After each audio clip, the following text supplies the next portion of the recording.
Looks like there's inclement weather coming in again today. So before we go ahead and get started, I just want to put that on the uh, ask about my colleagues for that. With that, colleagues, let's go ahead and everyone listening in, we are on our winter session. Today's day two. We did approve an agenda yesterday, January 25th. Today's January 26th. The time now is 10:05 a.m. We did recess last night and did say we're coming back in this morning at 10 a.m. Right now, time is 10:05 a.m. So we'll go ahead and come out of recess. And in order for us to come out of recess, let's go ahead and get a roll call.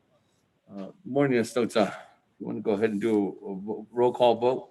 Or actually, just let's do a roll call of who we have online on a teleconference for us to go ahead and move things forward today. Cat. Good morning, honorable members. Honorable Almer Begay. Honorable Key Allen Begay Jr. Delegate Allen Begay Jr. is present. Thank you. Honorable Key Allen Begay Jr. answered roll call. Honorable Paul Begay. Delegate Paul Begay is present. Honorable Paul Begay is present. Honorable Nathaniel Brown. Good morning. Delegate Brown is present. Honorable Nathaniel Brown answered roll call. Honorable Eugenia Charles Newton.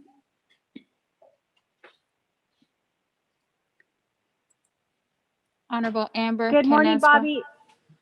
This is Delegate Charles Newton. I am present from beautiful White Shiprock, New Mexico. Good morning, Honorable Newton. Honorable Eugenia Charles Newton answered roll call. Honorable Amber Canespa Crotty. Yes, Ishade Delegate Amber Canispa Crotty, present, calling in from Chute Springs, Navajo Nation. Thank you. Honorable Amber Canespa Crotty answered roll call. Honorable Speaker Seth Damon. Good morning. Honorable Speaker Seth Damon is present. Honorable Herman M. Daniels Jr. Good morning, Delegate Daniels, present. Honorable Herman M. Daniels Jr. answered roll call. Honorable Mark Freeland. Good morning, Delegate Freeland, present. Thank you. Honorable Mark Freeland answered roll call. Honorable Pernell Halona. Hello, is present. Good morning. Thank you. Honorable Pernell Halona answered roll call. Honorable Jamie Hinu. Honorable Vince James. Honorable Rick Nez. Delegate Rick Nez is present. Thank you. Honorable Rick Nez answered roll call. Honorable Carl Slater. Delegate Slater, present. Honorable Carl Slater answered roll call. Honorable Raymond Smith Jr. Good morning, present. Honorable Raymond Smith Jr. answered roll call. Honorable Wilson Stewart Jr. Good morning, present. Honorable Wilson Stewart Jr. answered roll call. Honorable Otto So. Honorable Charlene So. Delegate So, present. Honorable Charlene So answered roll call. Honorable Daniel So. Present. Honorable Daniel So answered roll call. Honorable Eugene So. From beautiful Chapanacapachin, Arizona. I'm here. Honorable Eugene So answered roll call. Honorable Thomas Walker Jr.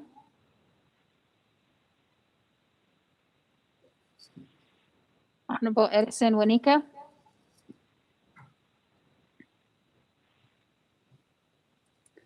Honorable Edmund Yasi.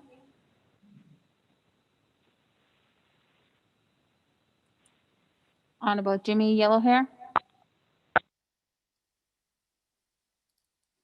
Honorable Elmer Begay. Honorable Jamie Hinu.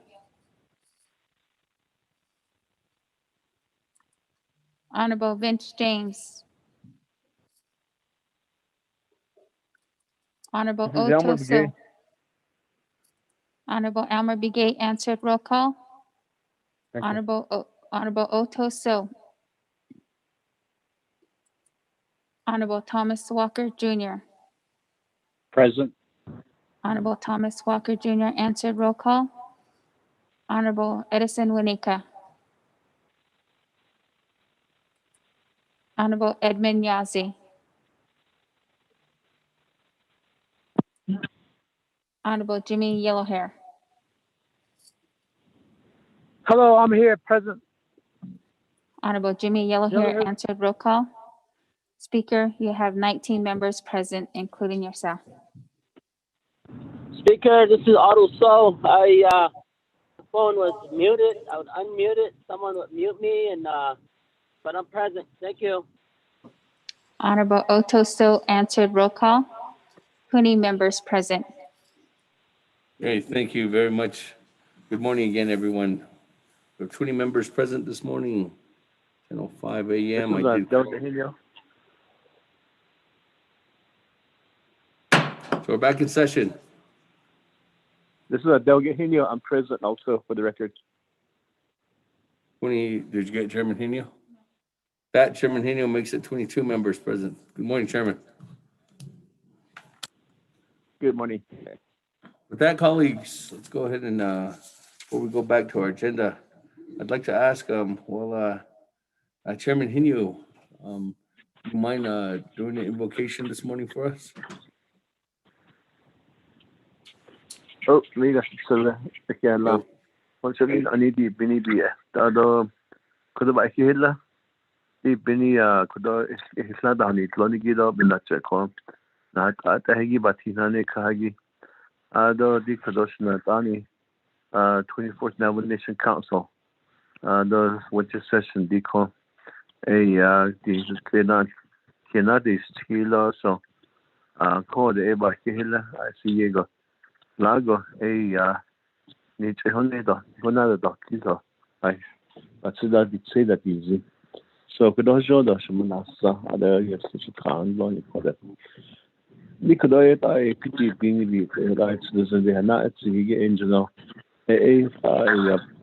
Peanut, Bishmas, Anabake, or Jot, in the Batradica.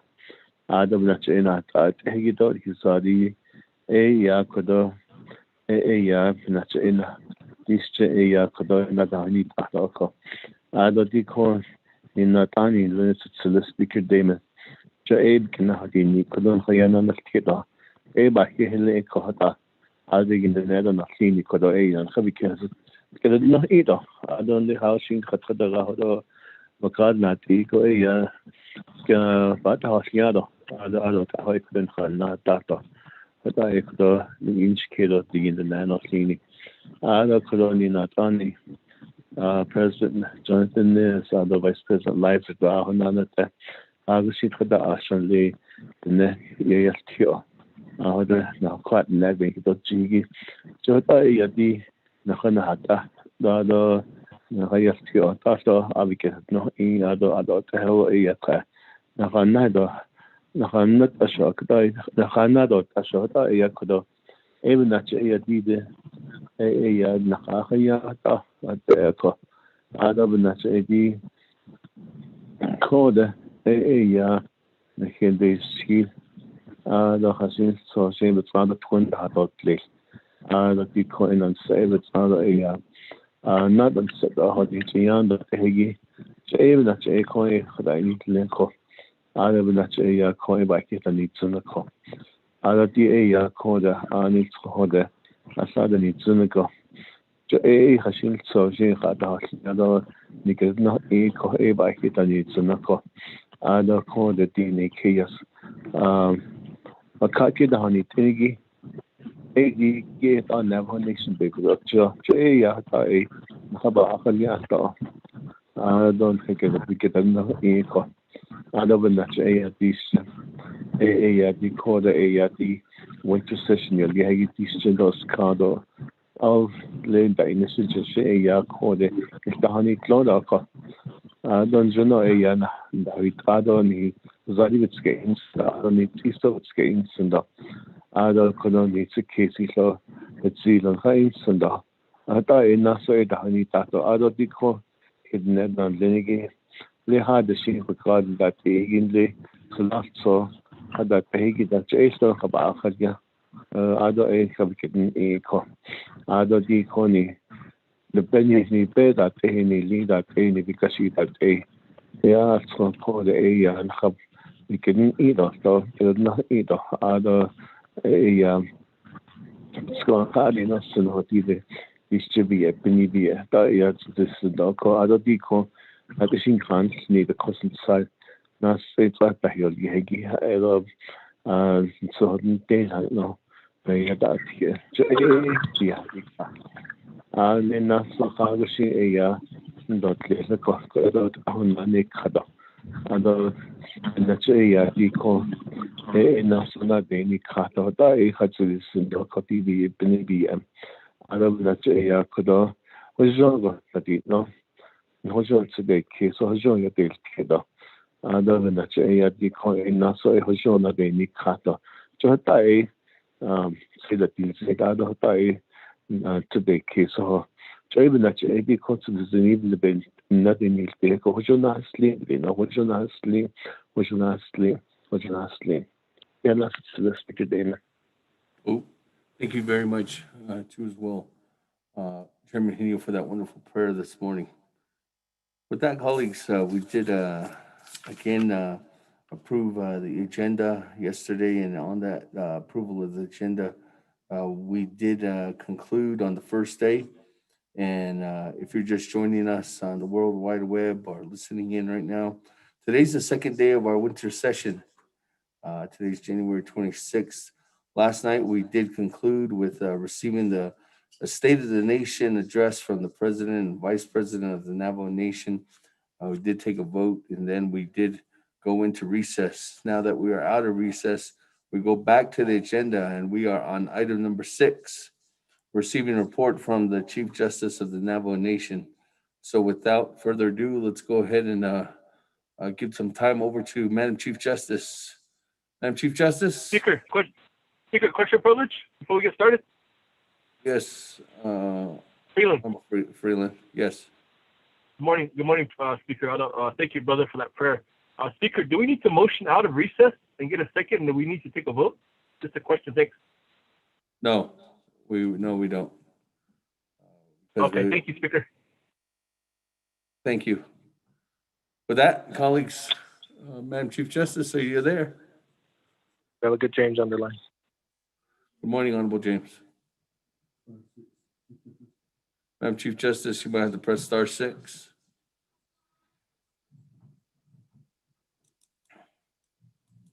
Speaker, question of privilege. Good morning, Honorable Eugene So. What is your question of privilege this morning? The floor is yours. To get out of recess, are you supposed to ring the bell, or did you ring the bell? Thank you. Good morning, Honorable Eugene. So that bell was rung there at 10:02, 10 right on the dot of 10 o'clock this morning. So we did ring the bell. Need to be up early.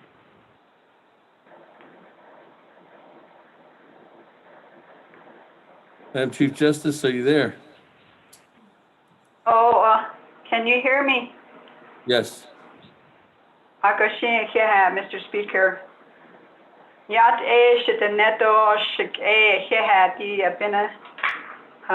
Thank you very much, everyone.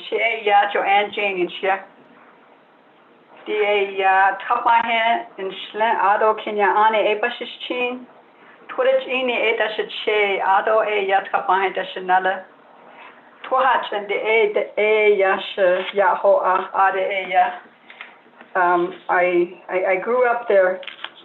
Ya days I will yet the tan higan. Tan higan gota. Ado a stone late horion a sto dan hikeya has not sto. Ada Shanale. Ada, she was raised over there in Torreon. Ada, she came over to Tohatchee and met my grandpa over there. And I wanted to bring this up because we come from, all of us come from a long heritage, a very proud heritage. We think about all of our ancestors that we have. I have a great Nali over who lived in Torreon, his name is Santiago Ortiz Woliende, Shanale, Jane Hanaspa Ortiz Woliende. She came over to Tohatchee, and that's where my dad is from. He's from Torreon. Then Shamaya,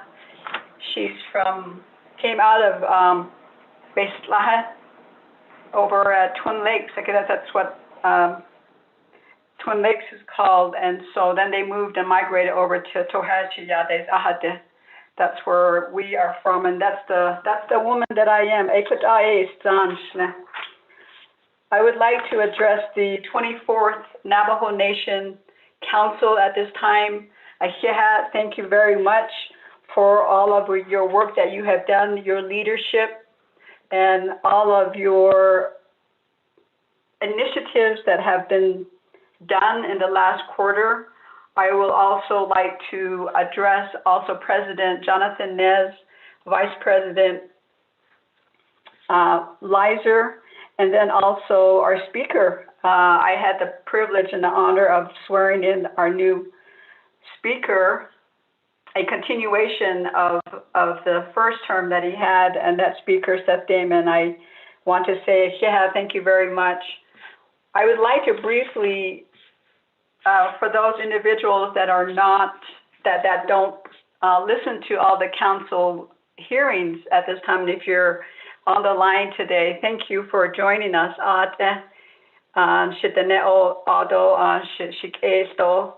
Thank you for listening on. Just for a quick introduction is that what the judicial branch, as all of the other branches and departments do, is that we provide a written report to all of the to the council delegates, and then also to the branches, and then also to the Diné people. We have a report that you can access for the judicial branch. You can access that on our website. So the first quarter report for 2021, that was October, November, and December that just passed in the last 3 months. And so we had sent that report out to the council delegates already, and it should be on our website also. What I wanted to say is that if you take a quick glance at that first quarterly report, it may appear similar to the other reports that we have had and that we have submitted to our people. Now, when you look at that, some numbers may look the same, the reports may look the same. And I bring that out because if you take a look at that report, what it does not reveal, what you can't see in there, is the hard work that our employees did through the first 6 months in the pandemic, because that pandemic started before the last quarter. So never in the last 61 years of the court system did we ever know that an invisible monster would come upon us. So I wanted to bring that out, and I wanted to pay homage and pay a shehat to all of the employees of the judicial branch, as well as all of our partners, which are employees and our communities. What we don't see in that report is the hard work, the dedication, and it was in this whirlwind of an unknown virus. It has no boundaries. However, we worked through with faith, that's what we used. Because we have this sense of responsibility, and we have this duty with our inner strength that we have, because we can do this, and we had our holy people and our God and our Creator helped us through this. And I wanted to bring that out because it applies to all of us. It applies to the nation, the people. It applies to all of us. We have had the courage to cope with what we had to do. So I am grateful. I know that I can speak on behalf of the judicial branch. Again, 61 years, we didn't know. It's almost been 2018. On January 24th, I spoke to the council, the 23rd Navajo Nation Council at that time, and I spoke to the Diné, our people at that time who were listening. And little did we know that we would have a pandemic. Little did we know that we would have this pandemic that would affect the courts of the Navajo Nation, the courts and the programs that we have under the judicial branch. So I wanted to bring that out because it has a profound effect on what we have done as a judicial branch. We have seen the numbers, and I want to bring this out. There are statistics in the back of the quarterly report, but what I wanted to do is just highlight some of these areas. One is that we have seen an increase in the number of repossessions during this time. We have seen an increase in the domestic violence cases during this time. We have seen increases in criminal filings. And then also we have seen an increase in the number of pro bono appointments. And the pro bono appointments are those appointments that the court makes for someone who needs to be represented, and it's free of charge. So we have seen an increase in that also. And then on the other hand, though, we have had some good, significant improvements. Thank you very much, the 24th Navajo Nation Council. Thank you very much, Mr. President, Mr. Vice President, and the Judicial Conduct Commission, all of our leadership, and all of the families that support the judicial branch, that support the judicial branch's judges. In the midst of all of this, you were able to give us one more judge. Thank you very much. And that is Judge Victor Clyde. Before that, 10 months before that, you gave us 3 new judges plus an associate justice.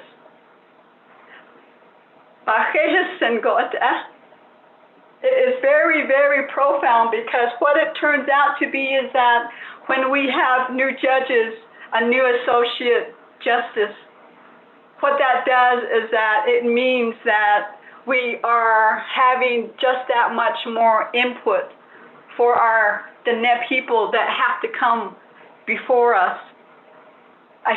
Thank you very much for that. The other light is that even in the midst of this pandemic, we were also able to swear in 6 new members of the Navajo Nation Bar Association. So what that means is that now we have more attorneys or advocates that are going to be working with us in the legal system.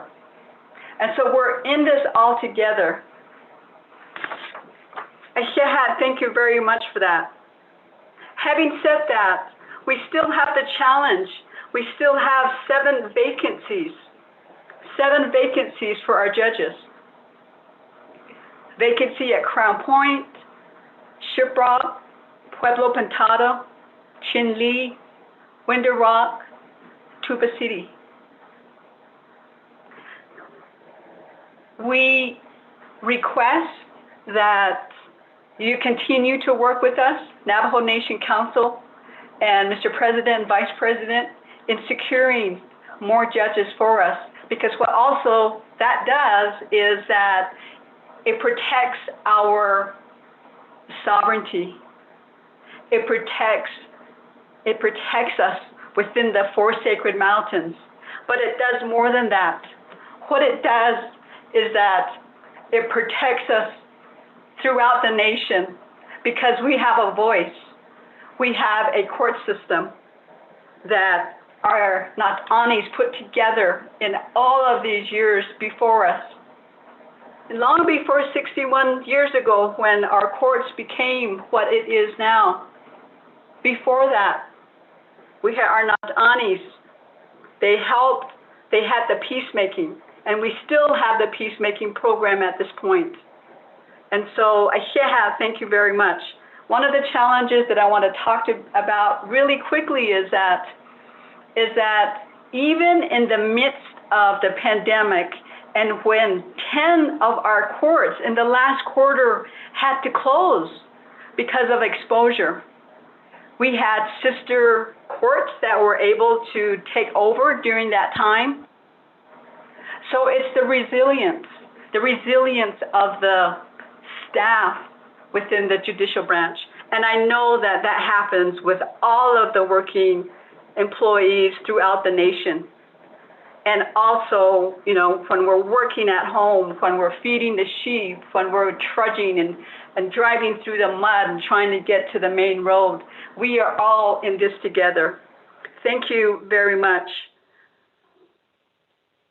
Wanted to also seek out to the council and also to the executive branch in regards to our continuing need, the judicial branch's continuing need to seek funding so that we can have that protection because we want to continue to have that sovereignty. We want to continue to be able to address all of our challenges that we have had for individuals because we live in a society that we may not all agree. We may have different opinions. And so therefore, we have our court system to be able to be there strong. And that's what we want to be. But it has always been strong. The judicial branch, the courts have always been strong. There's challenges when you have, for example, less judges. Judges may retire, and so forth. But thank you very much. In regards to budgets, we at the judicial branch we always continue to look for grants outside of general funds. We have a full-time grants administration director who is very, very active in getting funding. For example, there's funding requests in right now for peacemaking. And it's for healing and work for survivors and victims of our missing and murdered Diné relatives. So yesterday, there was a plea for us, including the judicial branch, to seek more funding outside of general funds. And so we have done that. Oh, did it go out? Can you hear me still? Hello? Yes. We can hear you. We can. Can hear you. Oh, I'm sorry. I heard something on the. Oh, I will continue. I'm sorry. Thank you very much. I'm sorry. I thought that I got cut off. I wanted to also include that even during this pandemic, and I'm speaking of the judicial branch because I am so thankful that we are able to, even though we are closed, we are not closed for services. I wanted to highlight two places. And so this is the resilience of staff. At RAMA, they were able to log in over 400 calls, even just during this very short period of time. Highlighting Shiprock, nearly 2,000 instances of services provided. So I wanted to highlight that because it plays to the notion of that we are strong and that we are still, and we have to remain open as a judicial branch. And our employees have done that. They have done that excellently. Even in the midst of sorrow, in the midst of anxiety, you know, we still have that light that shines before us, like today. We have snow. Yes, in space, yeah. January. It's a good time. It's bringing moisture to us. It's bringing that moisture that we need for our thinking. Nikisita case, right? That's for us. Inapakaya. I mean, it's for our life. Inapiniya. So, members of the 24th Navajo Nation Council, Mr. President, Mr. Speaker, and Mr. Vice President, and also to our Dene, all of you, Ahiha, thank you very much. And we at the Judicial Branch invite you to read our report, but that's where the details are. Our reports have been detailed like that because we want to share what we do with you. So with that, I will end my report and be available for any questions that may be coming our way. Ahiha, thank you very much.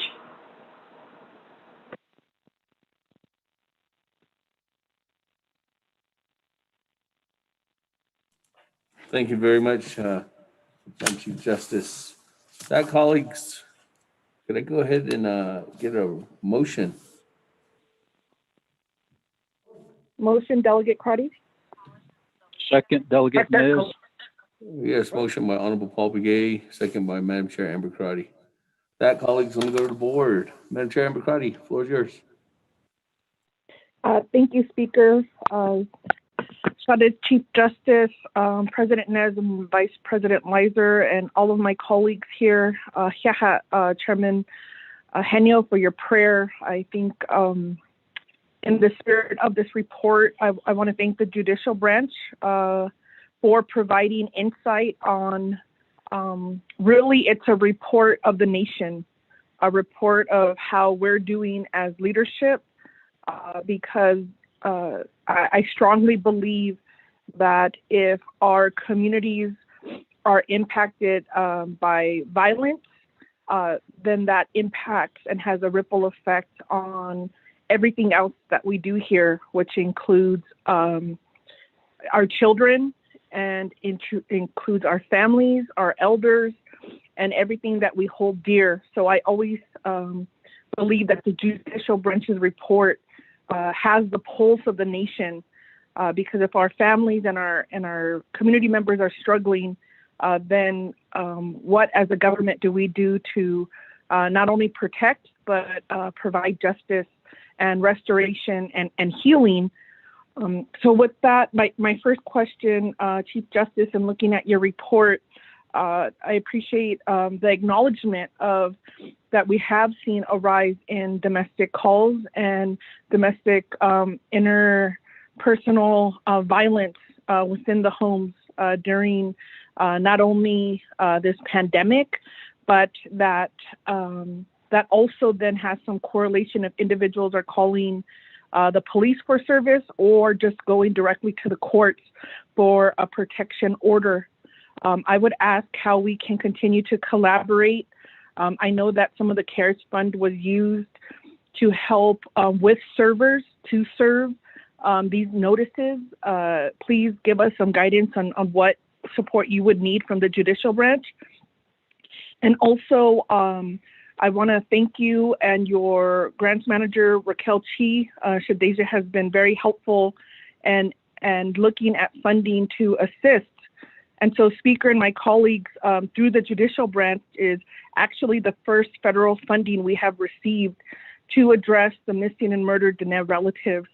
They were successful in coordination and working with the families to find funding to develop a data institute so that we can start analyzing and helping our public safety with police department and criminal investigators to start analyzing their data and also bringing on resource coordinators so that we can enhance services here for our victims of crime. And so I appreciate that and look forward to continuing to support the judicial branch because they are the ones who are not only developing these little seeds of hope, but they're nurturing them. And what we want to do is magnify that across Navajo Nation. Speaker, with my remaining time, what I think is important is if Chief Justice can give us some insight if we are going to continue to litigate with the federal government so that we are fully compensated for the many years of service that the judicial branch has provided services, but has yet, to this day, has not fully funded. And so I would like to mention that, Speaker, and I would want to thank your staff, Speaker, for the support of the missing and murdered Indigenous women, missing and murdered and their relatives, the Sexual Assault Prevention Subcommittee who heard the report from Peacemaking as we are going to partner and train and heal our community together. And so I'll reserve my time. Thank you, Speaker.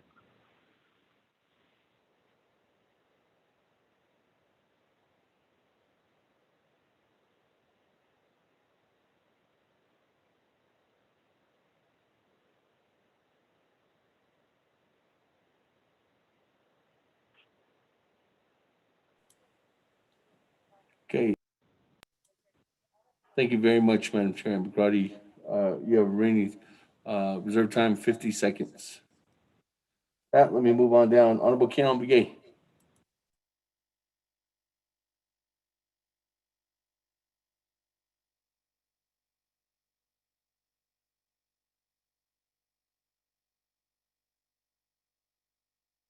Speaker, can you hear me? Hello? Yes. Okay.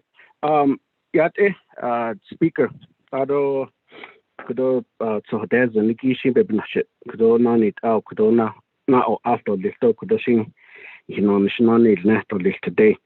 Ado, Kudo, Madam Chief Justice, Ado, could you Cabinet or a shadden the Schnitzel, Kudo, she's looking on the Bashing. Think was on Kudo. Benai Didish judicial branch. What specific Halit Ala Ecuador? How has the judicial branch aligned in getting hazard pay, or special duty pay for our staff at each of the district? Those are essential employees. If you could provide us additional information of specifically the hazard pay, and his staff, usually the lower echelon are always not the focus on a lot of these things, even down to individual as a janitor, or just a clerk assisted that Hagishi that in Michigila is that's a bit yard and Dindigisa Bob Kataholia. The other area, Tsiching District Court, although the Chile Agency, Chile District Court, Adanda, Dashin we got information. The Navajo Nation somehow is being penalized for building a certain capacity of the judicial complex, judicial public safety complex across the Navajo Nation. Prior committee has been pushing to fulfill and fill in these buildings to capacity. The COVID-19 donation had that.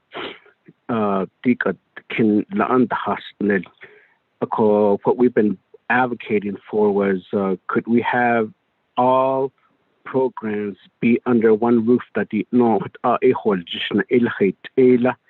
because we know that prosecutors have to travel here and there to do all these businesses, do their work.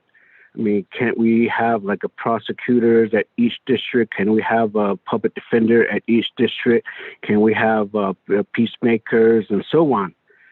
Though, when will we be able to allow and have outside court cases to be heard on the Navajo Nation to accommodate a lot of our Navajo people that don't have to travel to Phoenix or elsewhere or Albuquerque to hear or attend these even district court, I mean, state court in the Shinda, county court, that to utilize these facilities. So I sure like to hear more of that, the service that directly that we need to provide to our Navajo people. Otherwise, we're giving the runaround of our Navajo people. I'd say that I mean, we're at the capacity of accepting payments of cards. I don't know if all of that is implemented at each of the district court. That way, we don't have to have the Navajo people submit payments or pay their fines in money order. The other one, see the capacity, district court, there's the advocacy to have the sales tax judicial complex based on Lindigi Panota, the next two area to be up next ski is Shiprock and 40 Fines. Kaya that's a bashadas at the hands of Halata Hoel Jish Aj, the Tubasi, Chinley, Crown Point, Ecuador, a big hole, yeah, and then these other district court, like Zesligine, the Kayanta, Alamo, and other areas, Stokodohit, Ecuador, Nan, Liniki, Aj, Service, Keep Up, Alden. The last one, Nikki, Kodor the Quid Sheep in Yen Hanaya, the legislation, Kwake, Hanal, so the key a business court. If we're talking about small development, if we're talking about any other area.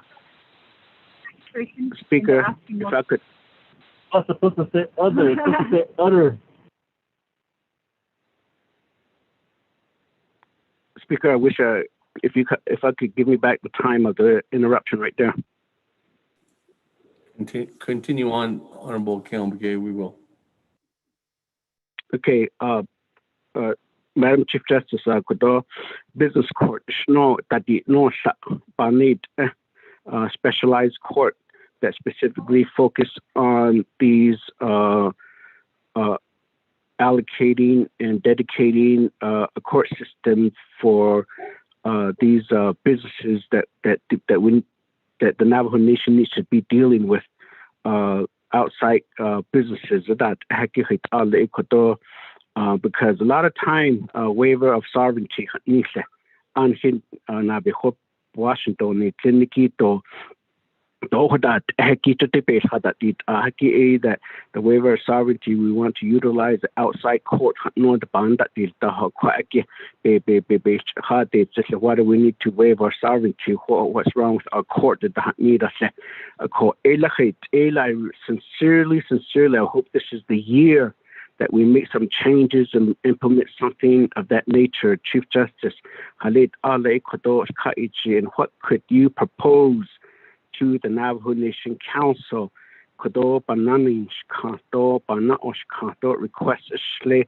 What can the judicial branch and how can the judicial branch propose in establishing a business court or specialized court of the Navajo Nation?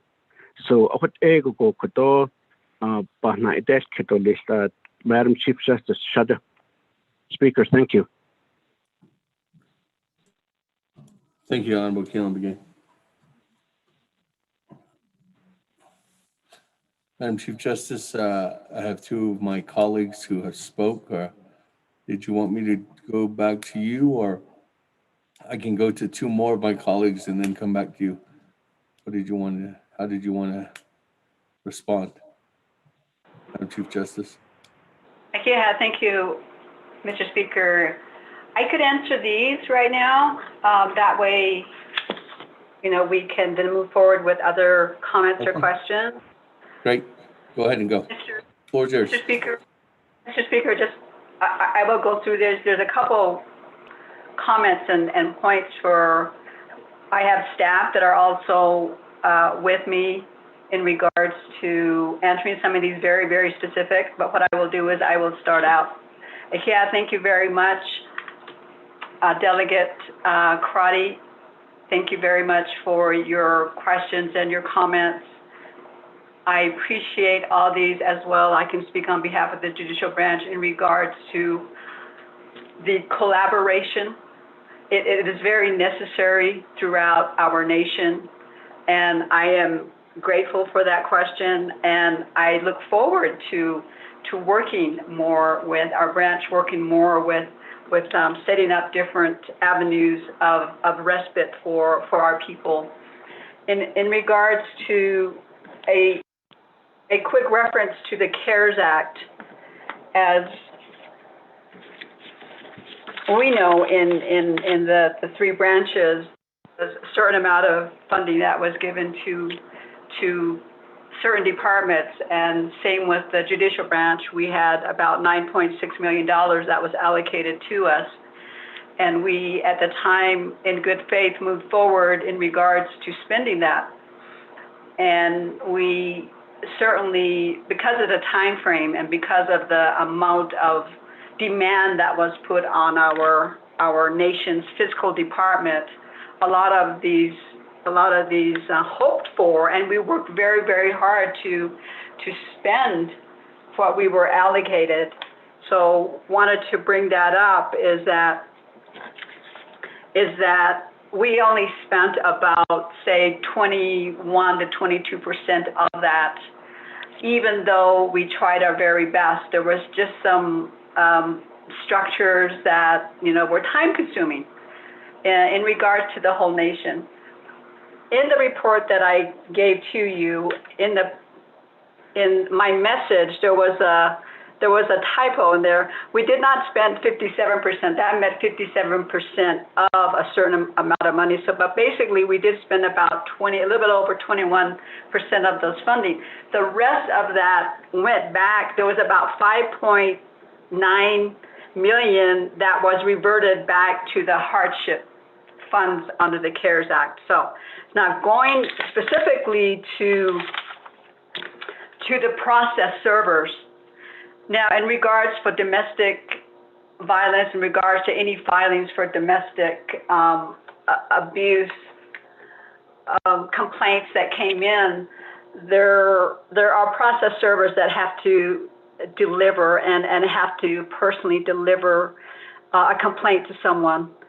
And so process servers in this instance were under the CARES Act, and just because of the timing, because of all of that, we were not able, the judicial branch was not able to get funding for that. However, we are funding those as we speak right now. Our staff has jumped on that right away. So in regards to the litigation of any kind of funding against the federal government, certainly we have as a nation, and it's a combination of all of our efforts since about, I think, 2013 and moving forward in regards to the trust responsibility that the U.S. government has in regards to court services, in regards to providing the necessary tools and personnel so that we can sufficiently run a judicial system and that we can sufficiently run a governmental services to provide the needed services and needs of our Diné people. Certainly, we are working as a nation to continue to advocate for those fundings that are due to the Navajo Nation, and to provide us with the services, whether it's judicial, and there are other areas but very specifically to that, to answer that, Delegate Crotty, absolutely in regards to that we can work as a nation so that we can garner and get all of those fundings that we can. So thank you very much for your comments and also your questions in regards to and recognizing, all of us that are recognizing the impact that we have had, the impact that we have had, or the impact, I wanted to say that the pandemic has had on us. And so thank you, Hihat, for that. Delegate Kialamige Hihat Shiyaj. I wanted to speak to hazard pay or special duty pay. I believe that I have our Human Resources Director can get on the line at this point. But what I will just briefly say is that the judicial branch has early on, in fact, it must have been about April when I had staff, I had questioned the staff, where are we at, excuse me, in regards to special duty pay, hazard pay. And so since that time, however, because that is not in our employee policies and procedures, we had to follow certain steps. And one of those steps was, because we do not unilaterally make decisions, what we do is we collaborate. So in this instance, in December, we put this on the agenda for the judicial conference. And again, the judicial conference is made up of all of the judges and all of the judicial, and all of the justices, That is considered the body that takes a look at the policies. And because special duty pay would affect all of the courts and the programs, and then also and the Supreme Court. So we brought that issue to the judicial conference. We made a decision at that time that our staff would take a look at developing special duty pay for our employees. We had them develop definitions, develop that because we did not have it in our personnel policies and procedures. So generally, that's where that's at now. So if our human resources director is on, and or Stephen Etzidi. Stephen Etzidi is the administrator of courts, and so he pretty much takes care of all of like the court services, including the implementation of a special duty pay provision. So if Stephen is on the line, if there is anything that I missed on that, would you maybe fill in a little bit more on that? Because this is important, and we have realized it is important because we have not forgotten individuals that have had to work during this pandemic. So, Mr. Etzidi, are you on? Yes, Madam Chief Justice. This is Stephen Etzidi.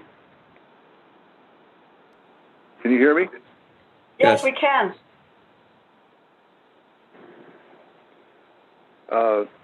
Speaker asked for recognition. Madam Chief Justice has recognized you. This is her time, so if she wants you to speak. Okay. All right, thank you. As Chief Justice didn't leave too much out, she's right on. We do have a draft final version of the special duty hazard pay policy that is in the hands of our judiciary, and our next steps are to convene and consider the policy. If there's any additional refinements, we will quickly do that and put a policy in front of the judiciary. In order to create that policy, there will need to be a vote and a resolution drafted for the judicial conference and then a vote taken, and it will be part of the record on this action, and that will then memorialize and approve the policy and authorize the branch to add this to our set of personnel policy and procedures for both judges and non-judges. We do have a little dichotomy within the branch. We have personnel policies for non-judges and personnel policies specifically for judges and justices. But this will be a comprehensive coverage regarding this aspect of the personnel policies. So we are looking to hear back from the judiciary when they want to schedule a meeting on this, and we will be looking to move forward and fully implement this policy. The one concern that I would raise is that our current budget does not have funds that were set aside for any additional personnel expenses. So we will have to review the fiscal impact of putting this policy in place, and we may need to come back to the branch chiefs, the other two branch chiefs, with a description of what the financial impact is and how that will need to be addressed in order to fully implement the policy, because we can put the policy in writing, we can adopt it, and we can have it added to the books, but in order to actually implement it fully where it makes the impact in personnel's salary and paychecks, we will need to do a little bit more work in the fiscal area. Madam Chief Justice. Thank you, Mr. Tidi. Yeah, thank you very much for filling in more of the details. In regards to Delegate Kealan Begay's inquiry in regards to Zithajin Ado Chinli, the district court, in regards to building or filling the buildings to capacity and having programs under one roof. And so I will refer that one back to Mr. Etidi, as he has been working on at least a discussion on that also. And then I will come back and talk about the jurisdiction part of that question. Yeah, thank you, Mr. Etidi.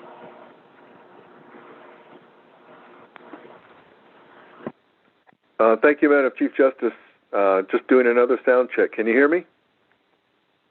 Yes, we can hear you. Okay. Mr. Kealan Begay for the question. You started out the question referring back to the audit that is still in place, the issues regarding the audit going back to 2015, and that audit has resulted in a corrective action plan.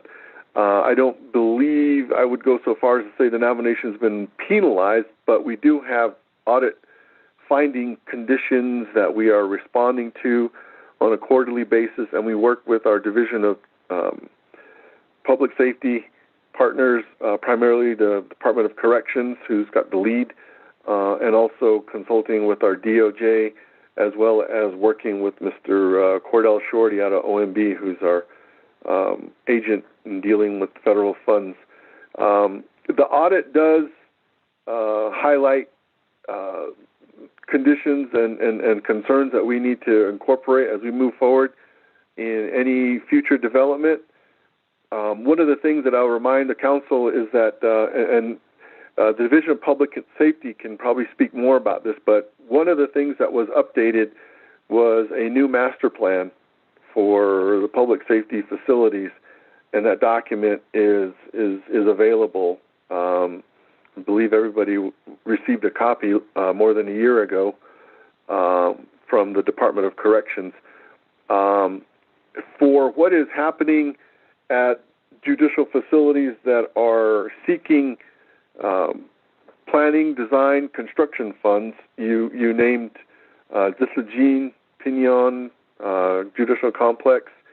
You mentioned Kayenta, those are definitely projects that are getting very close, if not they're already meeting the criteria for being construction ready.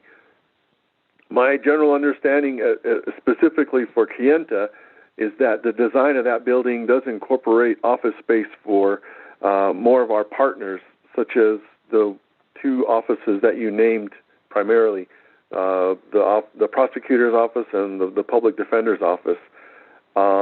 Over in some additional projects that are in development right now, the Aneth Court is also looking to work on building a new facility, and in their design and their concept, they are making space available for the other partners as well.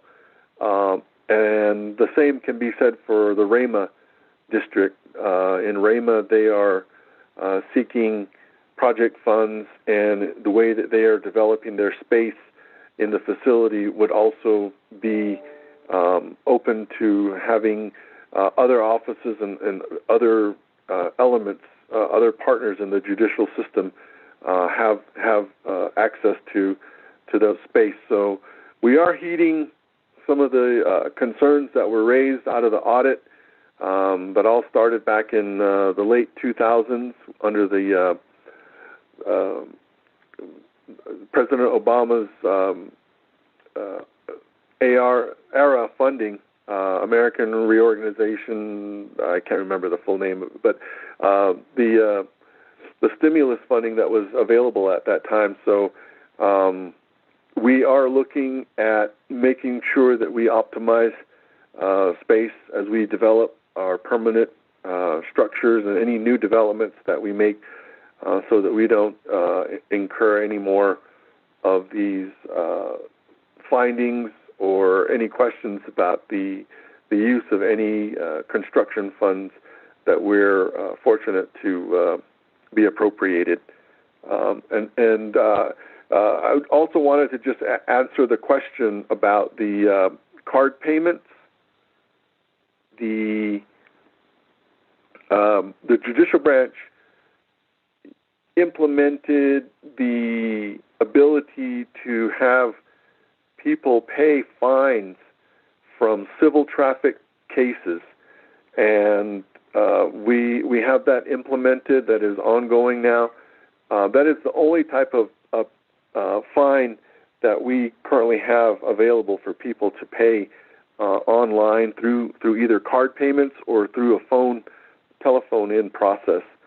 We're continuing to develop that capability for other types of fines and administrative fees, and so we rely on the continual improvement of our internet infrastructure and the ability for communication networks to support these types of payment opportunities. And of course, the current pandemic here only highlights the importance of having options like this for people.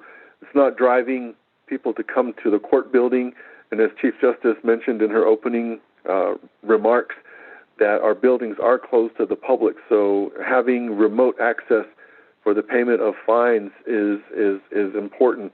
But however, we're still only restricted right now to civil traffic cases, and we're still developing the ability to expand that to other sets of fines. Madam Chief Justice? Thank you, Mr. Atidi. Yeah. For all of you who are listening, I told you about the quarterly report. It's written.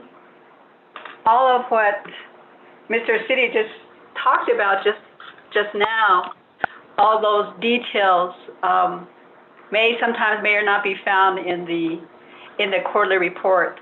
So therefore, we do appreciate having the opportunity to present all of these challenges and all of these opportunities. And so our staff has a grasp of all of the details of this. And so I think Mr. Atidi and any one of the judicial branch employees that may be called or that may be given an opportunity to present will give you the same amount of detail, their competency and their detail to work. And a lot of these are not captured. They're not captured in a written report. So Akeha, thank you for allowing us to respond to this, because you can hear, you know, how much Mr. Atiri knows about the details in regards to having for being the director of the administrative courts, for example, a lot of other things, and likewise with a lot of and all of our employees, they can give you, they have a grasp of what we're doing as a judicial branch, and certainly that helps. It helps me because I have staff that are versed in their particular area. So thank you. In regards to the other items, Mr. Delegate Kiala Miguel, the jurisdiction, well, you asked a question about that in regards to whether or not outside court systems would be able to set up, for example, their court systems within the Four Sacred Mountains, within the area where we have jurisdiction for the Navajo Nation. There would have to be certainly a lot of discussion on that. Certainly there would have to be changes in the code in regards to that type of system. Certainly, you know, we can have those discussions, and those discussions are probably not new. I don't think that this would be the first time that we would have a discussion on that. Certainly those types of questions and answers have been discussed. And so certainly if we can develop a system whereby we are able to assist with say outside courts. We do have a lot of collaboration with discussions with, for example, staff have worked with say other jurisdictions in regards to, you know, how can we collaborate? How can we make this say cross-jurisdictional challenge, or even opportunity, or even intra-jurisdictional challenges and opportunities and so forth. So certainly I believe that can always be discussed and see what the challenges are and see what the opportunities are. I think that is a great way to look at things and then revisit it again. I'm sure it's been visited already, and then we can revisit and look at that and see how it is that we can provide more of that. Again, you know, with the caveat that, you know, we would have to look at the code and see what the code has in what it has in regards to sales taxes. That would, for judicial complex, Stephen talked about some of the capacity of district courts already, and then also the master plan for public safety complexes and so forth. And so essentially, you know, the sales tax is essentially on the, you know, that would be on the governing body of our nation to talk about, and so, and you know, that is in that realm. So right now what we're doing because of the pandemic, but what we have learned during this pandemic also is that we have had to develop telecommuting, we've had to develop virtual hearings, we've had to develop telecommuting hearings and so forth. And so one aspect of this pandemic is that it has opened up doors as to how the judicial branch can expand the services for our residents, our Diné people that need to use our services. So the fact that we have opened up the capability, broadband, more equipment, that is, in a sense, it's parallel to what we would just talk about. Delegate Begay has talked about, is how can we develop a system whereby we can utilize what we just learned during this process, so that we can have better access, that we can provide better access to our people. And so I think that's what the overriding, the arching intent is of that inquiry and that comment. So yeah, thank you very much, Delegate Begay, on that. And so I wanted to go and talk about business cords. Yeah, thank you very much. I appreciate that that we have this discussion, and yes, let's take a look at it again. You have had a discussion with our staff on the specialized court for businesses. And so definitely take a look at that. Again, we had to look at the challenges, and we have to look at the opportunities for that. And so if the opportunity brings itself up that there is a business court down the road, then the question would become, do we need more judges? And we do need more judges. So yes, yeah, thank you for that.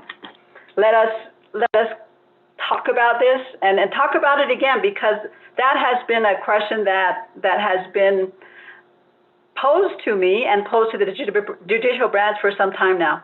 Thank you for that comment, Delegate Begay. Thank you very much. And yes, we will sit down and with staff and see where we can take it moving on.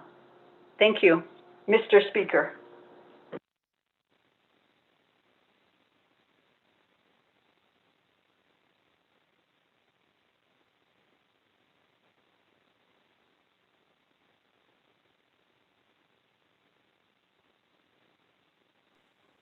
Thank you, Madam Chief Justice.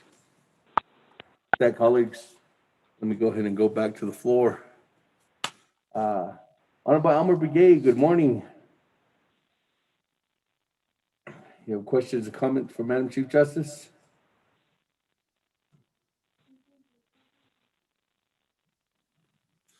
Honorable Elmer Begay?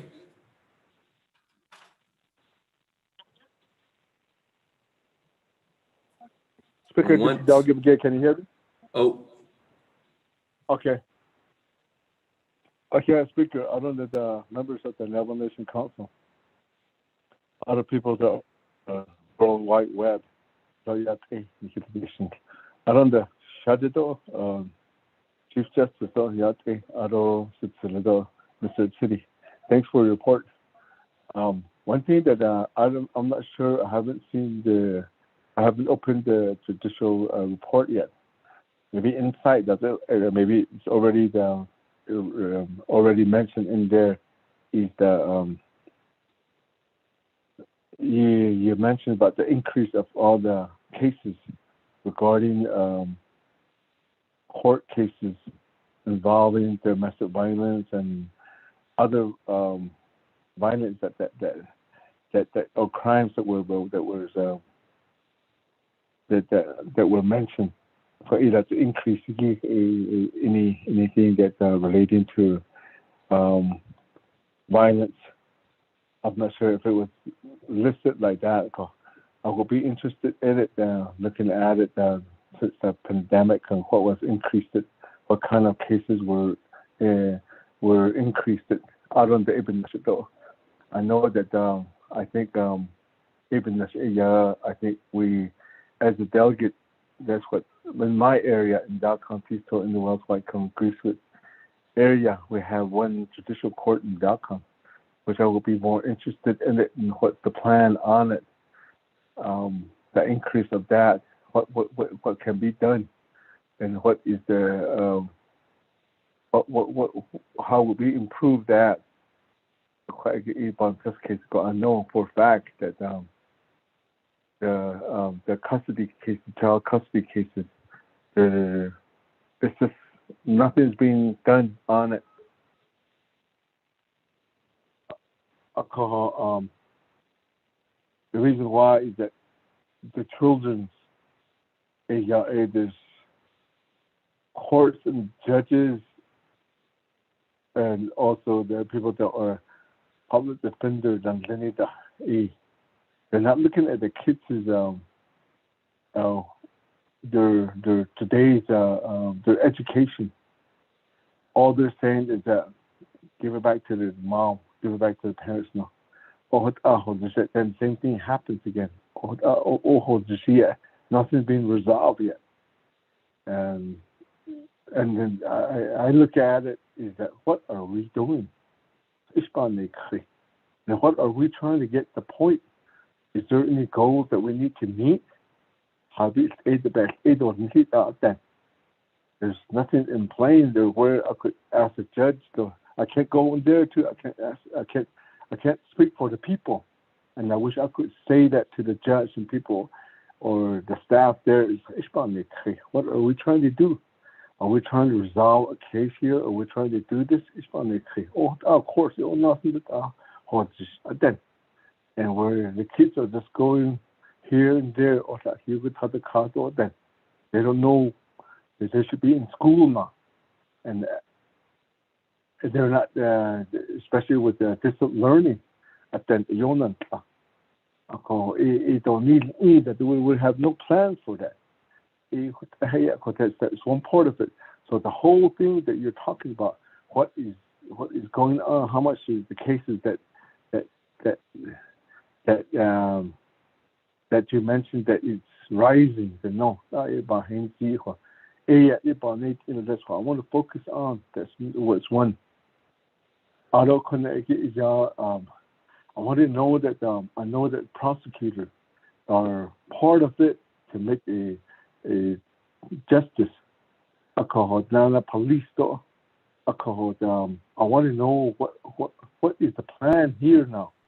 I know that as a chief justice from there, as a Supreme Court, are you meeting with the Office of Prosecutor and then also the public safety? How can you work this out? I've been to people have been coming back and saying that we don't have no report from the police. The prosecutors make it. What kind of collaboration are you guys doing? What are you guys doing? What is the plan? Is there any plan that we could see? So then I'll understand that, tell the people this is what they're trying to do. Maybe involvement in this. If there's going to be a meeting for this, the police, from public safety, and then the Office of Prosecutor, and then from your judicial branch. If you can have a meeting regarding this to resolve these cases, I want to be involved in it. This is Speaker. Thank you. Right on time. Honorable Elmer Begay, good morning again. We go on to Honorable Charlene So. I'll come back to you, Madam Chief Justice. Good morning, Honorable Charlene So.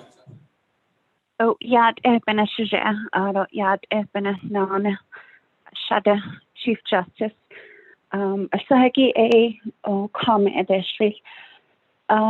I really do appreciate your report and presentation to the council.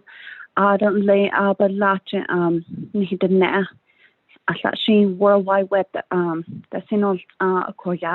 to each and every one of you. And listening to your report, you really can understand a person when they're very passionate and when they really care about what they're doing. Your department, when you have heart in something, you can really see it in a person. And so I want to say thank you for your hard work, your efforts, and leading the judicial branch. It's so Asian oh ye nan god adult you know, I understand some of the challenges you guys face and funding it being one. I'm just going to go off a little bit of my Yaja's statement and Honorable Kealan Begay.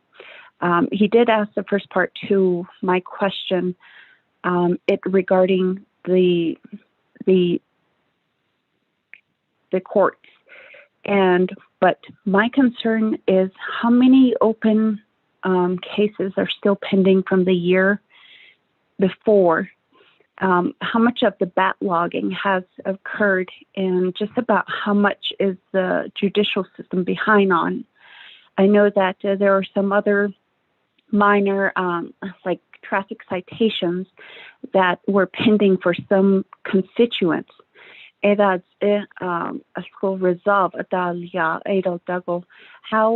What is the credit and leniency that the courts, the judges will have on these cases, since it being pushed further and further with a lot of these closures? And I know that Annis is one too, where we only have a couple maybe going into the branch to work, and then some are being remotely done. And so, and the other thing is I really want to thank your department, as well as leading and providing some of the essential telecommunications that were needed there at Annis Judicial Branch. I want to say thank you. It helps them get the job done. And so and where besides that, you mentioned grants. Were there any successful applications done and grants awarded last year? And I'm not seeing that on your report. I'm not too sure if I'm missing it, but and I reserve my time, Speaker. Thank you, Charlene. So with reserved time at 1 minute, 50 seconds. With that, let me go back to Madam Chief Justice for response. Thank you, Mr. Turn the floor back over Speaker. to you. Krishna, thank you, Mr. Speaker. Hihat, Delegate Elmer Begay, thank you very much for your comment. I always enjoy the questions that you have, because what it does, it makes us think about what we do for our people, and then that's the way we are able to improve what we do, and then also improve the lives for all of us. Thank you very much. So what I want to do is that you talked about the increases in certain types of cases. I did mention earlier, and I didn't go through very quickly. Well, I did actually go through quickly what went up in cases. So you mentioned the violence. There's domestic violence cases.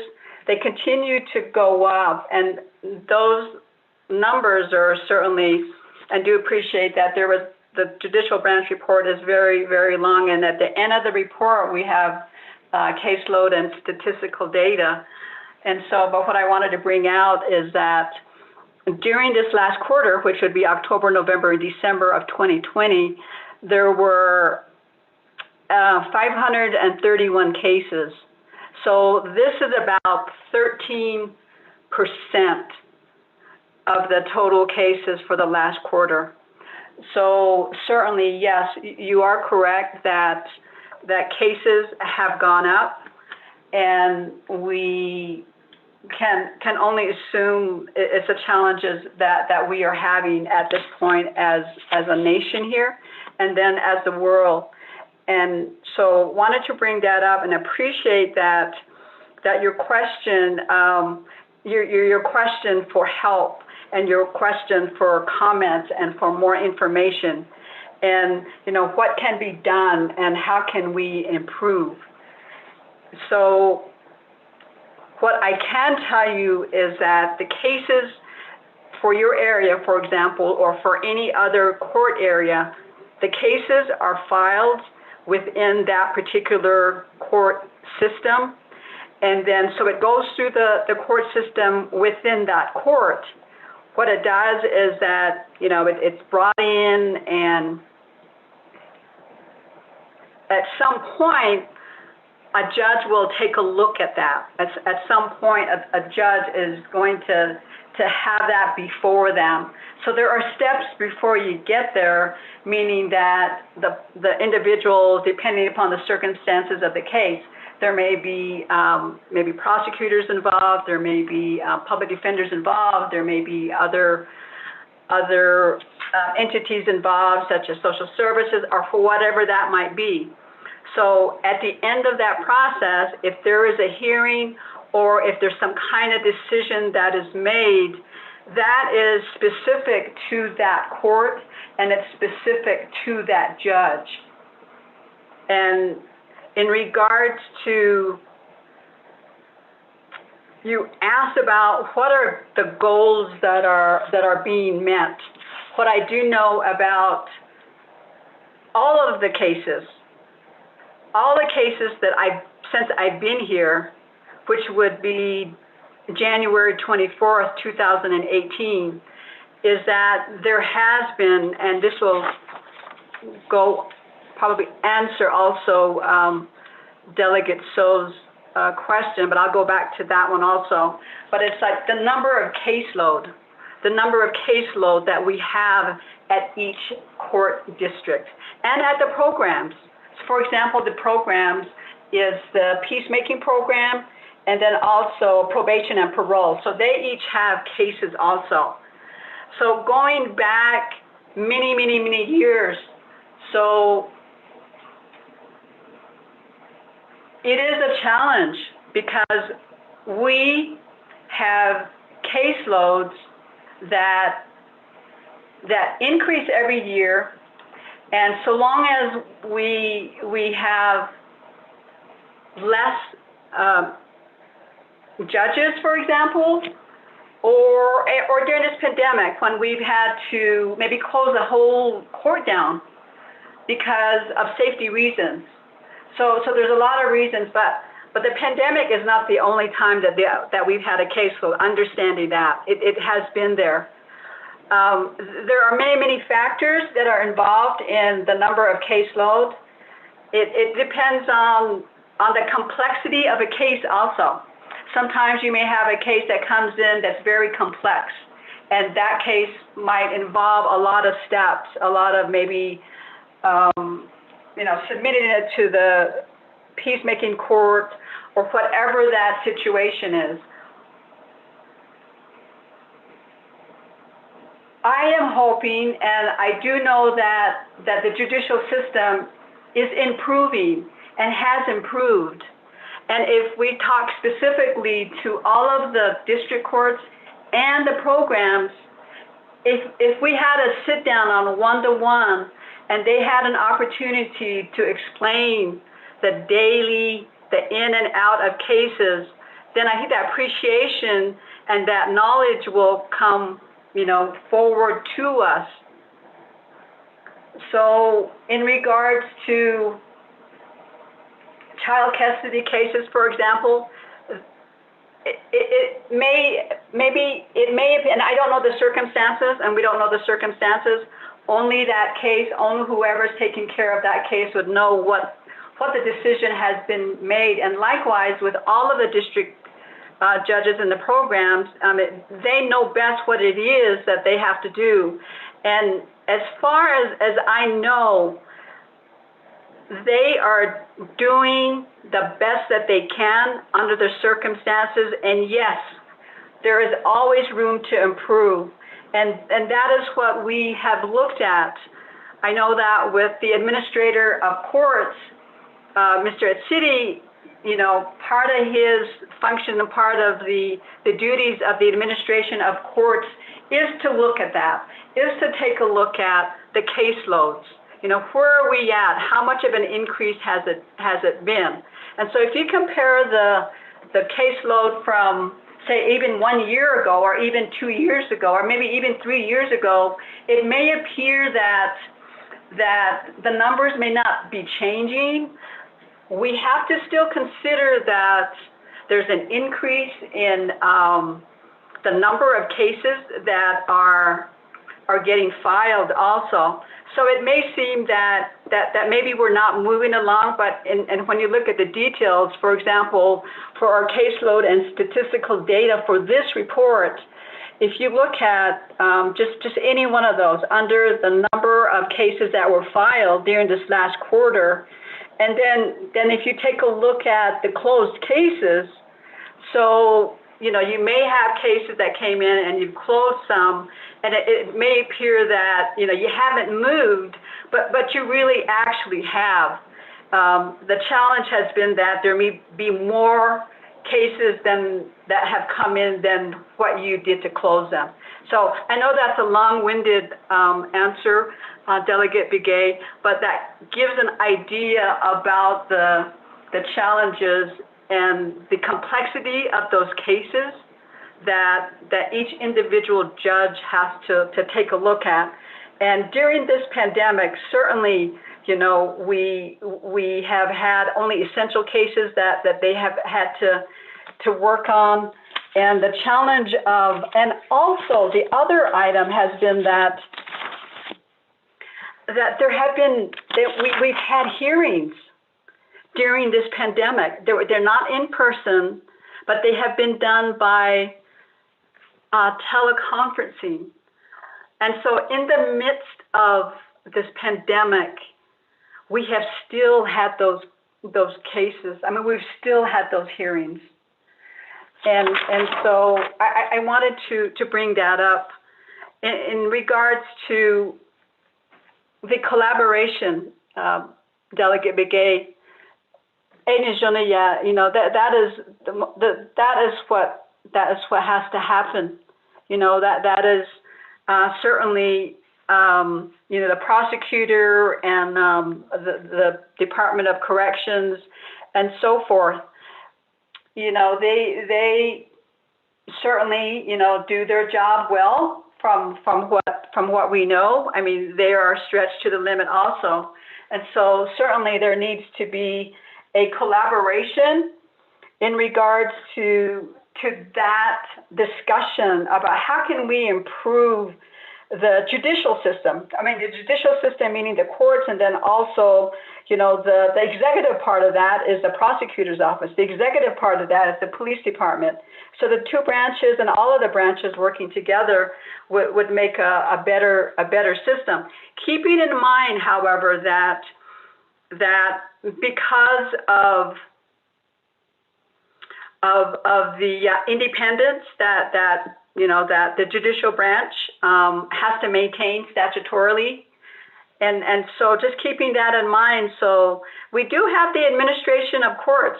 You've talked to, or you've had Mr. City talk to you, explain certain areas. Certainly that part of these types of collaboration can happen with the administration of courts office in the judicial branch. Now, certainly because the professional responsibility and the judicial conduct for judges and justices, those conversations, not to say that we're isolated from that and that we close our ears to that, but what I'm saying is that those types of collaboration certainly would happen through the administrator of courts. And so hopefully,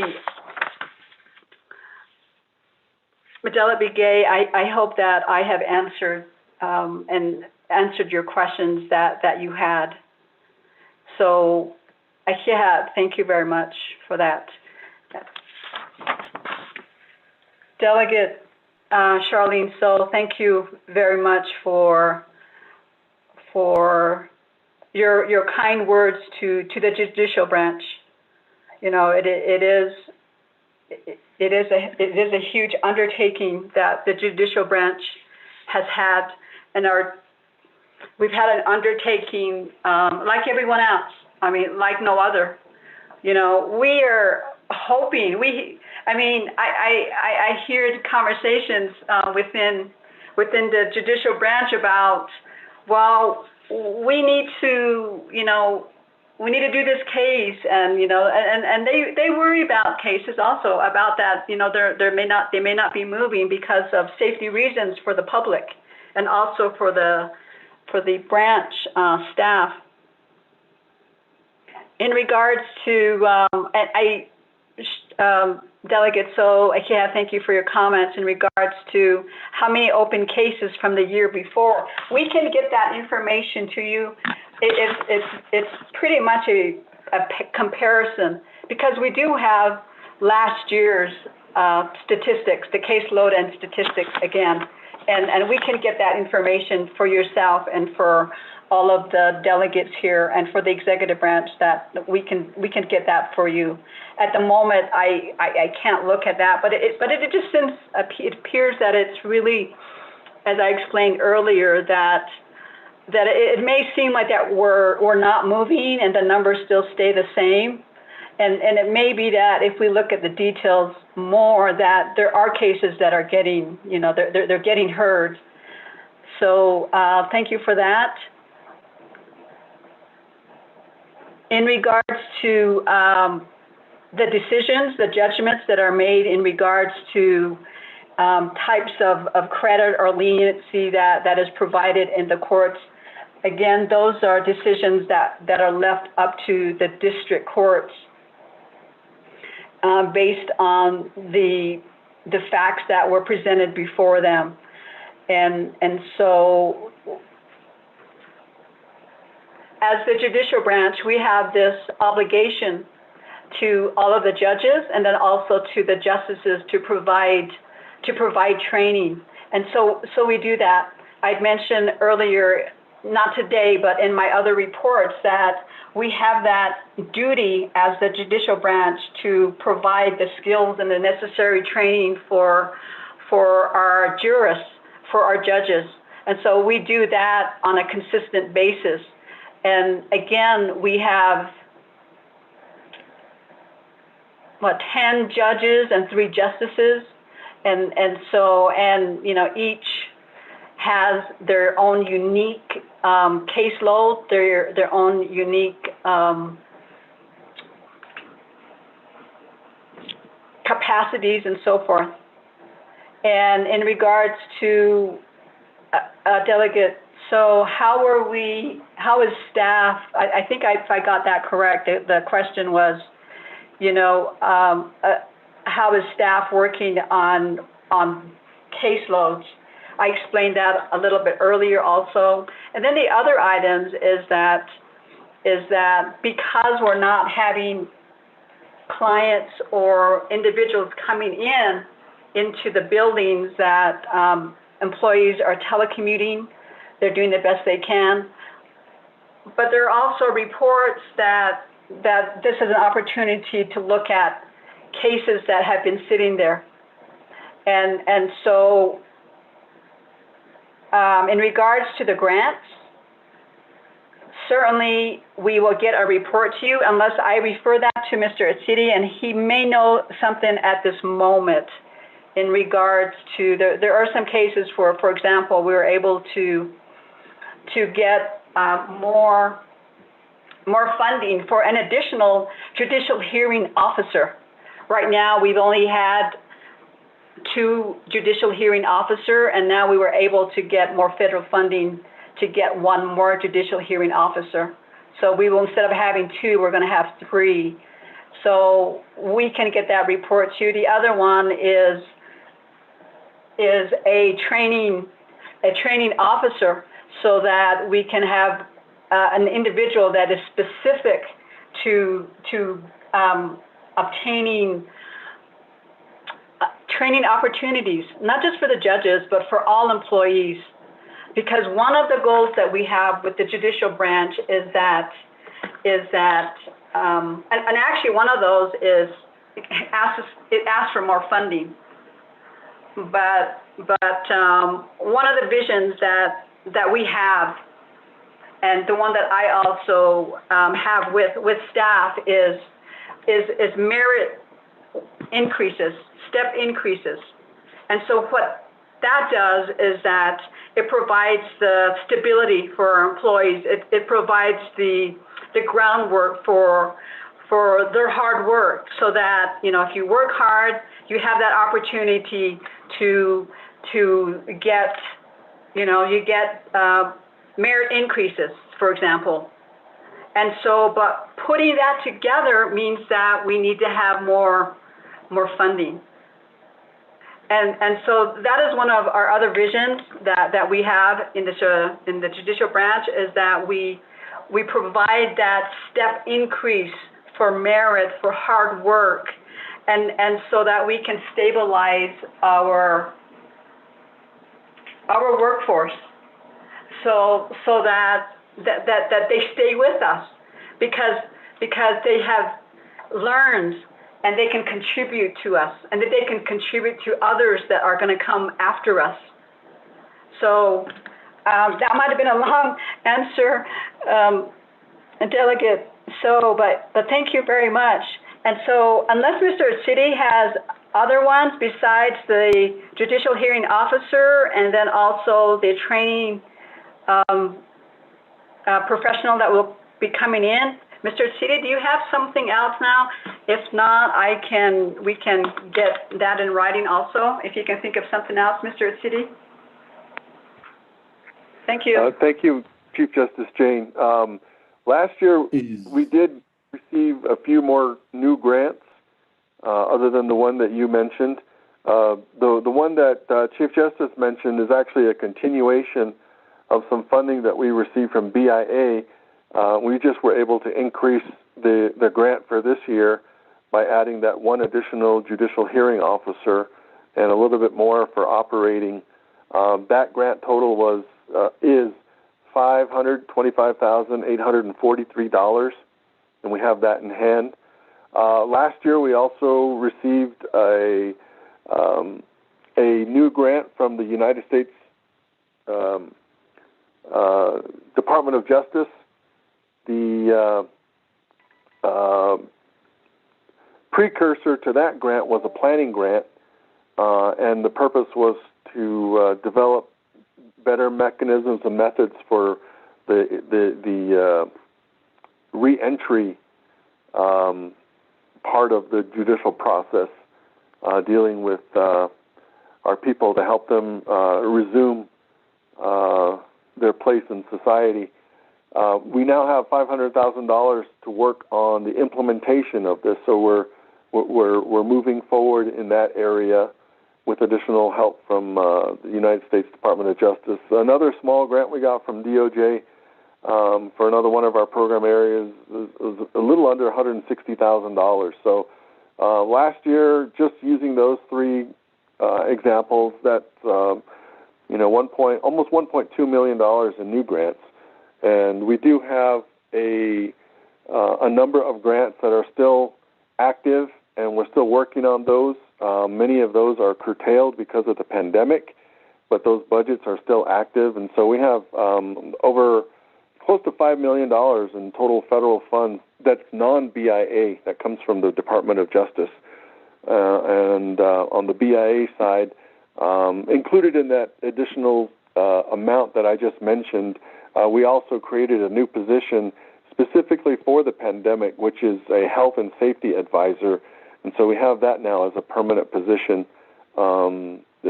funded by this annual grant. So the position is permanent, but it's still going to be subject to the availability of funds from this grant. So one of the key aspects of helping to manage our branch through this pandemic time on public health emergencies, really being supported, and we have a lot of good recommendations and information and advice coming from this new position that we created. So thank you for the question, Delegate So, on giving us an opportunity to kind of highlight some of the new grants that our grant administrator was able to work within our offices and with our programs and the Chief Justice, and working with our partners in the United States Department of Justice and over at Interior and BIA.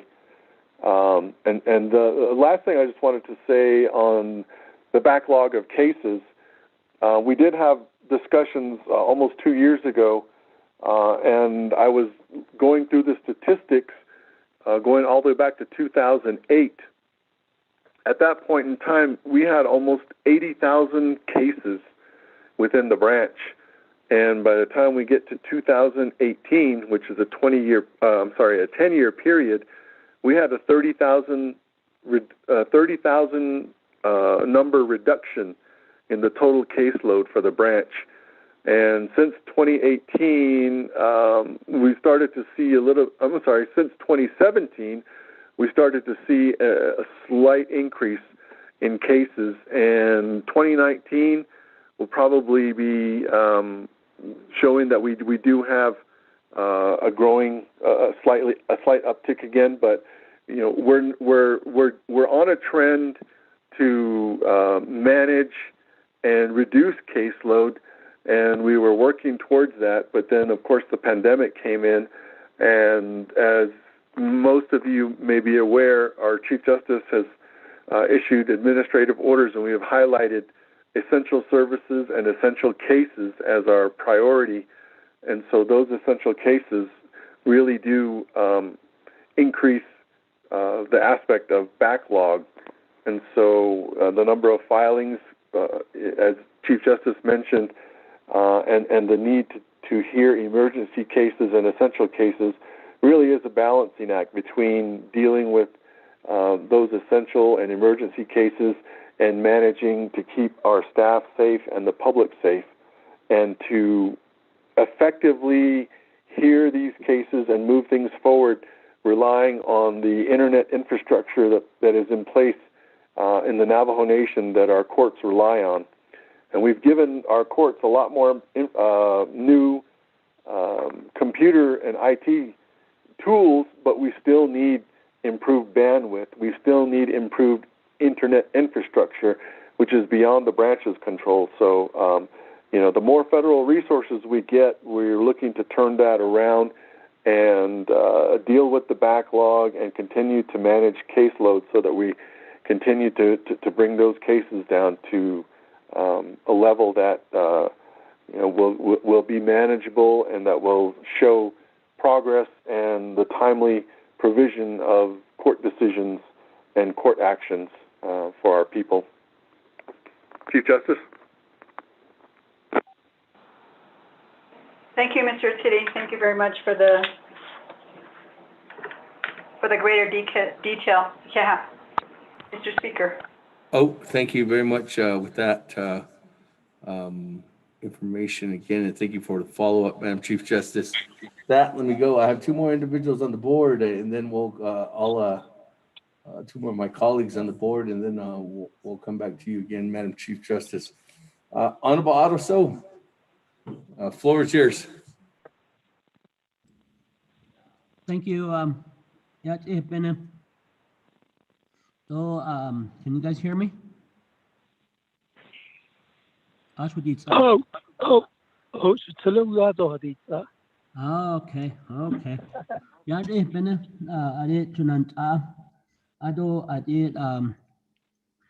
Madam Chief Justice, kado nasin sagon hinche report in la Donald sos kain do atkhana kado na kiskana halen ya hunen zago huta ya kat nasin sago ya ben ke huti ni ge ya be na shi ilnesh ako edi tsalash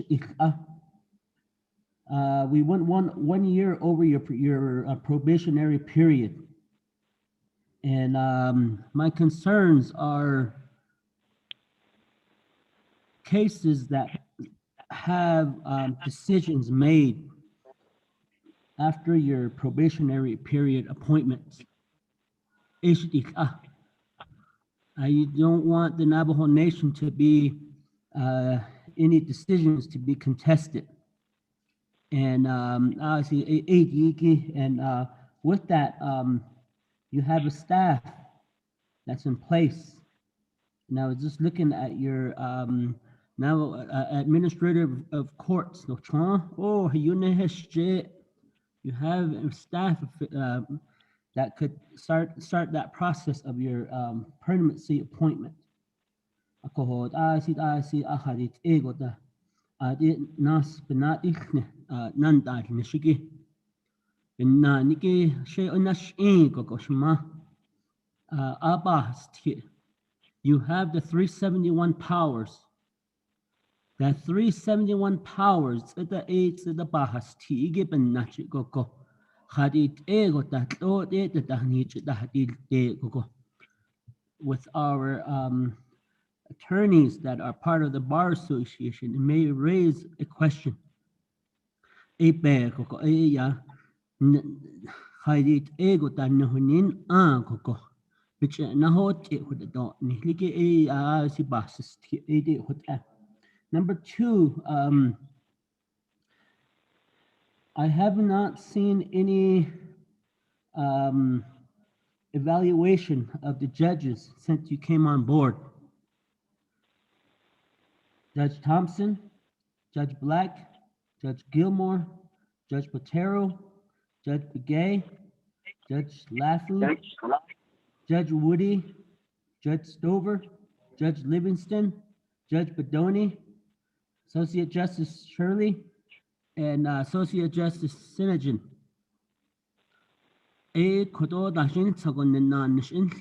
That's your responsibility. As a committee, as the law and order, we have not seen that. And what I want to see is that those evaluations to be brought forth to next week's law and order committee. They will be due to the committee as of Monday. And additionally, you have ample of time to get those evaluations completed. And then the hearings for the three other the three other judges, for Malcolm Begay, for Naomi Gilmore, and Judge Lafley, and Associate Justice Tina Sinajan. We need to start moving forth with the hearings for the permanency, along with yours. I know we are in a pandemic, but we can move forth on those hearings through telephonically. The other is I would like to thank Raquel Chi for doing her work. She works for you, and she's actively seeking grants. That's the only tribal official that I see that is seeking grants from your office. And let her know that, you know, I sincerely thank her and appreciate her for actively seeking out grants for the Navajo Nation. The other is that I guess the Navajo Nation Code updates. What type of problems are you running into? Because the legislative branch, if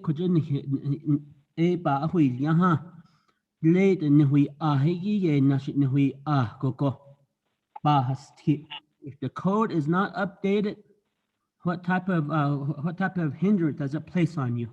So let's see if we can expand on that. Thank you.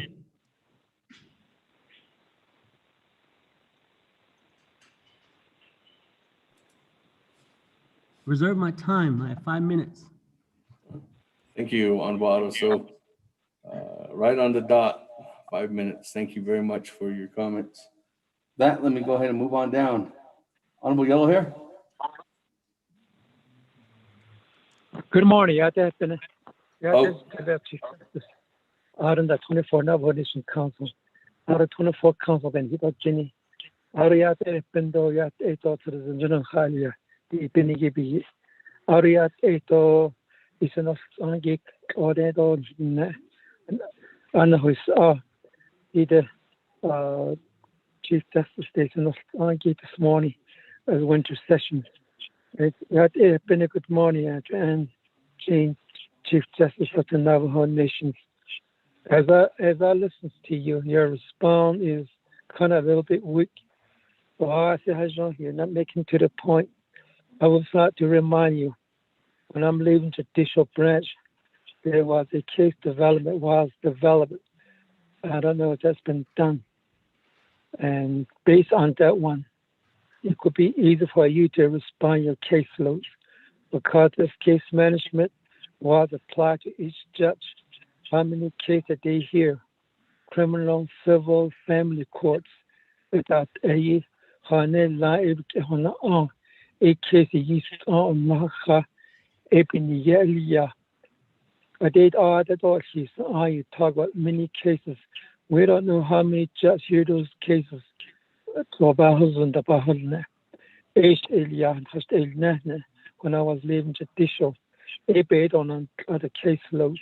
They also will help judicial to understand how many backlogs, how many years back some cases are behind schedule. Those should be quickly respond from you immediately. Those was ready to be available now.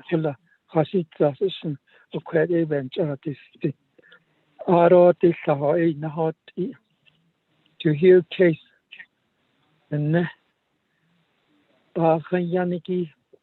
your mission statement says we are protect our community, we are protect the victim, we are protect the criminals. No, not eBay, but your mission statement. I'd like to bring this to your attention. This is a serious matter. It really relates to decision that was made very injustice by one of the judge. It happened in one area in Jilichin. The 3 people filed a protection order. One, I think, maybe 3 of them was dismissed just because of the criminal response said, I don't have a vehicle. What I my mother was cheated. Ishad Jeb cheated on the responsibility that Allah go hot harbors and that labor on what and she started on long. 8 years cheated then no. 8 of it gets by the case dismissed by Italia. Auto, I want that to have this car, daddy is car. This is a crime. I don't in the winter grade or quite up on will later up right now in it's I saw the at down how the criminal it or other upon no out of Japan or case dismissed in Italia. I think it was never been decided in a very justice way for protect the community then. But then you're now under your leadership, Chief Justice, I think you're very weak to me. I think we're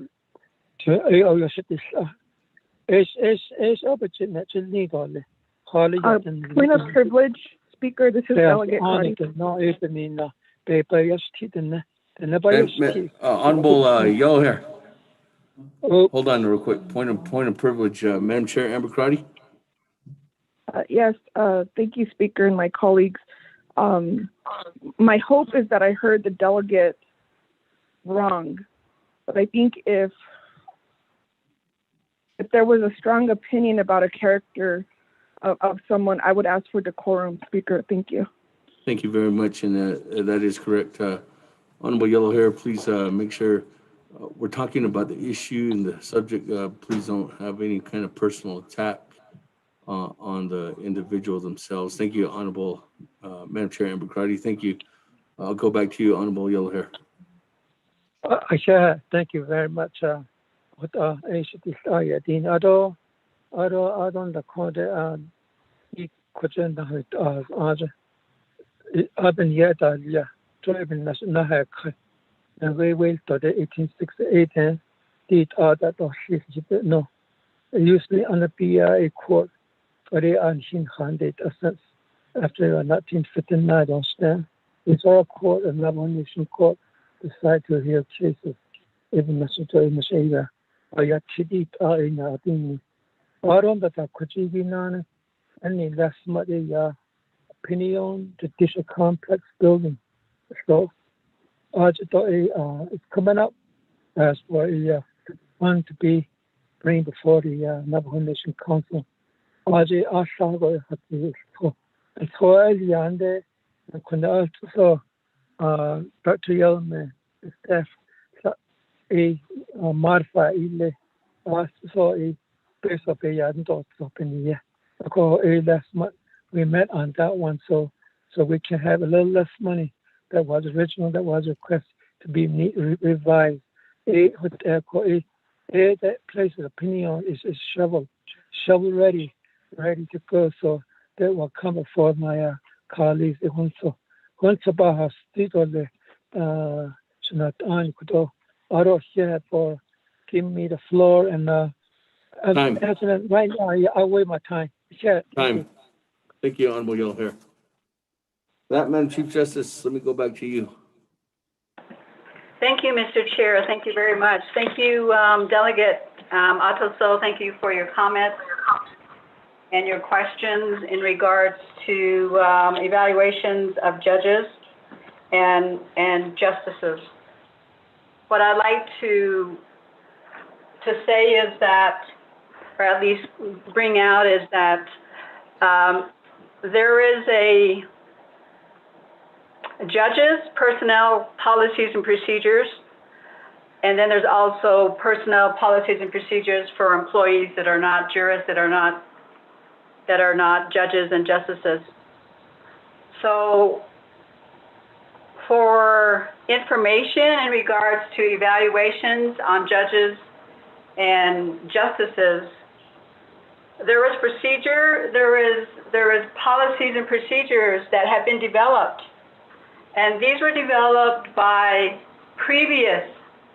they were called the Judiciary Committee at that time, but right now they're called the Law and Order Committee. But previously, they put together policies and procedures on how the judges and the justices would be evaluated. So there is also a resolution also in regards to how the hearing will take place for the evaluation of any justice and judges. So with that background, the policies for justices and judges is it's very clear in those two documents. It's very clear what the responsibilities are for different sector that have to take care of that. So in regards to, certainly when that process does begin, certainly there is staff within the judicial branch, which would be office of the, not office, but the Administrator of Court's office, and then also the Human Resources Department and so forth. And so certainly they have a role in regards to how these evaluation process will get developed. So I would refer all that is listening today to take a look at those, because it is public information. It is on the Judicial Branch website, how those processes must take place. And some of those processes are not discretionary. For example, and also the code does have that in regards to the terms that a justice or a judge would be able to and then can sit, for example. So there are certain events that get triggered, meaning that there's a responsibility under those two personnel policies and procedures for judges and justices that have to take place. So that's how I want to respond to that, is that there has to be the responsibility for all of us to follow those rules and procedures. And if they're not done, then then we could be at a certain place, or there's going to be at a certain place where there may be questions about that. But there are responsibilities by legislative to do certain tasks, There are responsibilities to be done by in-house judicial branch personnel and so forth to trigger those evaluations for judges and justices. So I would like to just bring that out, that there are procedures and policies that guide all of this. In regards to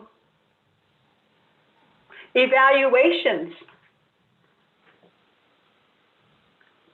you know, without, and I won't go into, and I will not go into whether or not certain personnel have had their evaluations and so forth.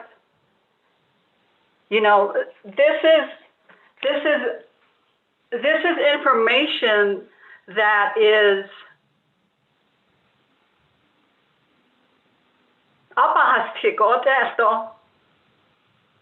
you know, this is an intra-judicial branch conduct and responsibility, you know, to start this process. And that's how I want to answer in regards to whether or not there were evaluations done for judges and so forth, and naming, and I won't, you know, again, I will refer back to the processes that are established, that were established by the previous Judiciary Committee, which in effect is the now Law and Order Committee, the names have been changed. and so the process for evaluations began and they are continuing. And in regards to independence between the branches, the judicial branch is allowed to conduct their evaluations pursuant to those two documents. And so that's how I want to address that it is very important to have evaluations for judges and justices. I believe that we all agree on that. We all agree on that. Every jurisdiction in the state and ours and in the United States, every jurisdiction has evaluation processes for the judges. And it's a good process, and it's good. Because what that does is it allows the public, including lawmakers, including legislative, it allows them to have an input into that process. Because really, it is the people's courts. We are in a jurisdiction where we do not have voting of judges or justices. What we do have, and when you do have a voting for judges and justices, what happens there is that it's in the ballot box whether or not a judge is reaffirmed to come back. We, the Navajo Nation, is in a system whereby we have this process. We have this process that is spelled out in the judges and justices evaluation section. And then we also have by resolution also that there's a hearing process specific for judges and justices also. And what that process allows is that it allows the public to have a say-so. The framers, the Judiciary Committee of years ago saw that. And that's how they were developed, so that the public can have a meaningful involvement in the process of maintaining their judges. And we have that system. And we have those two documents at this point to make that happen. again, it's the people's court, and they should have input into that. And that's how the system is set up right now. And this goes along with the same thing as it goes along with what we know, what we have as the net. We don't push people away, yeah. We help them. We help them learn. And within the judicial branch, that's why we have a training requirement for judges. We have an evaluation for judges and justices so that we can help them, because we have invested in them. We have invested in them already. And so the training, the evaluations is to help to see how we can improve, how the justices can improve, how the judges can improve. That's what the evaluations are for. And within the judicial branch, in regards to judges' evaluations,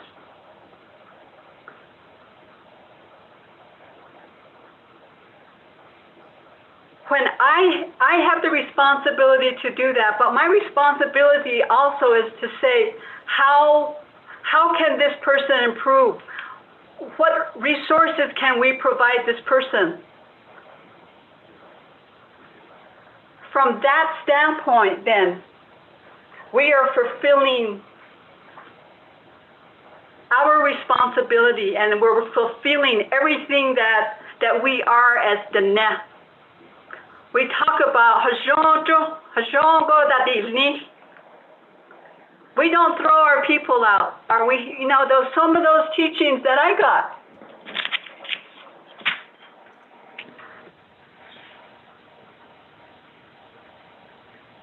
And so that's how I want to address this part of it, that the evaluation is a very necessary part.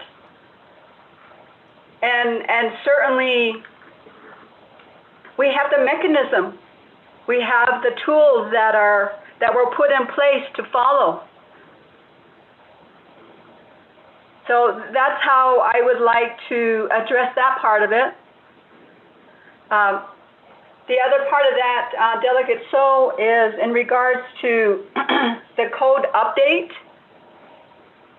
Certainly there are opportunities for individuals to make recommendations for code revision,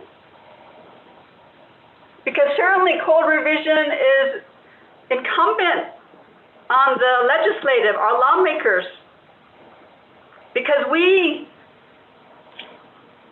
as judges or as justices, you know, we follow statutory language.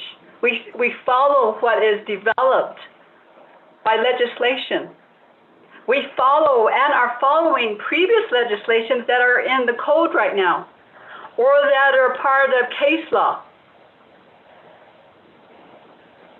Certainly to address, you know, what happens, or if the code is not updated, what effect does it have on the judicial system, on judges and on justices? Likewise, if there needs to be improvement in code revision, when I heard code, I think that we're talking about the statute. Certainly there are rules, there are court rules, there are rules that can go to the Supreme Court. Certainly those can come before us. But when we're talking about code revision from the Blue Book, you know, we all know that from the Blue Book, yes, and that's the code. And so my experience, having been with the Navajo Nation Bar Association for almost 30 years, about 28 years I've been with the Navajo Nation Bar Association. I got my certificate back in 1992. So we're looking at almost 29 years. So based on all of that, I have seen revisions. And so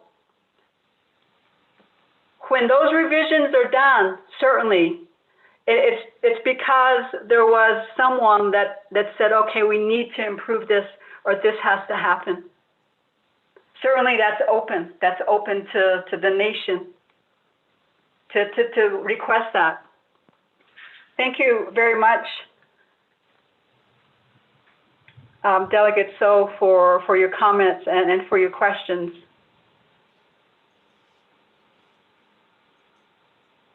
Delegate Yellow Hair, thank you very much. Also, what I'd like to say is that we have courts. We have district courts out there. And then we also have a Supreme Court. And there has to be independence within the judicial branch also. Within the judicial branch, we cannot overreach into district court proceedings or district court decisions. And the reason for that is because you may have someone that does not like a decision at a lower court level, and it will come up to the Supreme Court. And so there has been improvement.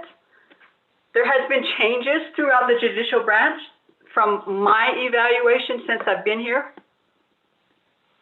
Through the years, there have been decreases, I believe, that in funding that reduced personnel in the judicial branch. And so, that in itself causes caseloads, backloads, and what that does is that it causes a staff to take on somebody else's responsibilities. And so what has happened is that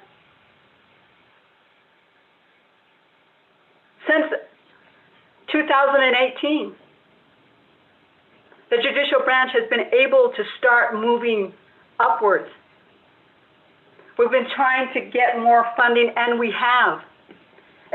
Thank you to the legislative branch and also to the executive branch. Thank you very much, because giving us more funding from general funds, and then also reaching out to federal funds and other funds, Department of Justice, all of that, the Bureau of Indian Affairs funding, all of that allows us to get more people, allows us to get more judges, allows us to get all of these so that we can get that.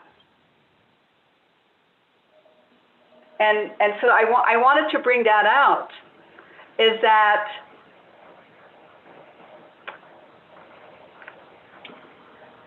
we have a system, the judicial branch has a system, the district courts have a system. It's called Justware, and Justware has the cases. It has a number of cases. And so I wanted to bring that out because we do have a system. We do have a system where we can find out how many cases that we have.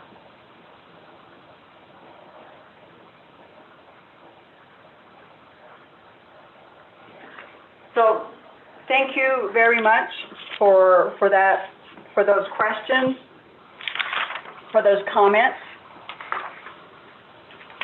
And I'd like to close. I'd like to close at this time.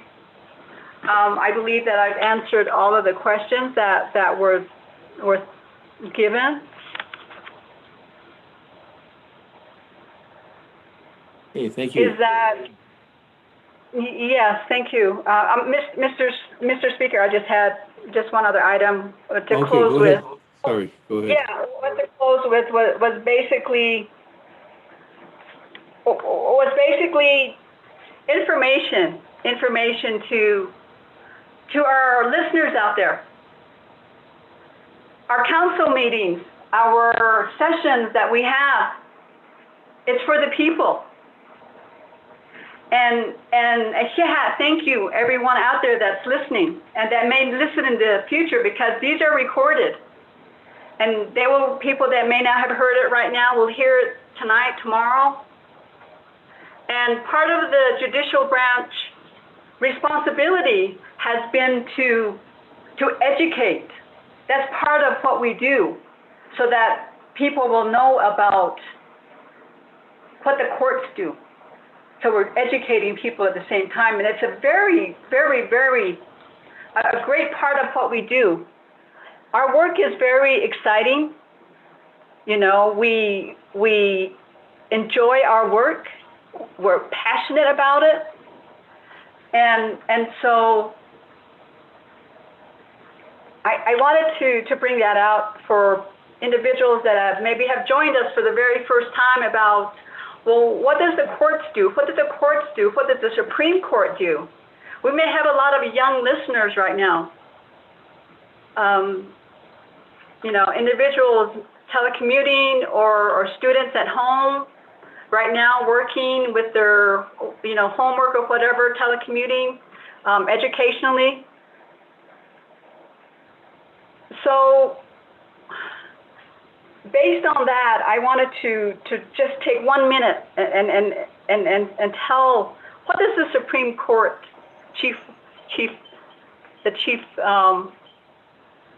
Supreme Court Chief Justice do? The Chief Justice is the manager of all courts overall. You know, it's head of the judicial branch, supervises the administrative courts, office of the courts, is a spokesperson and advocate. For example, funding, getting more funding to the judicial branch. And also, you know, there are assignments, you know, convening the judicial conference, because that is the policy decision-making policy group of the judicial branch. There's other things that happen.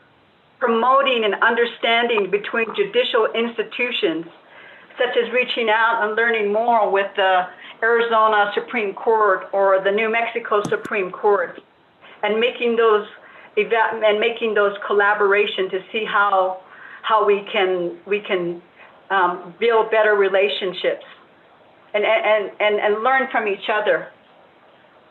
And so Delegate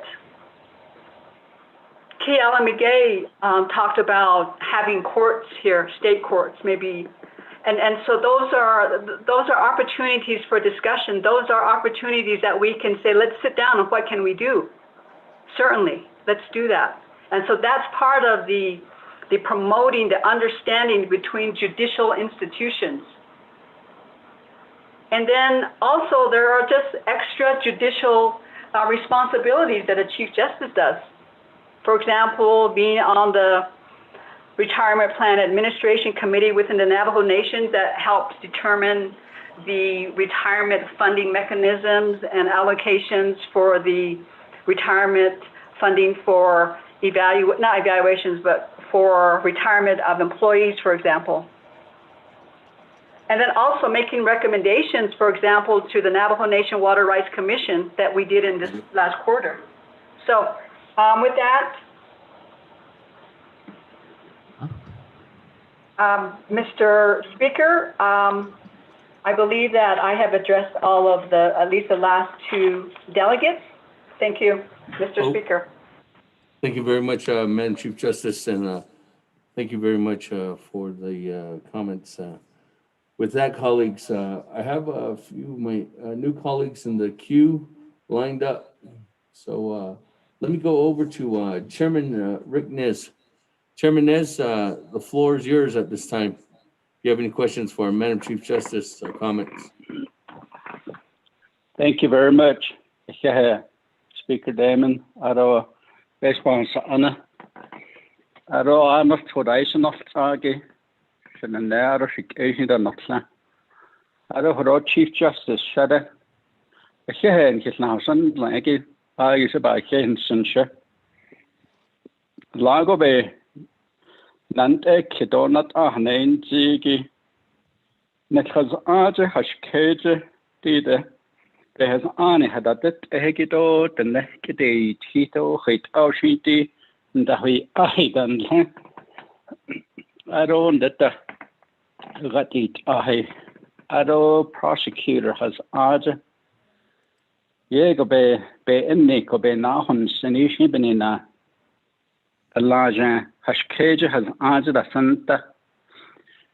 Kui Asan de zetob na rego ha shishta has tin host go ha such meeting ben yeah benoshta hadilo. Then le couldn't shade and she kid hi ar hat on spons a la she came na a she has this ski jo gt a lot that a shist in easy Ahot ehegi has ajigi bansis kesle aniltro. Ndayelzi dobe has anik da hiti. Ejashi meeting goshel da has tinde be has anik inti. Akoe ashishte. There's a last in there. The insurance dog kahnas basishito. The other in the I don't leo na lo hadina shanatsa. Nasbahas na nisbenina ken na anishnila o bedini behas anik en kit skisen song yego sta has tomben na speed limit en kit bedishnila ashist ebedini ndan na hodle na es landla shahan zon sa a ko bedini anashi hejo at behas aniki abanish anin so شلخت إغاثة بديني. ده خارج انتهز تيشت لينا أسهل له هدية ده بديني. ده أيو كده تنشلي بدشنو. هجون أسهل وصل عني. I'll warn you. I need to warn you. هجون أسهل وصل عني. أربعة كهني زين. We all need to be warned. أني التو. خالد ويورا نيت إيرا إذ آني كده هيتي إن ده نتخذ آجي قبيني Chief Justice هي أخد ده هي آهينان ده نشيدو كنا ده أنيشن ليجيكي ننتين دو ده ننتين أخرون هجي ينتكي هنسن إيدا بينان دشت إذن لنجي دو بينش خطا خالة آجن نتخذ آجي I'm not an expert. The best one has but I'm not go. That had oversight on it. A best one has but I'm not nilkish. Yeah, that's Nishiki Hans go she Nikades Edo, quite Ashi, Nanishat, any bay in Hada Hansen. A cocorosho honda, yes, hito hot under your seat or hot under any edition.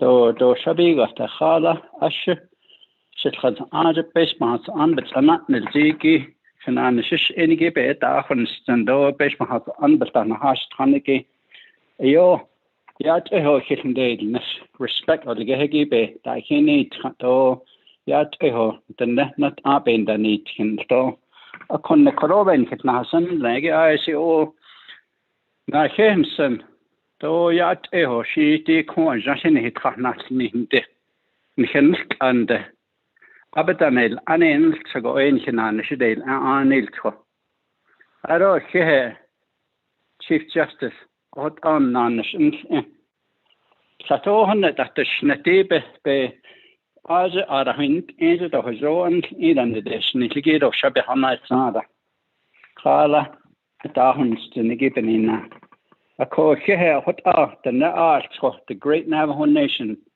Banan Nasto what hash cage has Ajigi, Nanish Enigi, Koro, Bena Henson the Desh become Soe Korohadesh to a share. Thank you. Thank you very much. Speaker, this is Edmund. I'd like to in the queue box, please. Okay, thank you. Good morning, Chairman. Thank you very much, Chairman Nez. Let me go ahead and continue on moving down.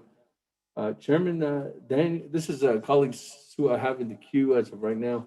I have Chairman Daniel So, Honorable Vice Chair Slater, and Chairman Yazzie.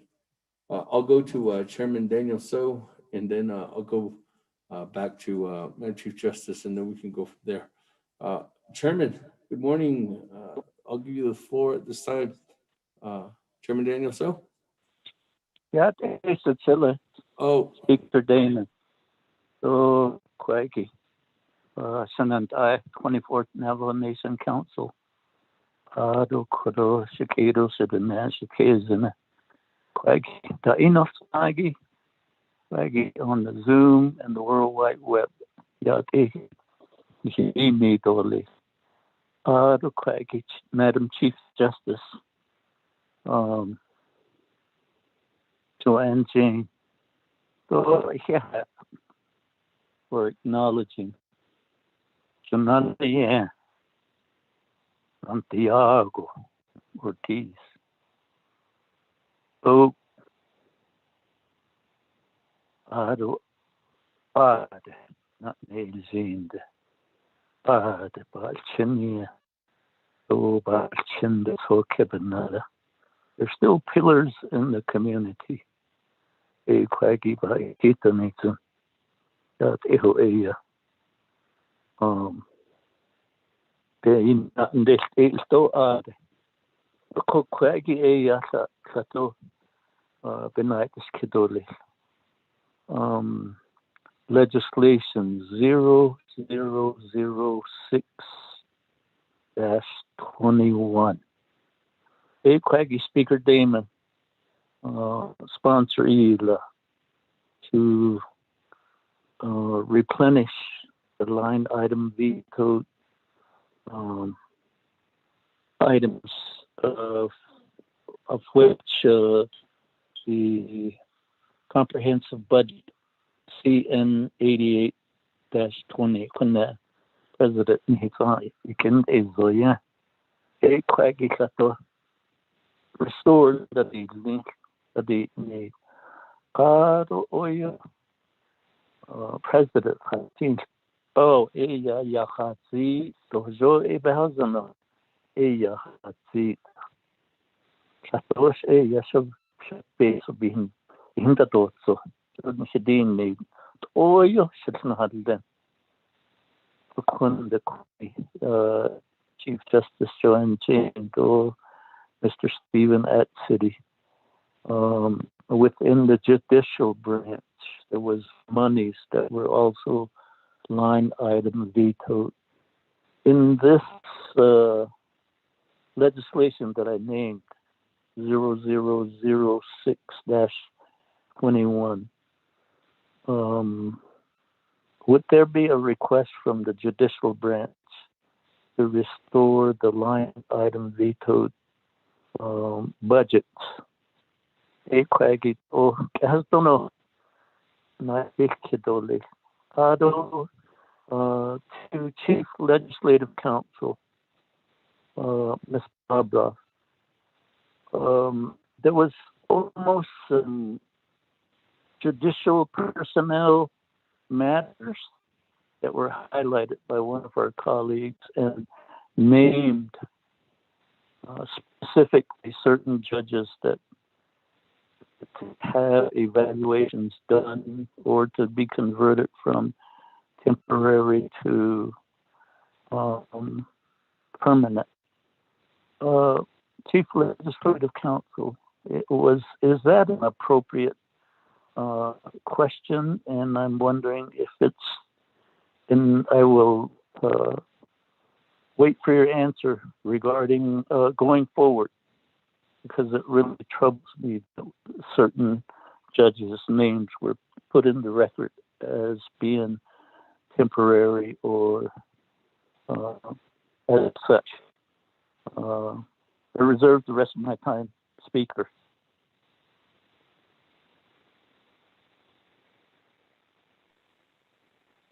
Let me go to, thank you. Well, first, thank you, Chairman Daniel. So I think there was a question directed at Ledge Council first.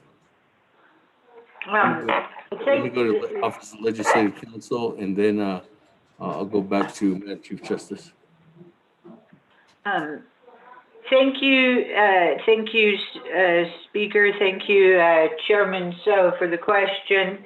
As a general rule, whether an employee and judges, with all due respect, are also deemed to be at least employees, just in a different structure. But the question of whether they're permanent or confirmed, that's all public information. So I don't think that in and of itself is inappropriate. I do defer to Madam Chief Justice to make determinations as to whether she wishes to answer questions. I would suggest, and this is just a suggestion, that the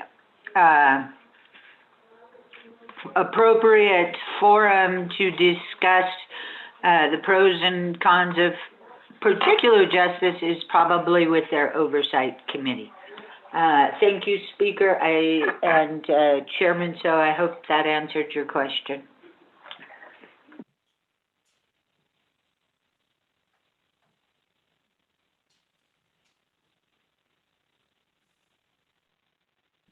Thank you very much, Madam. Ms. Barbara. With that, let me go ahead and refer back to Madam Chief Justice. Mr. Speaker, thank you. Thank you very much. If you had Chairman Nez for your comments. Yeah, that is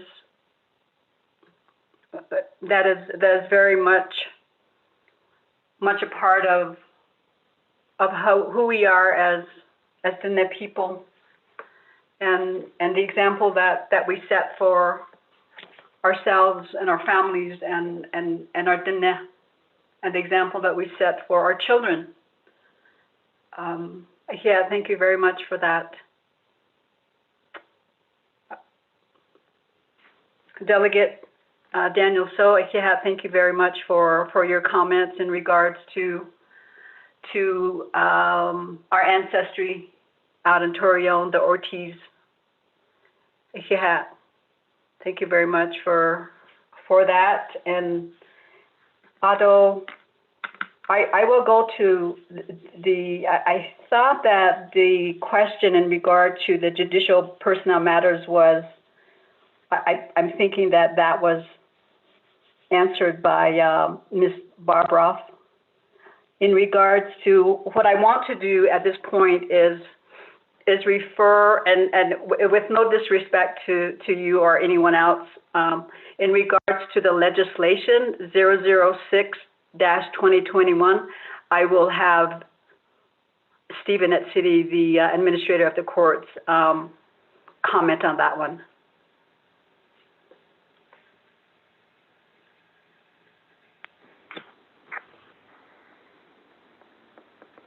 Thank you, Chief Justice Jane. Can everybody hear me? Yes, we can hear. Okay. Our comprehensive budget that was taken up by the council in August, September of last year for the fiscal year 2021 included our unmet needs budgets. And my understanding that those were the primary things that were subject to the line item veto that was imposed by the executive branch. And as we are looking at legislation 0006-21, the judicial branch has not specifically made any requests to restore those unmet needs budgets. the budgets that we do have in hand reflect the full 12 months of unmet needs, and we understand that if we were going to move forward, we would have to amend those for the time remaining for this year, prorate it, and at this point, we are not requesting the consideration of those amounts. Madam Chief Justice. Thank you, Mr. Tiri. Yeah. Delegate, so in regards to Delegate, so do you believe, I mean, was your question or comment responded to adequately in regards to what you asked with Ms. Barbara? I was just wanted to go back to that. Thank you, Madam Chief Justice. Does that complete your response then?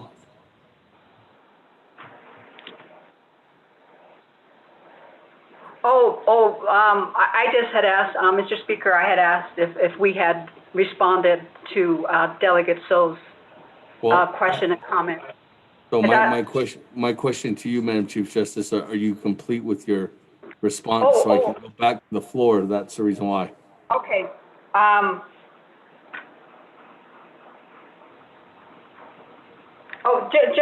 Just an additional comment in regards to evaluations. The judicial branch has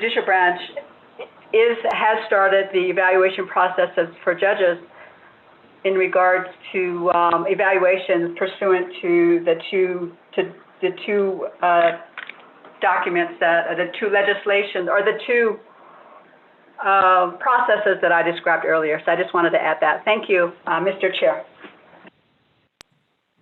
Thank you very much. With that response to members of the council, there was I guess a request too as well. So let me go ahead and go back to the floor in regards to individuals that are in the queue. Colleagues, Honorable Slater, the floor is yours at this time. Thank you, Speaker. Can you hear me? Yes, I can. Thank you. Thank you, Shania. Thank you, Chief Justice Joanne Jane, for your presentation.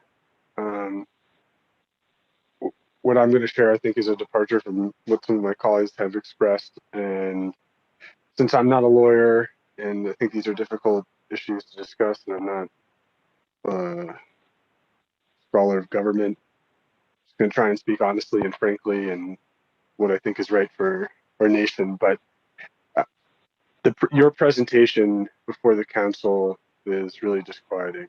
And I say that because we at council have a case, I think that's being addressed in Windsor Rock District Court.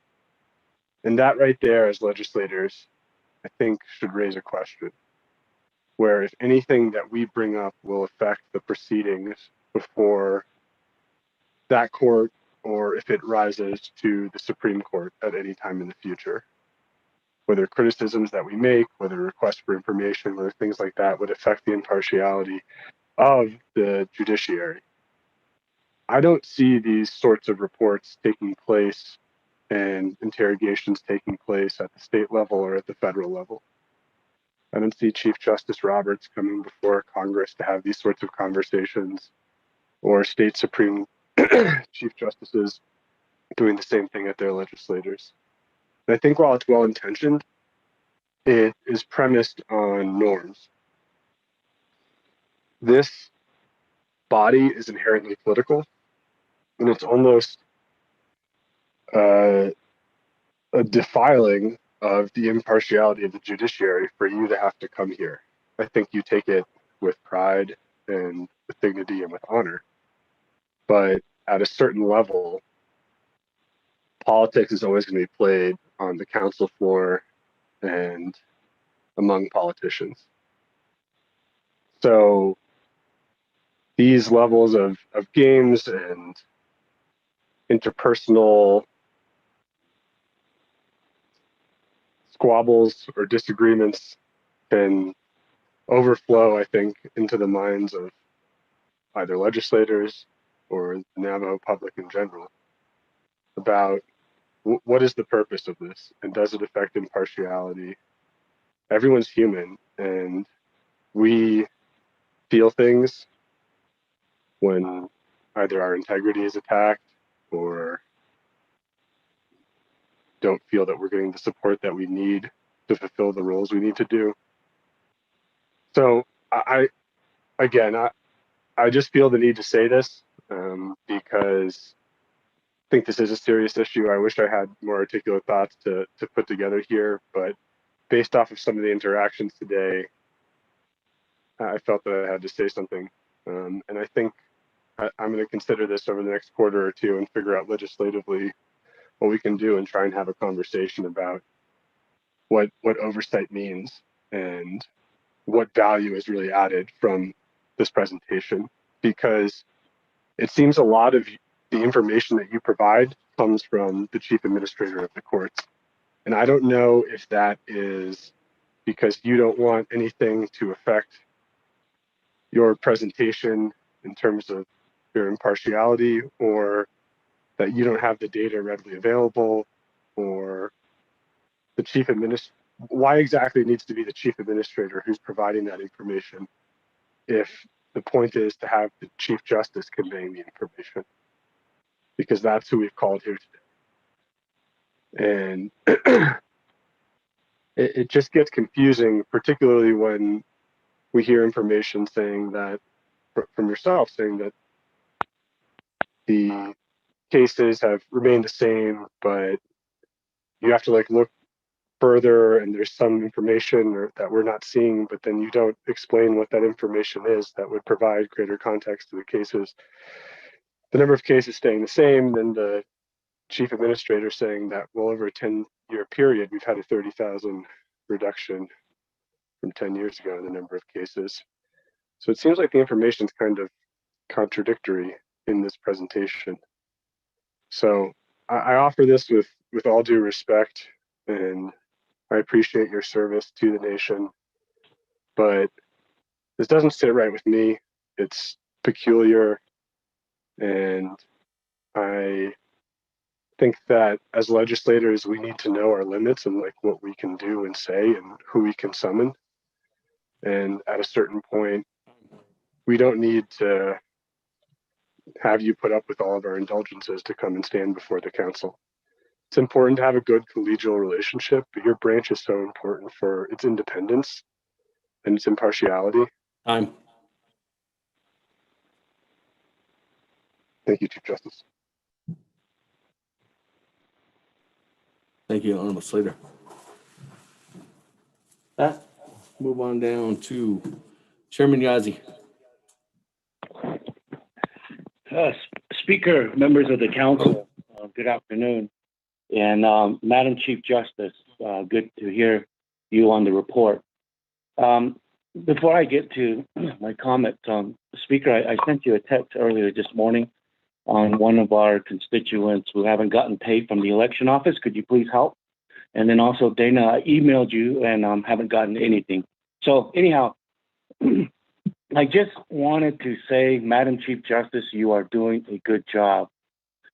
I know in the past, the past Law and Order Committee, we have worked on a lot of issues with other departments such as the PD. And I do agree in what was stated. Other entities can't interfere with police nor the judges. I mean, that's just a big no-no.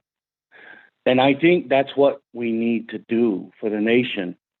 Because, Madam Chief Justice, you have every right, every law when it comes to assault, when it comes to battery, when it comes to, statements that are being maybe, used in a way that is you're fearing for yourself. And you have the authority to file charges. And that's what the comment that was made earlier. we as legislators need to know where our standpoint is at. Chairman Nez said he got pulled over this morning. And, you know, I don't know, but, you know, with the badges that we got, we can't just flip out our badge and say, this is who we are. I mean, I've gotten pulled over, you know, many times, gotten written warnings, but, you know, I don't say offhand, you know, I'm a council delegate and, you know, you need to let me go. I remember when, you know, I was with the sheriff's department, you know, we arrested one of the council delegates for, you know, DWI, and we recorded him. I'm not going to give a name out. And that's all he said is he was a delegate. He was going to have our jobs. So with respect, you know, we got to know our limits and who we are talking to. We're talking to the Madam Chief Justice. And ethically, you know, that, you know, we are not above the law, period, you know. And so, Madam Chief Justice, you just continue to do a good job and stand up in your prayers. And I know you always do for your staff, you know, the judges and employees and Mr. City there, you know, that is speaking as well. And so I just wanted to share that. More of a pat on the back and be strong. And I will definitely keep you in my prayer, Madam Chief Justice, and along with the judges too as well.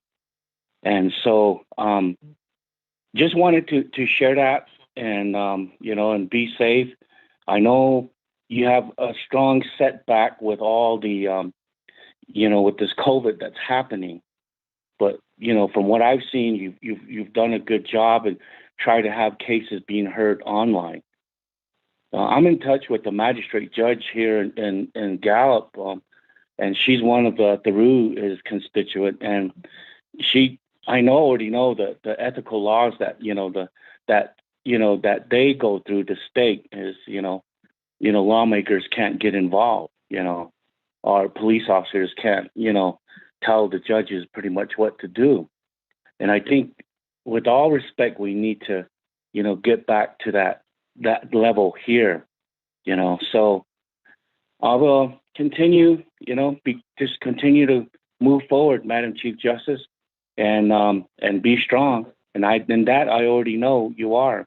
So I'll leave it at that, Speaker. I won't reserve my time, but please, Speaker, get back with me on the text that I sent. And Dana, Ms. Barbara, if you could just respond back to my emails from yesterday, I would greatly, greatly appreciate it. Speaker, sir. Thank you very much, Chairman Yazzie. Let me go ahead and go on down. I have one more individual, our colleague in the queue. Let me go to them and then I'll come back to you, Madam Chief Justice. Honorable Stewart, good afternoon. Good afternoon, Philip Speaker. Our colleagues of the the staff in Klinigi, the legislative branch staff, Klinigi, and the executive branch president, vice president, and staff on the Nigida. And the Shama, Chief Justice Jane, Don staff. So I hear in la don in don hit now since na. I stop our hit and it's in a call. Jean go we can. We can't, and we really don't know what your job and the judge's job entail when we do our best to understand it. And the report again, in login so we did in law concerning the budget will be so. We are working together collaboratively to move some of your staff into the community. So I think in days don't staff so you can not jump from there. So I give a hit and it's in Jana. All console he had in Dini doleshama though staff so a so also don't general handash stone hinan slow in Jana so hit and it's in all console to the speaker. Thank you. Oh, thank you, Honorable Stewart. And Chief Justice, let me go ahead and go back to you. I'll give you time for a response. Thank you, Mr. Speaker. Thank you, Delegate Slater, for your comments and your question in regards to the process of having a report by a Chief Justice. Certainly, we do know what the other states do, what the United States Supreme Court does, and certainly the presentations are in the form of a report, and it's like a state of the nation judiciary report for chief justices or judges, whatever the position is, whatever that is. Jurists will give somewhat like a state of the judiciary address. So that's part of telling the communities and our, in this case, the Diné people, where is that? What are the judicial, what is the third or that other branch of government do? Because we are very much an integral part of that. And certainly the purpose has been to address, what are we doing, and so certainly we do understand that, and the question is, does it affect impartiality? All of the judges and all of the justices, we have codes, we have judicial code of conduct, and that we take an oath, judges and justices take an oath that there will be impartiality. And it is a good and a very sacred standard to have. And so I just wanted to say that part of it, that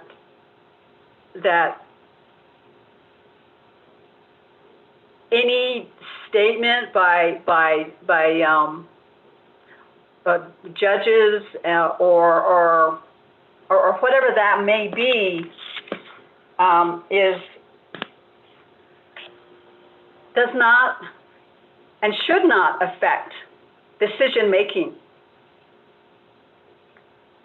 And I am confident that all of the judges in the judicial branch of the Navajo Nation and all of the justices, and I can say that with me because I'm part of the justices also, that we are impartial. Maybe the appearance might be viewed that way, but I have full confidence in our judges to do that. I want to bring that up in regards to, certainly I delight in our staff that work all of the details about the details. As a presenter for the judicial branch, I give a general overview, and at times I can go into detail.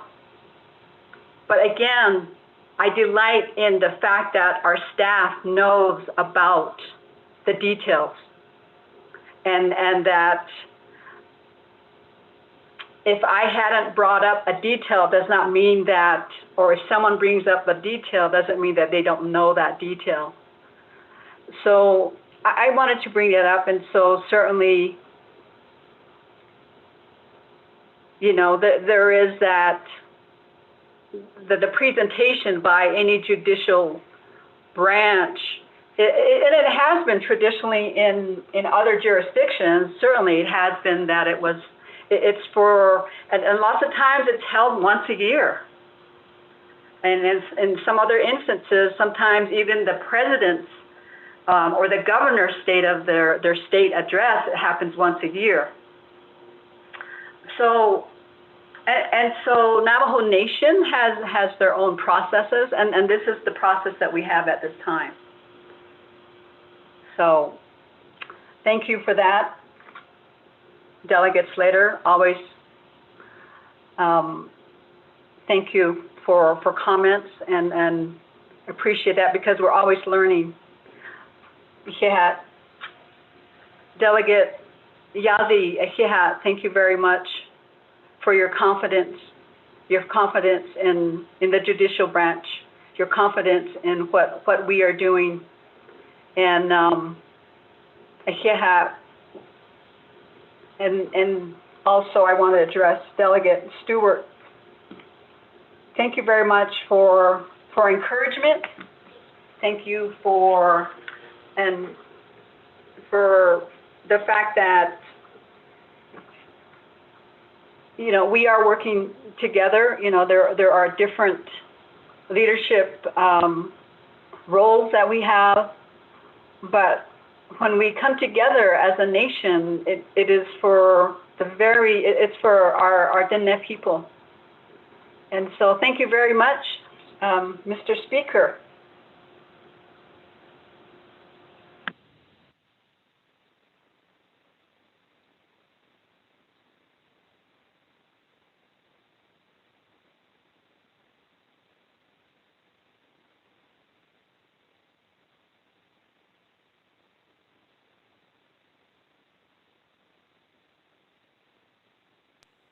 With that, colleagues, any other comments, questions?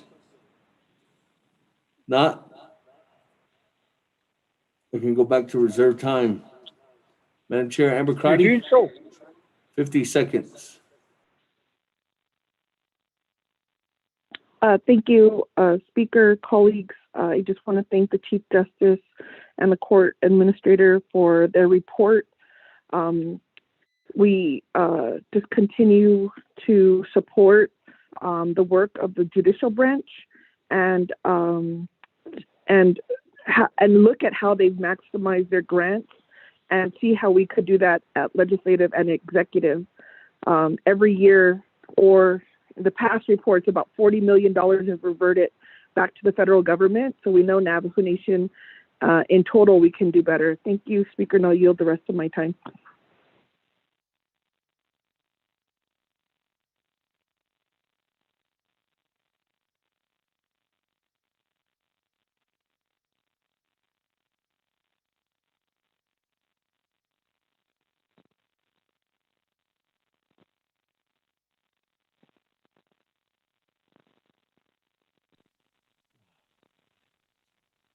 Okay, thank you, Madam Chair, Amber Crotty. Moving on down, Madam Chair, how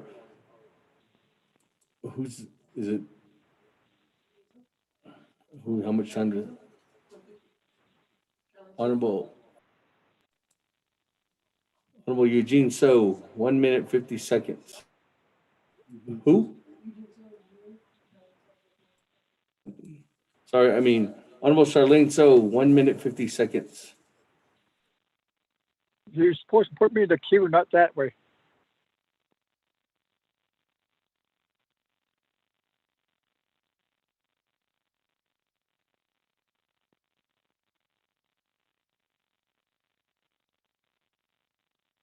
Speaker, I will waive my time.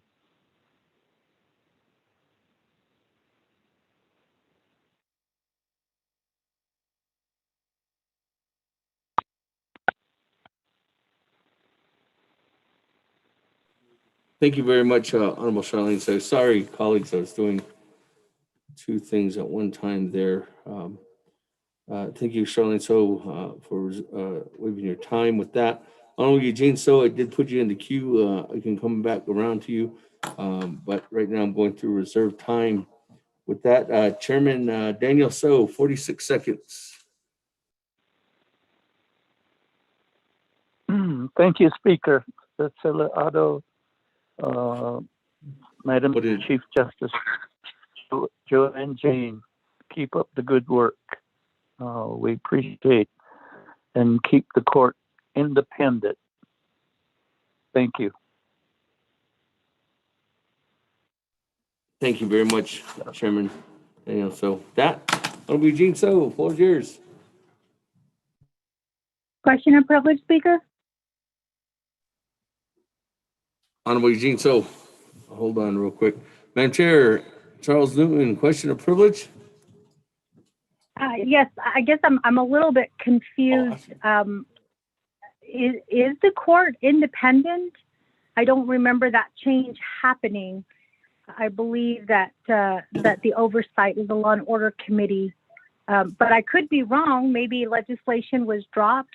Can I get clarification on that? Thank you.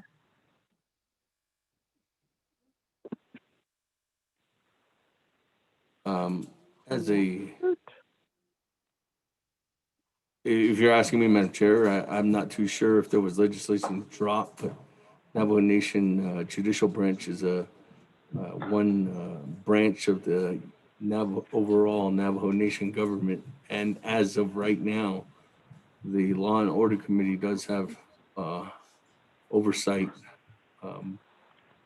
over the branch itself. But let me refer to that back if anybody's from Department of Justice or Office of Legislative Counsel like to jump in and respond to Madam Chair Amber Crotty's question. Excuse me, that point of order, this is Delegate Crotty. That was not my question. I do believe the courts are independent. Thank you. Sorry. And Chair Charles Newton.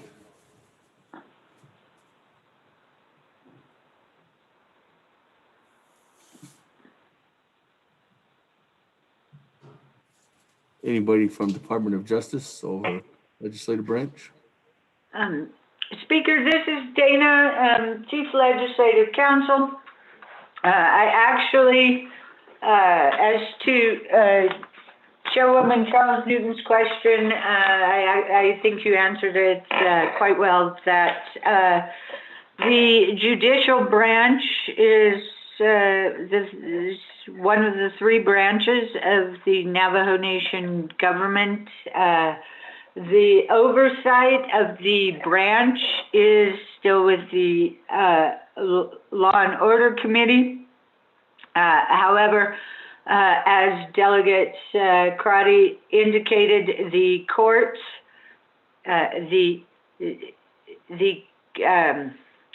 courts, as far as decisions and proceedings go, that is independent. However, the operations of the judicial branch, which do not encompass the actual decisions of the judges or the way court proceedings, etc., those are under the oversight of the Law and Order Committee. I hope that was helpful. Thank you. Thank you very much. With that, Honorable Eugene So, floor is yours.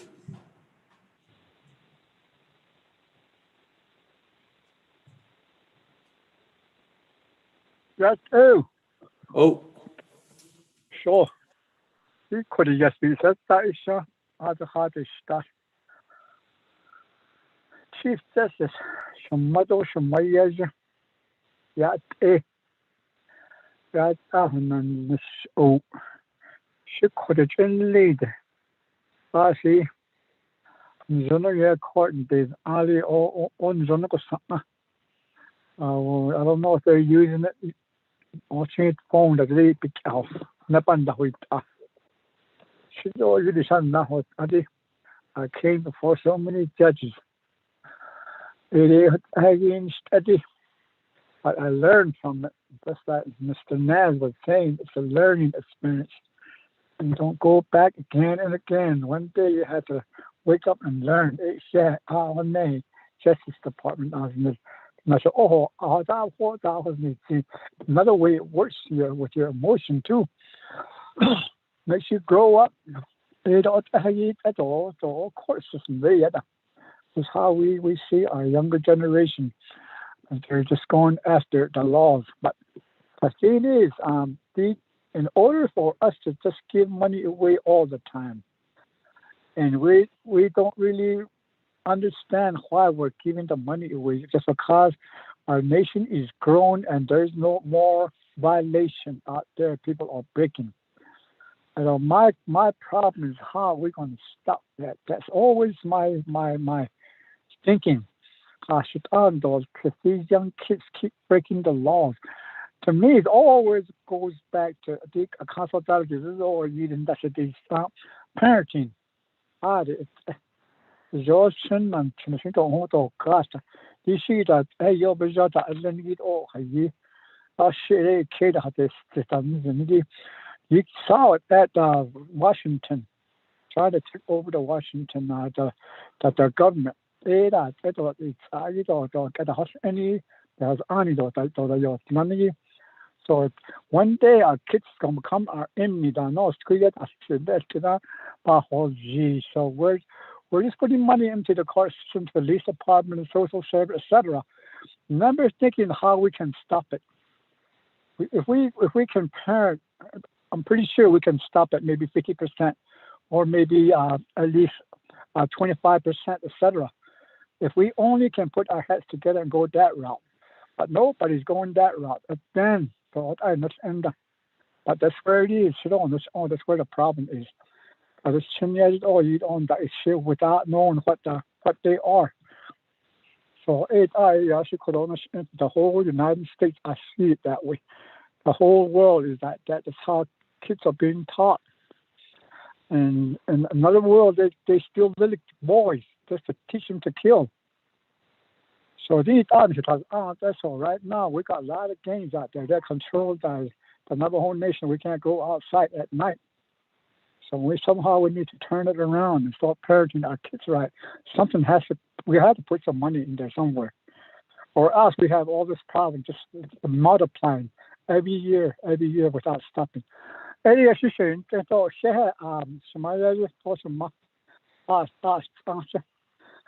So even now go I know you're doing a good job. Just kiss. Thank you. Here's my time. Thank you. Thank you very much, Honorable Eugene. So any other comments, questions at this time? Madam Chief Justice.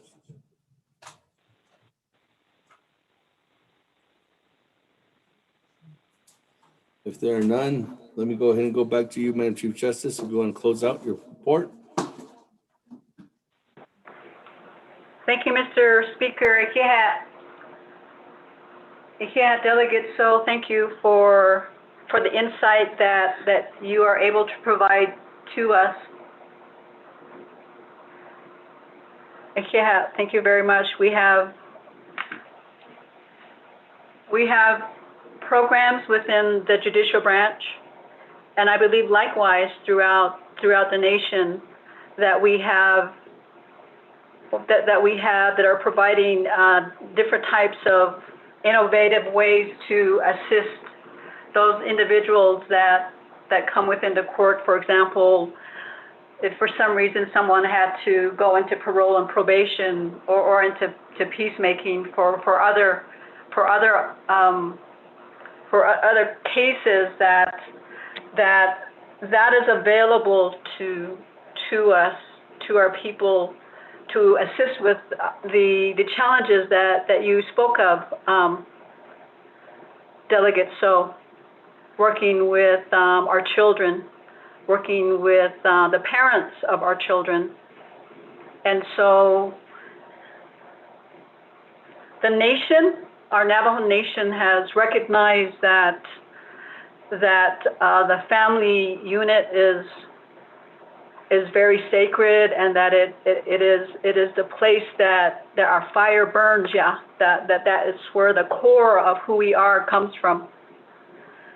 And a lot of the teachings that we have, both in the probationary, parole, and peacemaking, and then also at the district courts, there is that teaching that comes out from the decision makers in regards to how can we help each other, how can we help our children.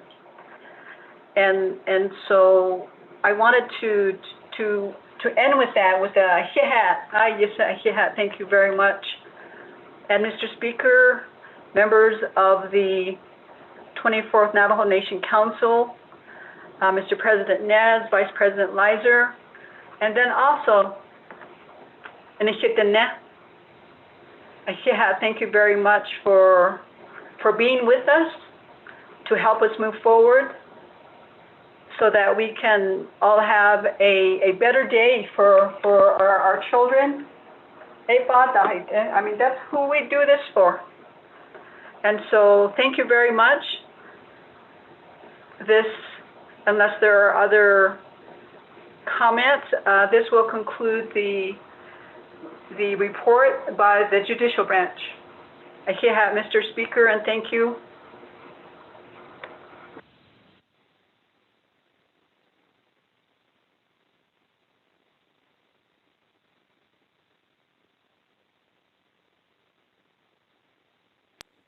Thank you very much. With that, Madam Chief Justice, and thank you very much. With that, colleagues, it's great to have the Chief Justice here with us this morning and in this afternoon. Colleagues, if there's no other questions, comments for Madam Chief Justice, I went through reserve time. There's nobody on the board. Going once, going twice. This is Delegate Charles Newton, Speaker. Madam Chair, Charles Newton. Floor is yours. Thank you, Speaker. Colleagues, thank you all for the questions and the comments. This is more of a comment that will be provided, not so much questions for the Chief Justice. It is true that we have, at the Law and Order Committee, grappled with some of these questions, and we have had discussions with Madam Chief Justice's administration on addressing some of the concerns that are coming out of the court. Primarily, at one point 1 year ago, I did have a meeting with Dana, and we did talk about, how to, move forward in addressing the issues of the Supreme Court and whether they should be required to have an oversight. And so we also looked at the Judicial Conduct Commission, and at one point I did make an argument when judges were being confirmed that there were concerns about the way that the confirmation procedure was, the way that it was set up. And it is now coming to light.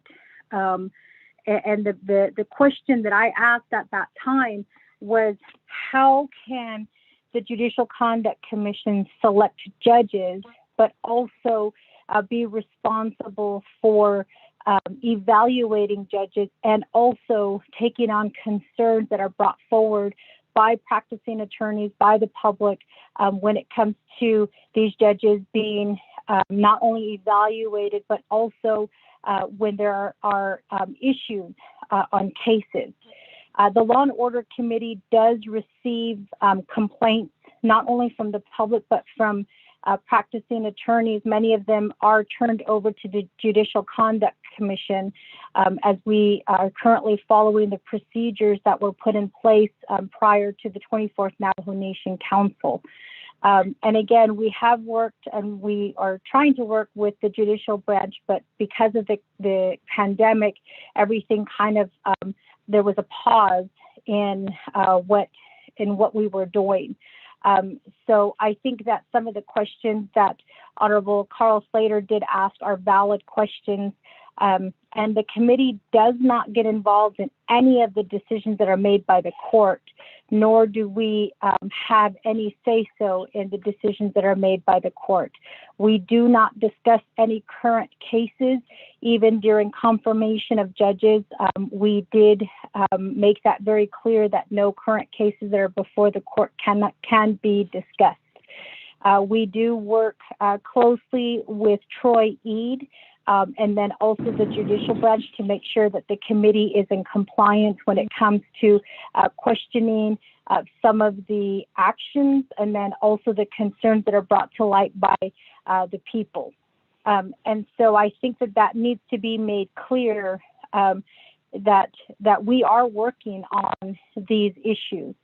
I do also have to comment that when the appointments were being made, there was not a request from any delegate aside from myself to be on the Law and Order Committee. And so I just find it very interesting that everybody wants to say so, but nobody wanted to be on that committee. Again, you know, we are doing what we can to try to address the issues, just like every committee that is currently in place. When these kind of discussions happen, when people want to be involved, it makes me think about the legislation that Honorable Eugene So dropped, which is to get rid of all of the committees and have every single enterprise, every single division and department report to Nabik Iatke. That way we all have a say so. I think that, you know, I think that may be the best option. And so I have supported Honorable Eugene So's legislation to try to make that happen, because that's what he keeps arguing, is that we all want to say so. We all have been affected. Our people continue to be affected by these various divisions, departments, and branches in this case. And yet, you know, the only time we ever hear about these issues is when it comes before Nabik Iatke, when we ask for a report. And what ultimately happens is the committee will say, you know, we did hear that report, or we are addressing those issues. When I think that, you know, with the current system, we're failing our people. So I just want to make that comment and just make it known that we are working with the judicial branch on these issues. Thank you. Thank you, Madam Chair. Thank you again for your comments. I don't think there was a question back to Madam Chief Justice. Is there any further comments, questions, colleagues, on our report received from Chief Justice of the Navajo Nation?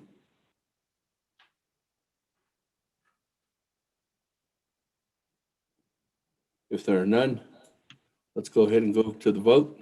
Accept the report. So it's a roll call vote. Honorable Elmer Begay. Honorable Key Allen Begay Jr. Delegate Key Allen Begay Jr. votes green. Thank you. Honorable Key Allen Begay Jr. votes green. Honorable Paul Begay. Delegate Paul Begay votes green. Honorable Paul Begay votes green. Honorable Nathaniel Brown.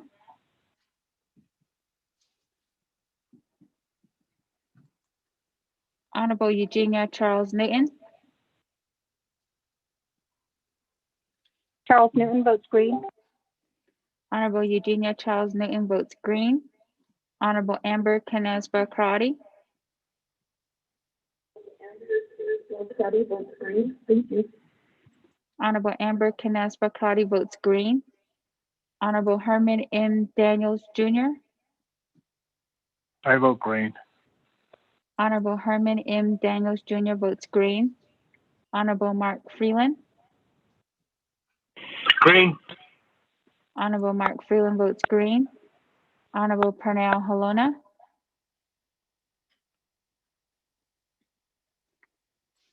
Honorable Jamie Henyo.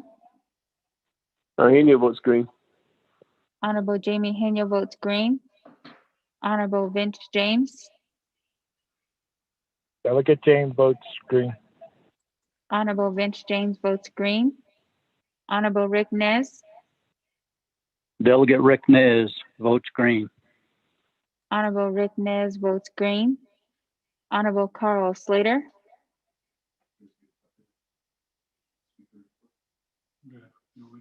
Honorable Raymond Smith. I'm sorry, Mr. Slater, can you repeat your vote? Green. Honorable Carl Slater votes green. Honorable Raymond Smith Jr. Green. Honorable Raymond Smith Jr. votes green. Honorable Wilson Stewart Jr. Green. Honorable Wilson Stewart Jr. votes green. Honorable Otto So.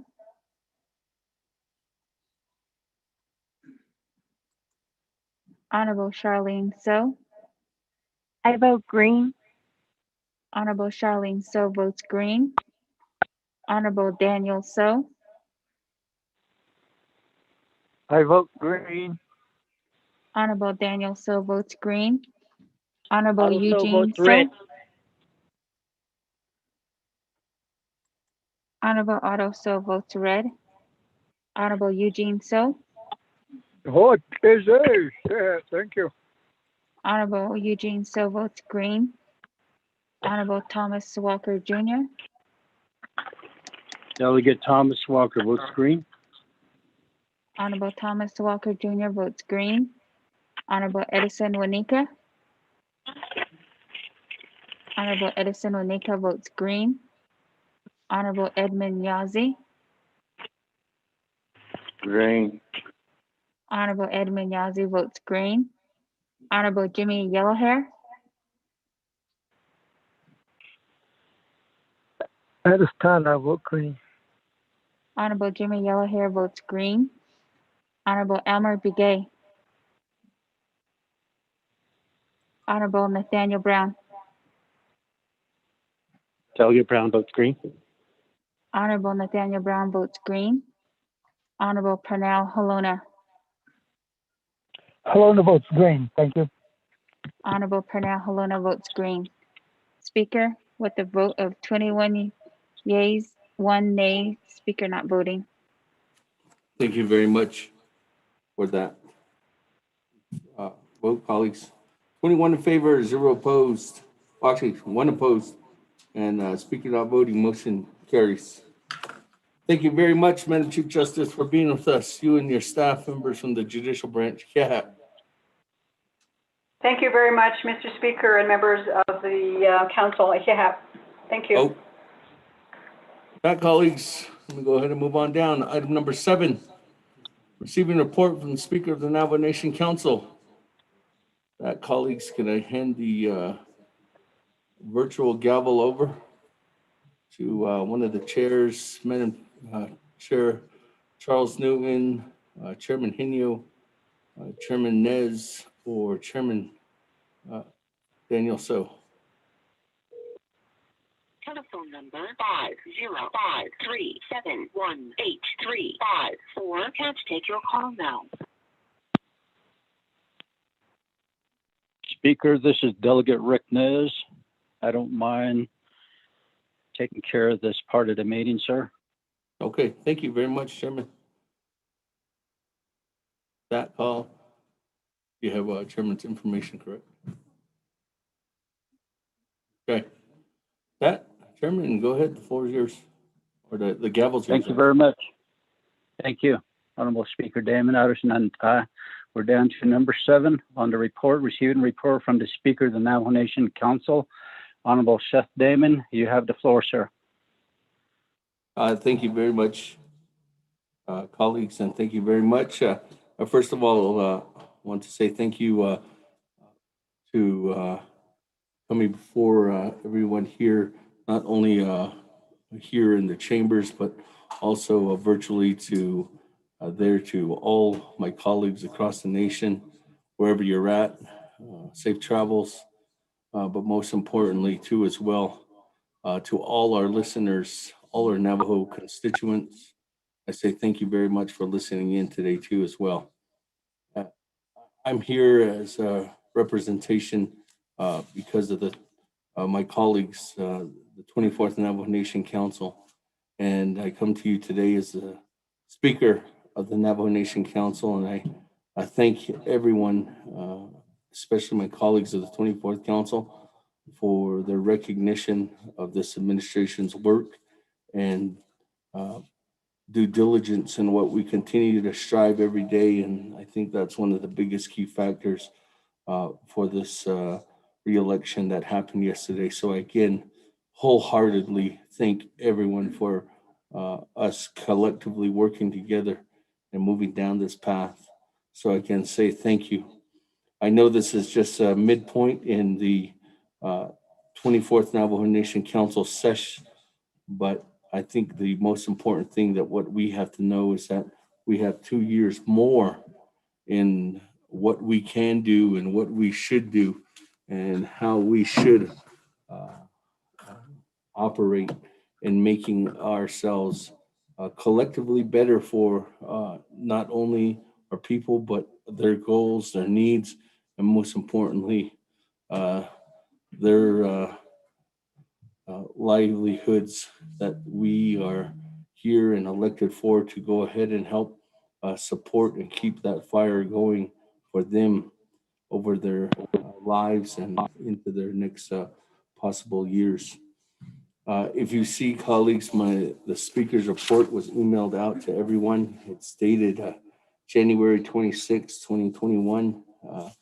I bring this collective speaker's report with speaker's message in there, outlining not only a thank you, but also our efforts to go ahead and continue to work together as a council and working together for not only ourselves again, but for our people.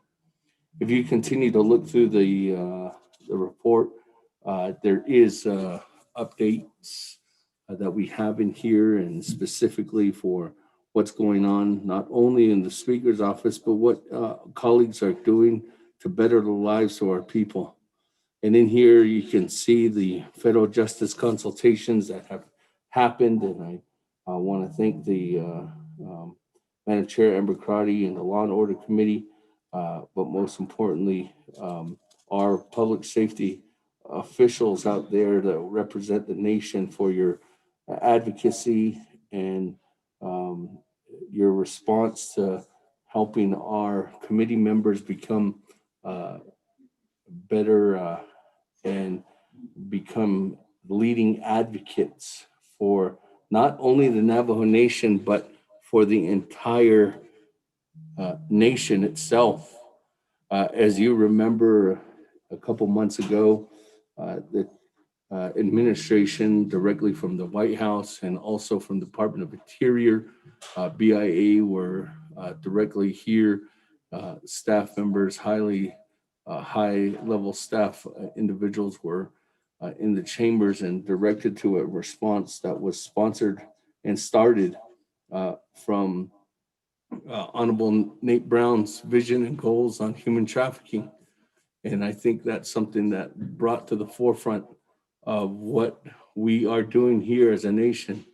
When the Navajo Nation says something, and when the Navajo Nation does something, all other Indian tribes, all other indigenous nations across the world listen. And I know that we are still continuing to lead this charge in this effort, not only for MMIP, but human trafficking, but also in just the basic protections of our people. And in that, I know that one of the aspects of us go ahead and move forward was trying to look at options. And I know in the overall comprehensive budget that was moved to build a Navajo Nation Child Advocacy Center planning responses, and there's an update there of what we continue to work for. We do have, and the Speaker's office continues to work with IHS and local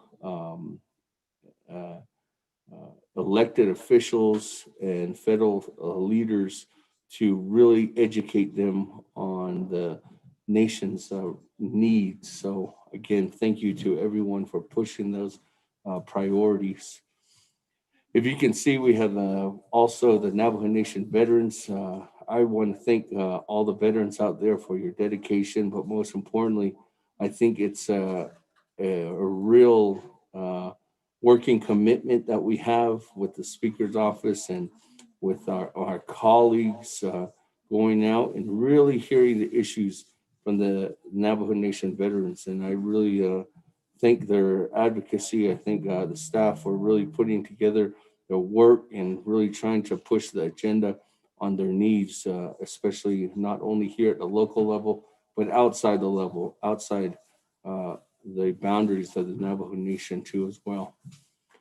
We do have in their goals, just as an update, meeting those different members or makers and shakers and of all these veterans organizations. So I'd say thank you very much for allowing us to help assist you. And most importantly, we continue to work together. If you see on page 8, one of the biggest things that the Navajo Nation Speaker's Office is continuing to work and lead the way in the charge is on the Navajo Nation Code Talkers Museum and Veteran Center that we have started off when we first took office, and we continue to push that effort. The Navajo Nation Code Talkers Museum, working specifically listening and hearing from the Code Talkers themselves, but also working together with Division of Community Development and the Office of the President and Vice President and Navajo Department of Transportation to really go ahead and move on that agenda. I know that we have $1 million appropriation that we're working together. We're working on that right now to really set the tone and finalize that.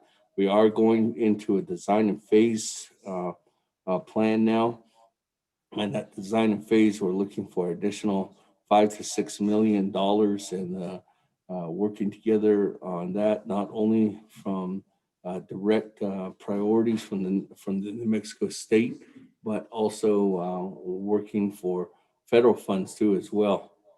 And I just want to say thank you to the Navajo Nation Code Talkers for their willingness to continue at every single meeting. It's amazing working with them. They're there, and we continue to work and listen to our representation from their past leadership and their current outstanding stellar work that they continue to move forward even through the pandemic. So thank you very much. In here, you'll see also as well just an update on the Navajo Nation Cares Funds expenditure plans of what we've done in the past couple months. White House government to government consultation. And then I really want to thank our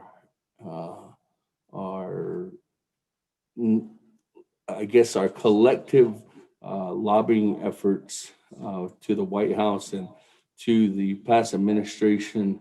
Mind you of what was taking place by the head of the former government, but the responsibility of what we've done to express the need and push the barriers and shatter those records of encouragement for the federal officials to notice not only the nation, but notice what we and who we are and how we need more direct services for our people. I really think it's been an awesome and collective effort from all of you colleagues, from our outside council, our outside advocacies who've been working collaboratively to get these things completed. I think we've done an amazing job. And with this new administration coming in, I know that we will continue to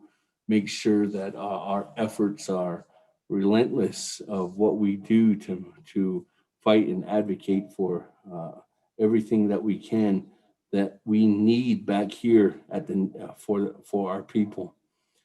We also had a wonderful organizational, and we continue to work with that as well on changing options that Honorable Eugene So brought to the table. And it was a collaboration working together with the White Mountain Apache Tribe and the Navajo Nation Consultation. We had working with Department of Justice on trying to change a lot of the dynamics of what legislation could be molded together and formulated around the fight towards alcoholism and drug dealing on the Navajo Nation. And Honorable Eugene So has led that, and it was working together with Honorable Eugene So where these new ideas have come together and working together on his priority and really trying to work outside the box of what Department of Justice and the prosecutor's office is working at now. So I really want to thank him and his thoughts and ideas for bringing us all together, and we continue to work on that. We also established the Quadrilateral Agreement Task Force this past quarter, and they did have their first meeting there on December 7th. And in that, Honorable Paul Begay, Honorable Herb Daniels, Honorable Otto So, and Vice Chair Walker are all part of that task force, along with members of the executive body, executive branch. So in this, I know that the Quadrilateral Task Force was something that was critical in order for us to go ahead and continue to fight and change up a lot of the old ways of formulating what the government had given directly as documents of us just to sign the dotted line and not talk about any kind of negotiation. I think at this point, we as tribal leaders are in a better, betterly qualified and highly remarkable in our new leadership that the federal government has to deal with this task force in order for them to go ahead and really bring home something that's going to benefit not them this time, but it's going to benefit the Navajo people. And I really want to thank Honorable Paul Begay for his leadership on that effort and what he is doing to really educate not only the individuals that are on the task force, but individuals in the federal government who do not know that much about this agreement or the specific area there in lands in the Chi'i and everywhere around Lake Powell.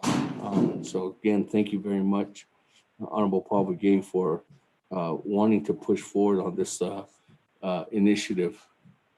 We do have an update there from the 500 megawatt transmission line too as well. I really want to thank Resource and Development Committee working together with Navajo, our Natural Resources Office, and Ms. Melinda Siaco from the Speaker's Office, who have been stellar in trying to develop those process and get that together.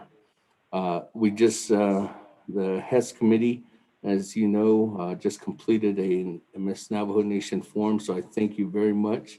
And that was something that went back to legislation that was sponsored by myself, so I thank you very much. And the outcomes of that, we'll go ahead and present that at the Navajo Committee when it does come back in the form of molding that to meeting what former Miss Navajos, the public, and leadership has put together in a dialogue that was there presented on this past January 18th. We continue to press the not only the executive branch, but the New Mexico leadership for their support in the Navajo Nation creating its first,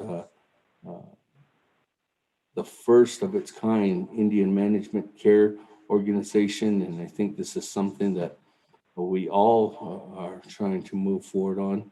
And this is something that I know that Honorable Chairman Daniels, Honorable Slater, Vice Chair Slater, and Honorable Freeland have really been stressing and wanting to get this off the ground. And I do see light at the end of the tunnel. I want to thank them for their leadership in continuing to fight for this. And I know that this is something that working alongside Molina Healthcare and Natani Development Corporation, that this is something that will benefit not only our people, but benefit the healthcare and longevity of the nation moving forward.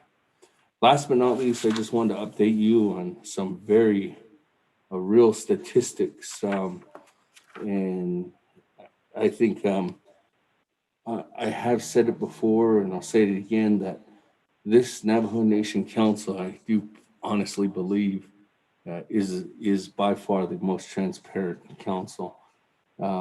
With the communications through not only the council's leadership, but also the staff and the communications director, Mr. Byron Shorty, has left a charge on us through our time lapse of mobilizing or transitioning our daily meetings from in-person to telecommunications. I really want to thank the team members there at the Speaker's office for really helping out and educating not only Speaker staff, but legislative branch staff, these meetings. If you look at some of these things, you can tell that we have had numerous amount of calls, whether they be on WebEx, Zoom, Uber conference. We've had so many calls. But if you look at some of the key dynamics in there, you'll show that through this, I'll just take you to page 14. Through our social media, you can see it's a huge input or direction is that YouTube. The Navajo Nation Council had a YouTube webpage created on October 31st, 2011. And at that time, until December 31st, 2018, there was only 3 videos that were uploaded. 2 of them in 2017 and 1 of them in 2018. And we only had 8 subscribers from 2011, 2018.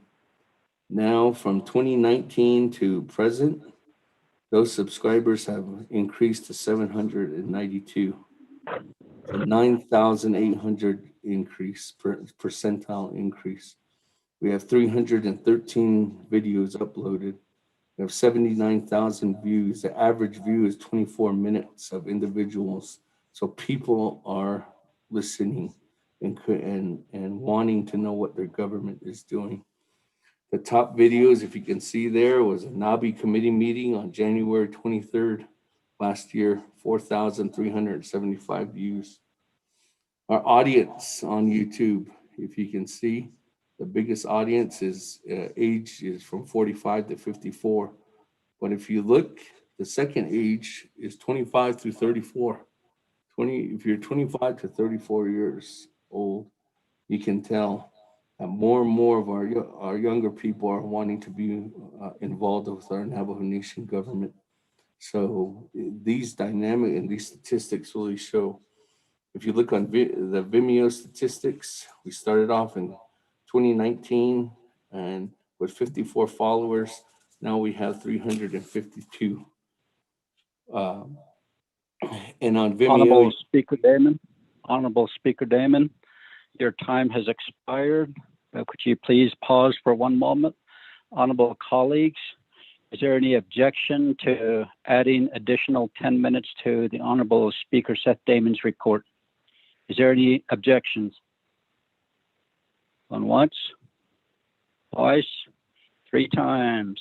Honorable Speaker Damon, you may continue for another 10 minutes, sir. Thank you. Thank you very much, colleagues. Thank you. And I think this is critical, these statistics. If you look on that, again, we are talking about social media.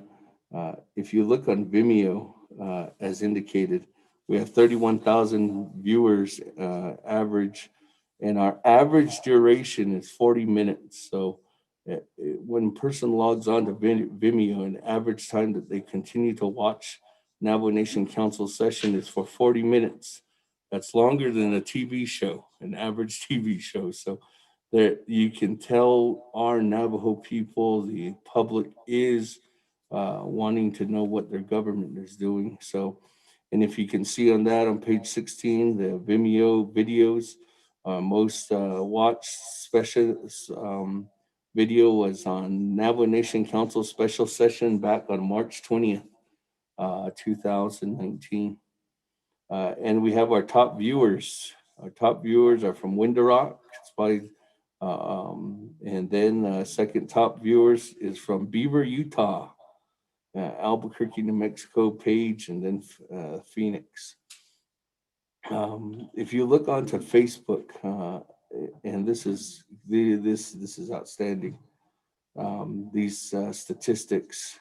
The Navajo Nation Council website Facebook page was created on September 15th, 2012. From that date till January 11th, 2019, there was a total amount of 12,369 likes and 12,535 followers. The first post was posted on Monday, 2013, and it was just an update of when meetings were going to happen. So from 2012 to 2018, there was a total amount of 426. This was prior to the 24th Council. There was 426 videos, and live videos, there was 327. And once the Navajo and 24th Navajo Nation Council took over, and we have increased that dramatically. From January 1st, 2019 till December 31st, 2020, the most minutes watched is 3,548,214. People engaged is 136,988. We have 15,576 new followers. Our top videos is a Navajo Nation Council special session on 3/20/2019 with 136,000 people. Our second one was 84,000, and that was a Navajo Nation Hardship Chapter Distribution Radio Forum. With this, colleagues, you can see that we have over and over critical data that our people are wanting to be listening and learning more about their Navajo Nation government. With that, on Twitter, it started an account back in 2013.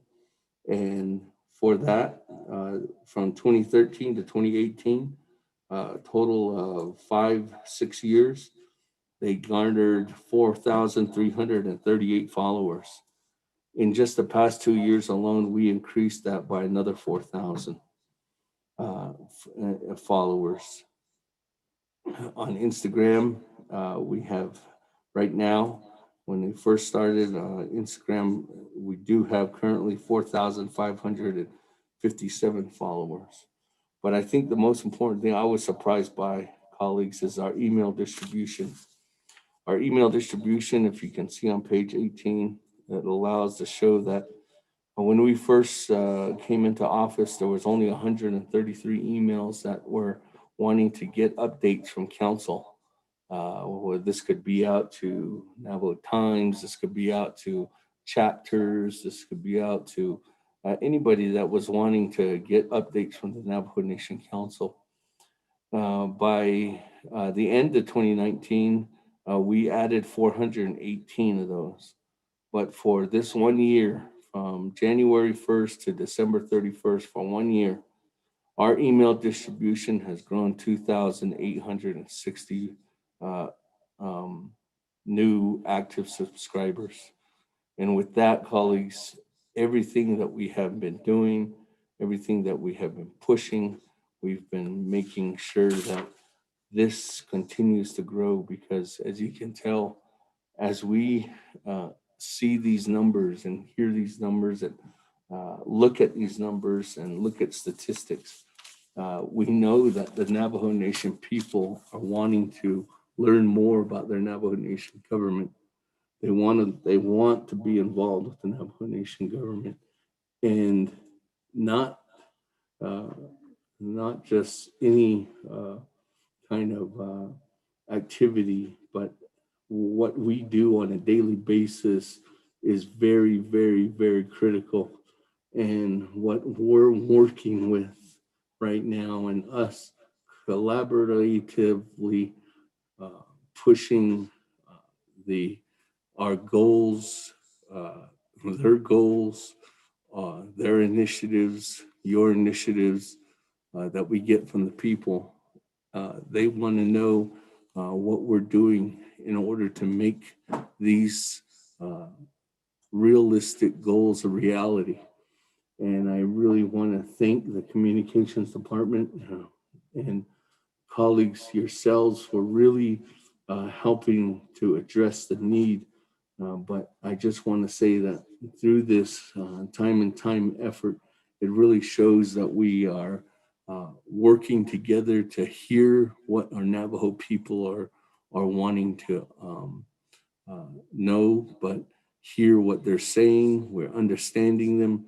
And I think at this time, we are really, really, really working together to transcribe that thresh and that mesh of what we can do to really help the Navajo people understand what we do and how they can understand and trust the Navajo Nation government, at least on this portion, the Navajo Nation Council and the legislative branch. So I can thank you, colleagues.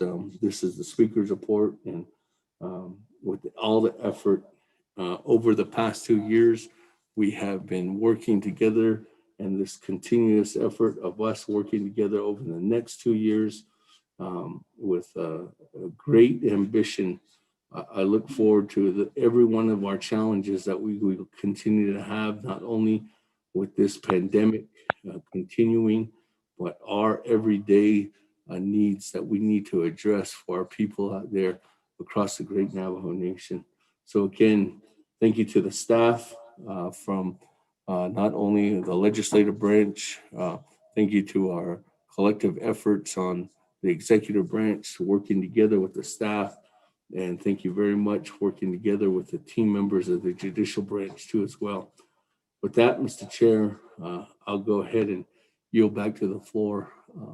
And thank you very much for allowing me to present before the Great Navajo Nation Council and before the Navajo people. Yeah. Honorable Speaker Damon, certainly appreciate your report. Honorable colleagues, let's establish a motion. Delegate Daniel So. Honorable Daniel So, thank you. Motion by Honorable Daniel So, second by Delegate Crotty. Honorable Amber Kennesbaugh Crotty. Thank you for that. Honorable colleagues, is there any questions, comments? I don't see anybody in the queue. Going once. Pro Temp. Going twice. Pro Temp. Is Vice Chair Yes. Smith? Honorable Vice Chair Raymond Smith, you have the floor, sir. Thank you, Shananda. Good afternoon. Looking outside is beautiful. Reminds me when I was a kid when it used to snow like this. We used to get a lot of good weather back then. Thank you, Speaker, on your report. And also congratulations on your appointment for the next 2 years. Your report here is very comprehensive. However, there's pictures missing. Just being facetious. The picture that I saw at the end was the council back in 1945. It's pretty interesting history. My question to you, Speaker, is you talked a little bit about it, ICME, and Health and Education Human Services is continuing to pursue this. And I know that it's a good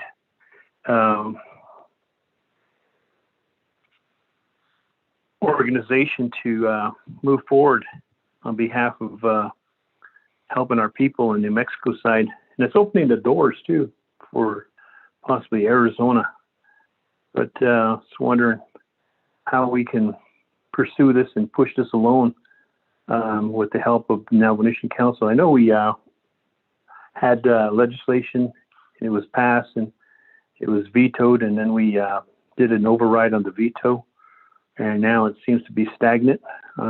Just need a little guidance on that, Speaker Damon, because I'm getting questions too from my area regarding this. on what's happening with that through the state of New Mexico and the override and the veto and how we can push this along.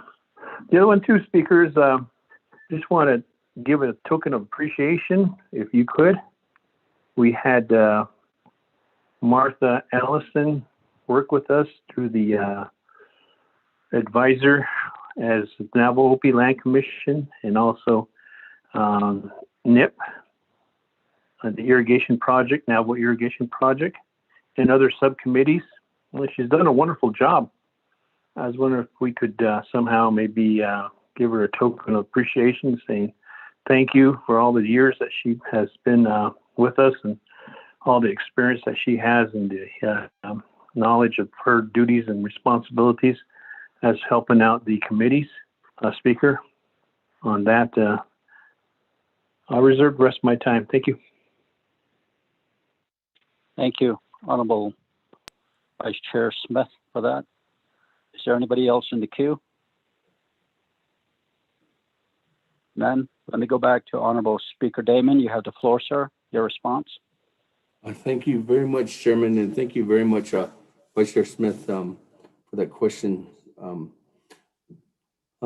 Indian management, our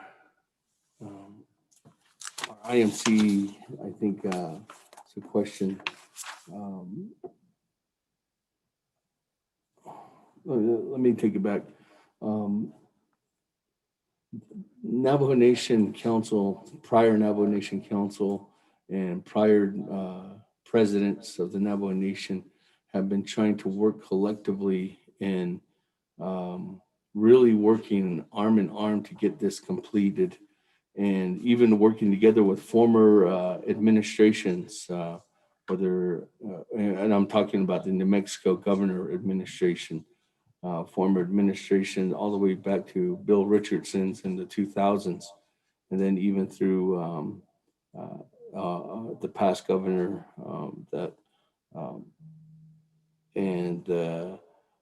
what has happened is that we have set the agenda and have delegated the authority to Natani Development Corporation to go ahead and work together and execute an agreement with Molina Healthcare to build an IMC. And with that development, one of the big things that it needs in order to get off the ground is the blessing from the New Mexico Governor's office. In the New Mexico Governor's office campaign before Governor Grisham Buhan was a governor, she did indicate that she supported this effort, continues to support this effort, and she'll say that she supports it to this day. But the effort for us to diplomatically work together with the governor's office to execute documents to get this off the ground is just needing the blessing from her health secretary, and that's it. Unfortunately, us moving together with the direction of the Office of the President and Vice President wanting to work together with some different adjustments or different requirements for the IMCE. The governor is asking us to go ahead and make sure that the president and the council are all eye on the same level, and presenting the idea to the New Mexico Governor's office. Unfortunately, that is not at the same pace, and what the governor is looking at is that the governor,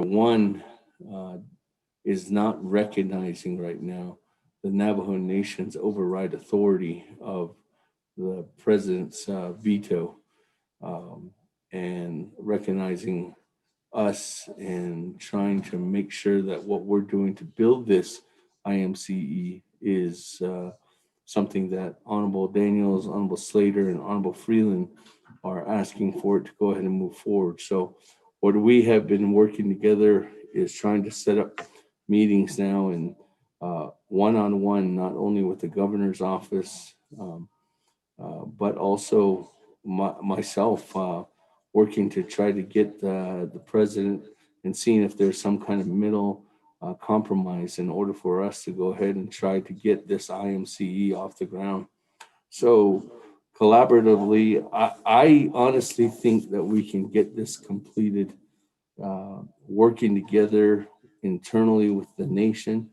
I don't think that there's anything right now that the Navajo Nation Council can push forward unless if there's measures that taken over the next couple of weeks. And that's when I will probably ask the council to do something about it. But at this time, I think it's more importantly of us just diplomatically working together with the New Mexico Governor's Office in trying to make sure that we're all on the same page and wanting to make sure that this is something first of its kind for the Indian nations, but for the Navajo people. So again, thank you, Vice Chair. Thank you, Honorable Speaker Damon, for your response. And members of the Chair, Speaker Damon, Yes, I also want to close out with on Vice Chair Smith's question with Shema Martha Allison. We at the Speaker's Office, working together with Office of Legislative Services, we have recognized her for, and we will continue to recognize the efforts, not only for her, but to all the Navajo Nation legislative branch employees who have put their time and effort and majority of their lives here at the legislative branch. So we recognize Ms. Ellison, and we are working on that to formally recognize her in her retirement. So again, thank you, Vice Chair Smith. Thank you, Honorable Speaker Damon, for your response. We don't have anybody in the queue. Honorable members of the 24th Council, we do have 2 minutes and 15 seconds reserved time for Honorable Vice Chair Smith. Vice Chair Smith. Kia Nanat Pro Temp Speaker and Navajo Nation Council, and also your response on the IMCE agreement. There's a letter that was written to the Honorable Michelle Lujan Grisham, January 4th, 2021. And just by reading it, it talks about the Navajo Nation has selected NDC as its legal representative to pursue an IMCE, which is an Indian Management Company, first by establishing NDC through the Indian Reorganization Act of 1934, and which is under the Section 17. And then it talks about the federal law does not require that IMCE be controlled by both a tribe and a tribal organization. I guess the question is, would that hinder the fact that this is trying to manifest itself into getting this off the ground? Is that a hindrance to this? Maybe legal counsel can kind of shed light on this. And then it talks about the Navajo Nation government does not have operational control over NDC in accordance with its Section 17 corporation status. Nevertheless, Navajo Nation government wholly owns NDC. It should please you to know that Navajo Nation President is one of the 5 shareholder representatives at NDC as indicated in its charter. And how does that put us in this whole situation with being a shareholder and we're trying to get this going? Is that one of the problems on behalf of this? Because I understand that once we get this, there'll be great opportunities for the Navajo Nation, and we're always talking about the funding dwindling. And when it was brought to the Budget and Finance Committee, Shichay brought this up, and we were up in the northern agency, and I heard about this, and I was like, oh, this sounds pretty good. So I reserve my time on it. I hope I get the answer on it. Reserve my time. Thank you. Honorable Vice Chair Smith, you have no time left on your time, sir. Honorable Speaker Damon, your response, sir. Thank you very much, Vice Chair Smith. I think with your questions and formula or formulating a correct answer for you, Vice Chair Smith, I would actually want to refer to Adani Development Corporation and letting them answer your question. So what I can do, Vice Chair Smith, is I can get NDC on the line and set up a call immediately in order for them to give you the direct response regarding a technical question in that matter. I don't think that I think the council has done everything it has in order to give NDC the blessing in order for them to go ahead and move in that direction to establish themselves and becoming the, I guess, official oversight over the IMCE that they're trying to incorporate or create with Molina Healthcare, and that direct planning and response of there's technical necessity requirements is something I think NDC board members or the interim CEO can give a direct answer to you, Vice Chair Smith. So I don't have all the questions or answers as of this time, but what I can do is make sure that you get your answers as in a durational fashion, and I can reach out to them immediately in order for you to get a right response, Vice Chair Smith. Thank you very much, Honorable Speaker Damon, for your response to Honorable Vice Chair Smith. Next we have in the queue is Honorable Kiel and the Gay. Sir, you have the floor.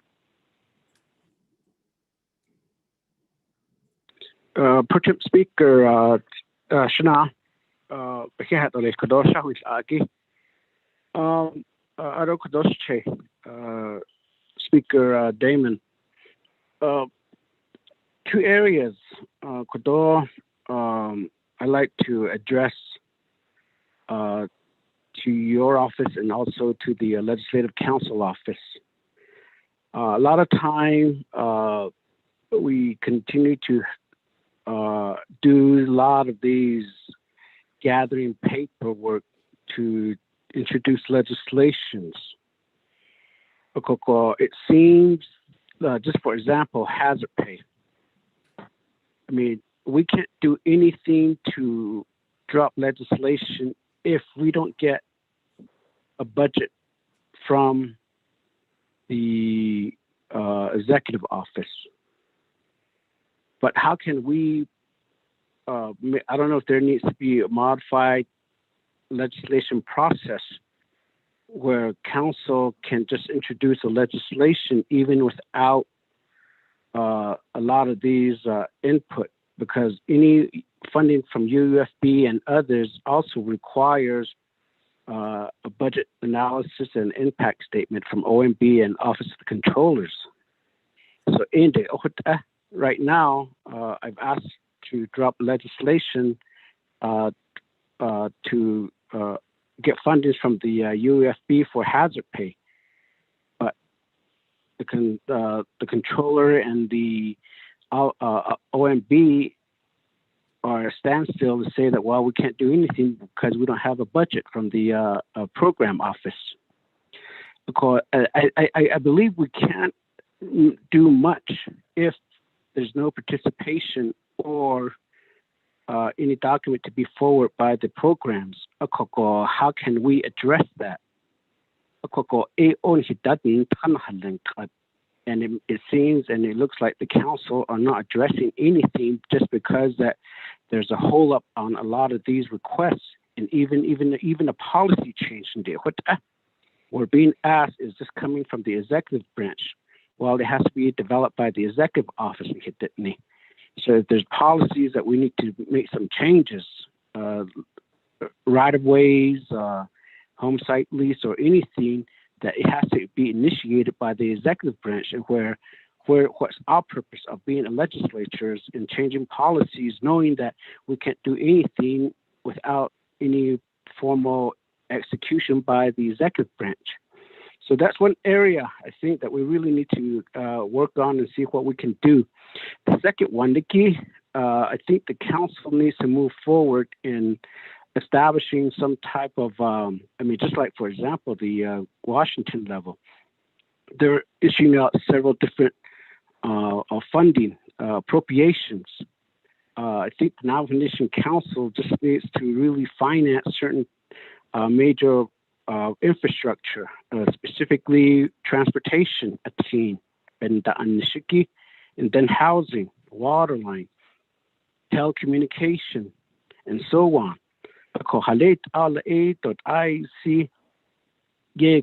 Did also establish a date net as a council to say that this is how we should finance these programs, rather than just continue waiting for certain funding to come from BIA or any other appropriations. So I think that we really need to work on a lot of these infrastructures, that the council should formulate some financing process in order to continue to have these funding to be available for these different programs or infrastructure projects. So stimulus, transportation stimulus initiate Ilian and it's just stalled there, and not sure if we're going to ever pick it up again. So Ede Kudo Nakiko Speaker Halit Ale Kudo the current Benada Dinastolis Chairman Pro Temp Lead Ale Kudo Bahasit Ole. Thank you, Honorable Kiel and Begay, for your questions. Honorable Speaker Damon, your response, sir?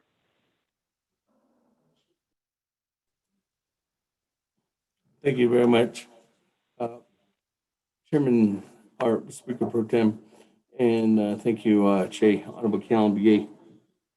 Just back to your first question, I think that, what I can say is that the appropriation of the Navajo Nation is duly outlined in Title 12, and in there for us to go ahead and change some of those recommendations it would be a great opportunity in order for us to complete those tasks. But in the available time that we do have right now for me to respond to that, I could give you an example.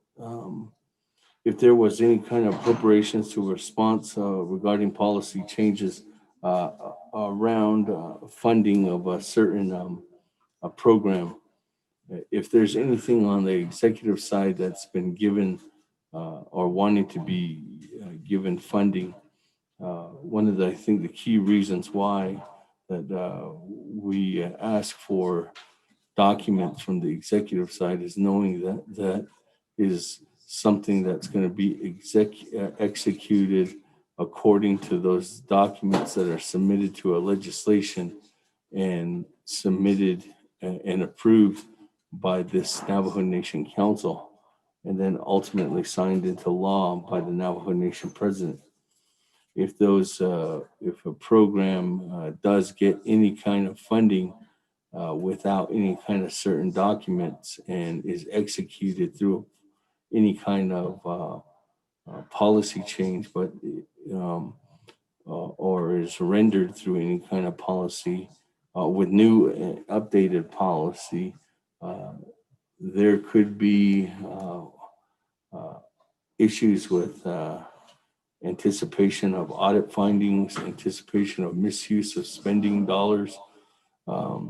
So I think the question is a bigger concept idea than just for me to answer right now, because what the system that is in place is a system that has been in place for quite some time with very good benchmarks in order for there to be appropriate oversight. But if the process is not working currently due to the fact that there's no way that there can be some kind of compromise between the executive and legislative branch regarding any kind of appropriation, I think that's government. That is what you call a disagreement, and the government, no matter what government that you're working with, whether it be the United States government, the state government, or the Navajo Nation government, if there's a stall on some side or a pushback, they are hurting their people. And in this case, if there's a pushback on certain appropriations by one side of the one branch, they're hurting the Navajo people. So it's a bigger answer than just me trying to say that, yes, let's go ahead and change the policy and let's go build a task force, but understanding that in order for us to appropriate, I think there is certain critical devices that are in the Appropriations Act or in any of the code that was developed that we follow currently that can be amended, but needs to be amended through a discussion of both sides of the street. Again, making sure those amendments to the code are appropriate and doable. To your second question or comment, Honorable Keelan Begay, the push towards transportation, housing, and telecommunication, financing those programs, the transportation, I think that's something they're working on. Housing, I think the housing initiative is something that we still are looking to the direction, not only of what we did, and you have to remember that we did put, I think it was 24 million this summer in the CARES funds for us to go ahead and appropriate to housing. Unfortunately, that was line item vetoed, and but the housing dollars, we have to remember, still lie with our TDHE, and a majority of those dollars lie with the TDHE.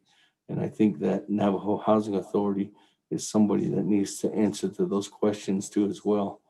The telecommunications, I think that we are constantly working together to make sure that we can get something done. But again, if the effort is not mutual, that's why what I said in yesterday's speech is apparent and is needed. You can't do it by yourself, Honorable Keelan Begay. We can't do it by ourselves if we're not getting appropriate documents in order for us to develop legislation. We need the assistance from the executive branch in order for these things to come and become a reality. And I think that what we can do is express that more on a communications level in order for these things to be become a realistic goal, and these things to finally become financed or funded and approved. So again, thank you, Honorable Keelan Begay, for those comments. But most importantly, I think it's a direction for us to really try to say, okay, let's sit down. And if you specifically don't want any documents that are needed, what kind of changes can we possibly make in the Appropriations Act or in the BIM manual in order for us to make these changes? And then also with us looking towards the direction of all these different recommendations for developing legislation for these bigger kind of initiatives, I think is something that we can do down the line. Thank you, Honorable Keon Begay. Thank you for your response, Honorable Speaker Damon. Next, we have in the queue, Shanant I. Honorable Mark Freeland, you have the floor. Now, Thank you, Shana, Chairman, Pro Tem, members of the 24th Nomination Council. Speaker, thank you for your report. Like my older brother said, Honorable Smith, very comprehensive and detailed, a lot of good information, and thank you for that. I did forward it out to my chapters here, so they'll be going through it as well and provide me some feedback on it. So I just want to say thank you for the report. I also wanted to congratulate you again once more and look forward to working with you these next 2 years. I appreciate your previous tenure, these first 2 years, as you know, you've really helped me as a delegate grow. I look to your guidance. I look to your assistance in knowing direction, and you know, whenever I came to you, you were always there for me. So I really appreciate that, Speaker. From myself to our area to you, congratulations again. I'm glad you brought up the IMCE. What is an IMCE? Chairman, Vice Chair Smith brought up. What does that stand for? Indian Managed Care Entity. The first of its kind, as previously stated. The IMCE language was first written in the 2009 language of the ARA. There was provisions in ARA that allowed tribes to establish these types of enterprises in the care of in the managed care industry. And that's what allowed the Navajo Nation to seek this venture. In ARA, it does state that tribes will be given the ability to self-govern, but more importantly, develop economically through these IMCEs. And I think when we look at an opportunity like this, as large as the Navajo Nation is, as populated as we are the largest tribe in the United States of America. We are the largest tribe populated. And working on this project previously, in my previous tenure, and I do have a background in managed care, by the way, knowing to understand fully the concept of this project, Shanantai, knowing that the current contractees include Blue Cross and Blue Shield, Presbyterian, and Western Sky Community Care. There would be a fourth competitor, which would be the Natani Development Corporation or the Navajo Nation option. Right now, because of the pandemic, a lot of these managed care organizations, their profits have gone up tremendously. Their profits have risen because of our Navajo people enrolling in them. The largest enrolled Medicaid recipient right now is Presbyterian. They have about 40,000 Native Americans enrolled in New Mexico. I would say probably about 3/4 of that is Navajo. If you do the math, 40,000, if you even include 30,000 Navajos enrolled in Presbyterian, that HCSC out of Washington pays the state of New Mexico, which then pays Presbyterian $434 per member per month. So Presbyterian's making about $13 million per member, or excuse me, per month on all of our Navajo people. Why not bring that money to here, to the government, to help fund some of our health and social programs? Why not have it bring us economic prosperity and look forward to developing a future? These are questions we need to ask ourselves, Shanata. I'm throwing these figures out here at you. I said in my previous tenure, I did work at Presbyterian. Yes, I also did work at Blue Cross and Blue Shield, New Mexico. So I'm keen about understanding how this concept works. And Speaker, I appreciate you bringing up earlier. I appreciate your advocacy. I appreciate your willingness to put a project like this forward for our Navajo people. Give them that option. Give them that option. It will be the first of its kind. It'll be something very unique and something that won't benefit corporate corporate people, but rather will benefit the Navajo Nation as a whole. Every quarter, these companies, these corporations, they get profits, and then they turn around and give it to their employees. So I just want to give you an idea how that was set up. So thank you, Chair, and God bless. Thank you, Honorable Freeland. You have no time left, so appreciate that. Honorable Speaker Damon, your response, sir?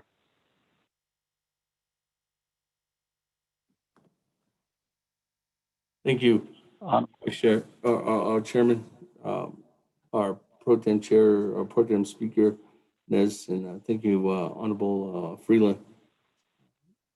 I just want to say thank you to his comments, and then also I continue to look forward to working with Honorable Freeland on this IMCE and the challenges that we have ahead, and I know we're going to overcome them, and I think this will be something that we're going to continue to make sure that we can get done under the 24th Navajo Nation Council in that effort. So again, thank you very much, Honorable Freeland. Thank you, Chairman Ness. I'll go back to the floor. Thank you. There's nobody in the queue. We do have reserve time of 35 seconds from Honorable Kealan Begay. Honorable Begay.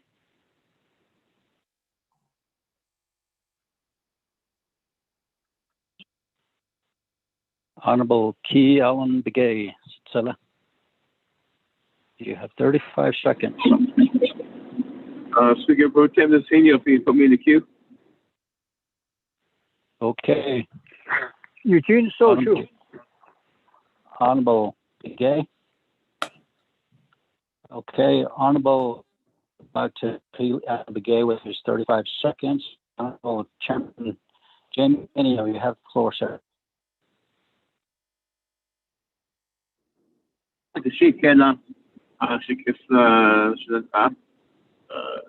Speaker Pro Tem, Chairman Nez, also Celeste Speaker Damon, for your report from the Speaker's office and legislative branch. Also, the 24th Navajo Nation Council. This one thing, I was listening to the report, and it seems like it's all about one office. What about the rest of the other offices? Isham, you have the Office of the Auditor General, you have the Human Rights Commission, you have Navajo Election Administration, Navajo Government Development, Labor Commission, Navajo Utah, Eastern Land Commission. What's their report like as far as their accomplishments? It seems like it's just all about me and this report. And so therefore, it'd be nice to hear about the other offices and kind of highlight their accomplishments, just maybe in one sentence or two, and then move forward with the report because it's just comprehensive. And I do agree with the conversation regarding Italian Development Corporation and the healthcare project. We do need to move forward with that. That is something that we're just kind of, we will end up being behind in the game again. And that's what we always do sometimes. Because I'm here like this, it's just undo. So that's one thing I want to bring out. The other one is, let's just check, Delegate Kealan Begay brought out was hazard pay. And there is a big discussion on hazard pay as far as who didn't get paid, what were the eligibility requirements and the deadlines and so forth. And just concerning that there's out there in social media a list of who got what from legislative branch is still floating around, and the list is being added to, so to speak, meaning that there are more names popping up as far as which branch, which staff got what and everything. And it just, for me, it just concerns me that I think it just needs to be followed up on again. And we're talking about equality here when it comes to hazard pay, and I don't hear anything about the program staff getting hazard pay like over at election office when the staff were out there to do the election. When Human Rights Commission, they've been active throughout this whole process of making sure that there's no harassment of Navajos in the border towns when it comes to the pandemic and COVID-19 issues. At the same time, there's our Human Rights Commission, our Labor Commission. I'm sure they were out there continuing to do hearings on these complaints. And of course, our Auditor General, and then Navajo Government Development, Eastern Land Commission, and all the programs under the Legislative Branch, ASHAM, were they ever considered for hazard pay? These employees that were out there during this time, it seems that we're just so focused on the speaker staff updation that it's right there because it's readily available for them. And that's really concerns me, Speaker. So reserve my time right now. Thank you, Honorable Chairman.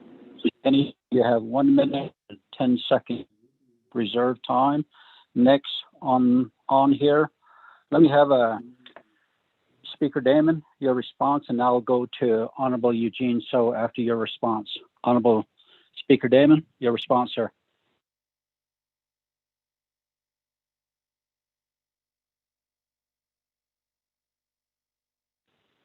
Honorable Speaker Damon.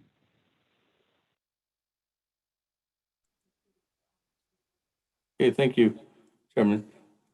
Our Pro Tem Speaker, thank you very much, Chairman Henio. With that, the working together with the other offices, we do have a quarterly report that we constantly continue to get and push on their efforts, and we have constant updates with them, with the Chief of Staff and with the Communications Department. Chairman Henio, we can forward that effort over to you. We did go through, I continuously go through that quarterly report to know that Navajo Labor Commission is currently concluding and working together to get more and more hearings completed. The task force is making sure that they can go ahead and complete these actions. Human Rights Commission is definitely in the response to continue its efforts and responsibilities of what it's built for, and led by Mr. Gorman and his dedicated individuals at his location, and working together with Navajo Nation Government Development Office, I think is working together constantly with the commission to come up with those recommendations. As you know, Chairman, as being on those calls, not only for what they're currently working on there on some of their projects, but their overall initiative on the legislatives, recommendation to have some real government reform for the Navajo Hopi Land Commission, working together as in dedicated for their leadership under Chairman Honorable Otto So. If you'll see on the agenda, there's more movement to really try to get them focused on retaining an annual appropriation, and where they just got the blessing of that during this last omnibus bill that was signed by President Trump, and really trying to state that the need for the Navajo Hopi Land Commission offices or oversight of ONER needs to be a highly focal point of this new administration, to give some direct needs and concerns about where the direction of that is going. And I think the advocacy from the commission is moving in that direction. The Auditor General's office is continuing to their efforts and their support of maintaining that responsibility of actively through this pandemic, working together with their inside auditors, which are Navajo Nation employees, and outside auditors, their consultants, to get a lot of these different audits completed. And I think the appropriation of giving them more funding this year is beneficial to their need. And then also we're working together again with Mr. Rogers and the Eastern Navajo Land Commission. I think is, as you know, a member of the Eastern Navajo Land Commission, working together with that office in not only one, trying to purchase and help develop some of the lost lands, Aboriginal lands, and purchasing them back in Eastern Agency, but still making sure that Nellie is the biggest goal in order for us to get that and advocate for that, especially in this new Congress, with this new administration. And last but not least, turning through the chairman, led by Chairman Yazi's recommendations, and trying to turn the original Fort Wingate into a historic site. I think that's something that we continuously have those discussions, and I think that's a direct impact from the overall meetings that we currently and will have. There is more information, and we will send that those quarterly reports out to every one of my colleagues. The effort for Navajo Nation changes and policy are an ongoing effort and understanding for position statements like Honorable Keon McGay, which you have referenced, is in something that we continuously try to advocate and work together towards. And then lastly, but not least, the question about the what is being done. I'm not just worried about the Speaker's office or legislative branch, Office of Legislative Services, or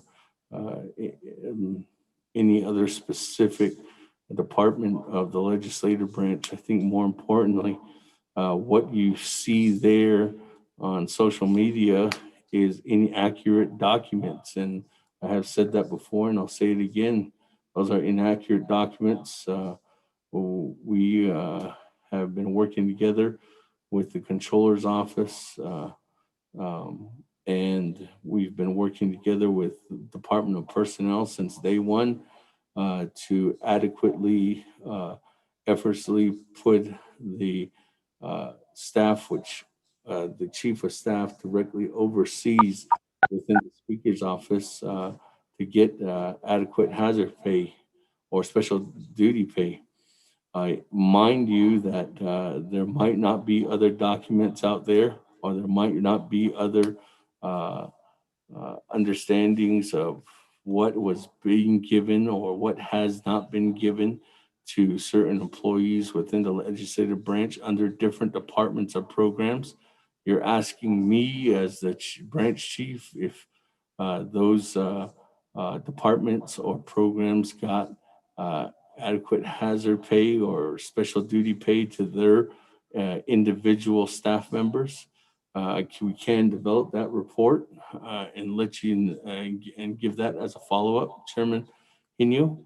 But I can state that that initiative is being held responsible to those specific program department managers, like the division directors on the executive side and the department managers here on the legislative side. Those department managers are responsible in order to help assist and make sure that their departments are getting the adequate support that they're needed. So if there's nothing turned into our office, then I would say that let's look back at what the programs are doing in order for them to go ahead and look out for their employees. I can tell you right now, Chairman Hinu, I have not got any formal anything in writing or anything, even a call or verbal or in an email from any one of the department managers indicating that there has been any kind of, or anybody was actually left out. But if you have had anybody state that to you, or please let me know or Chief of Staff know so we can address that in moving forward. So again, thank you very much for allowing me to speak here today, Chairman and Mr. Pro Tem Speaker. Yeah. Thank you. That has a good ring to it, Pro Tem Speaker. Yeah. Laid on his response on the corona. Eugene Show. Now,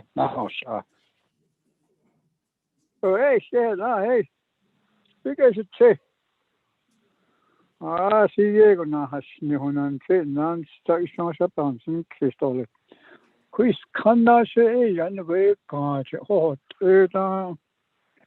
non desk kid. Hey, non the great election director, the election administration, non to stone not a desk kid. It that as an the initial at I or I thought that is should need it in right Regis Morsi as it owns it owns wanted the start it at need. That's my question. I don't know so I should have had that BD LOC on there. There I see Star on today's EV has on ye. Then I have had to be a legislation set a question at the corner. I see that it call Ella Sawyer, does all turn it hard not as Nahalit Ella. Sawyer could all on their kiddollars. Ella does not melt election officer administration duty. Ella does AO. No, that's it. Oh, I see, Shah, and she delegate speaker. I should say, John Hassan.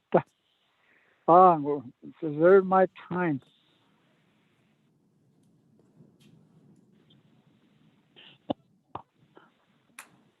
Honorable Eugene So, Speaker Damon, your response, sir.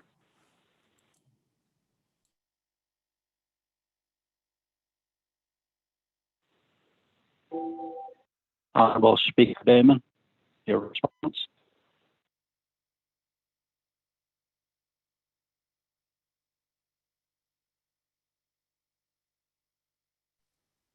Thank you very much. Thank you very much. I have Chief of Staff Paulson Chaco and Mr. President, if you're listening, they're trying to call me right now, but I'm actually I'm here before Navajo Nation Council. So any staff member across the street, please tell the President or Paulson Chaco, Chief of Staff, that sorry I missed the call.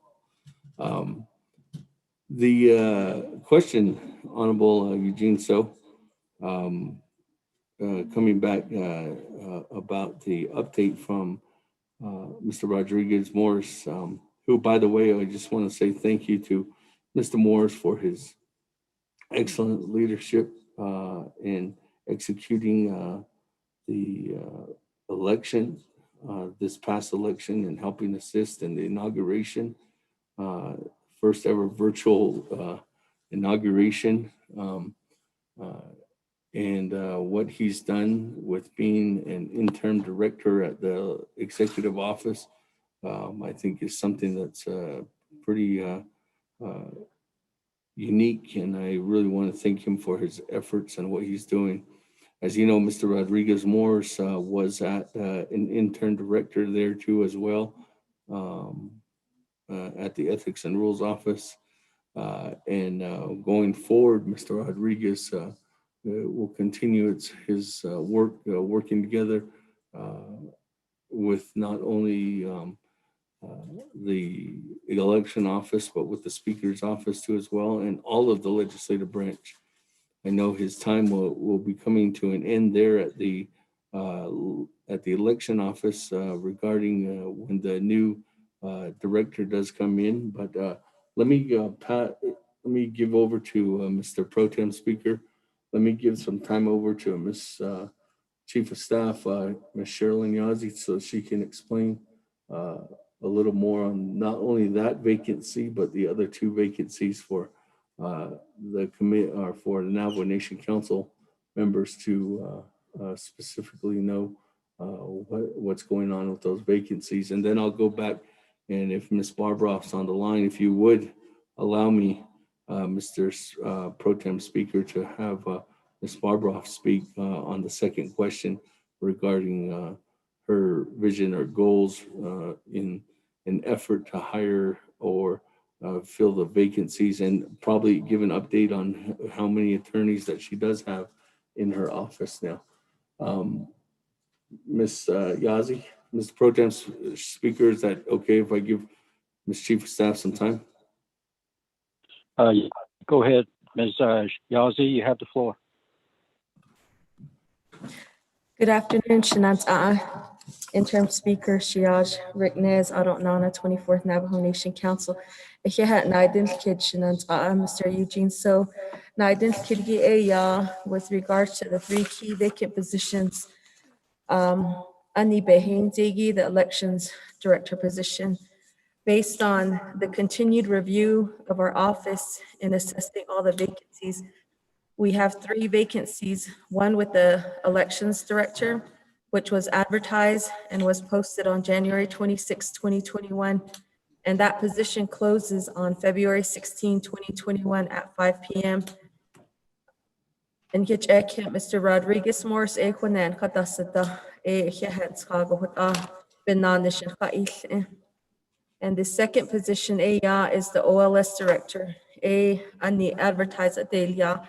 We received 2 applications, 2 applicants who submitted their resumes. We're presently moving forward to schedule interviews for this position as well. Mr. Manuel Rico. So I just want to thank him. And the last key position is the attorney or the auditor general with the job. This job vacancy has been posted since October 3rd, 2019. This position has been a challenge to be filled. We did receive 1 application back, which we are reviewing and assessing. It is the goal of the Office of the Speakers to ensure that we fill these 3 key positions and continue moving forward in rebuilding the organizational structure within the legislative branch and ensuring that we fill these 3 key positions. Should report with regards to the 3 vacant positions. Thank you, Ms. Yazzie. Ms. Barbroff, you have the floor.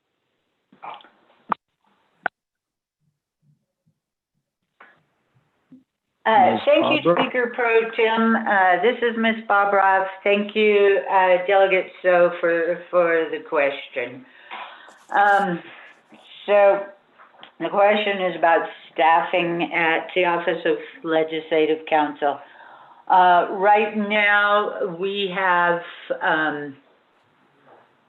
5 staff attorneys. One of those staff attorneys, Jennifer Skeet, works primarily full-time, actually completely full-time with the Labor Commission. The attorneys are Ron Haven, Kristen Lull, Mariana Khan, and myself. We have recently hired within the last 6 months 2 tribal court advocates. One of them is a principal advocate, Lauraline Tapaye. She is a law school trained. The other advocate is Troy Cook. He is a senior tribal court advocate. Right now, we have 2 attorney positions open and 1 attorney candidate position. One of the big challenges as far as recruiting goes, is that a couple of things feed into it. But in this last year, my goal was to do some serious recruiting, get out to the job fairs, set up tables at the bar conferences.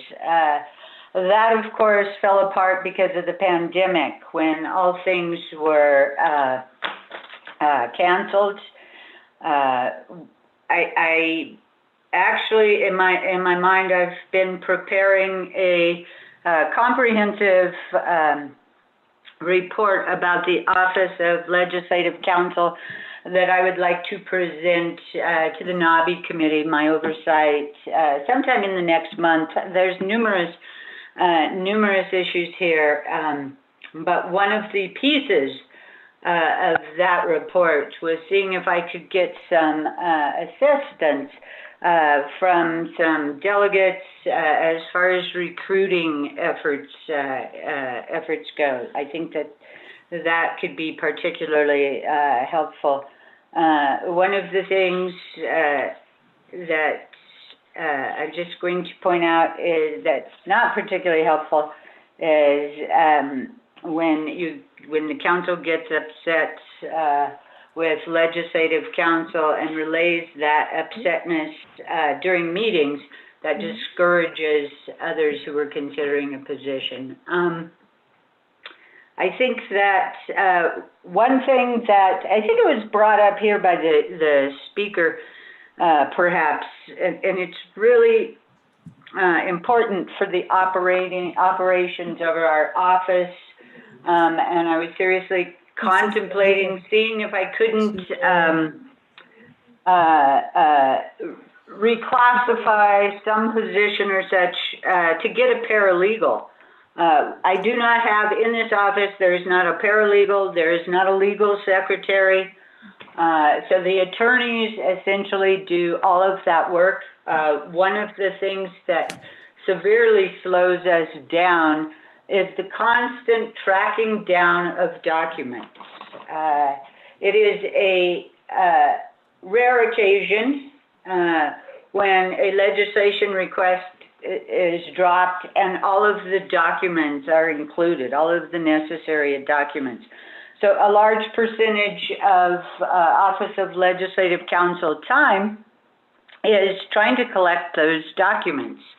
I think that a good witness, a good recent witness to that would probably be Delegate Kealan Begay. He has been extremely helpful and supportive, but we have probably, my office, between Delegate Begay and my office, we have probably sent out 25 to 30 emails just trying to get budgets for funding legislations that have been requested, but we can't do them without the budgets.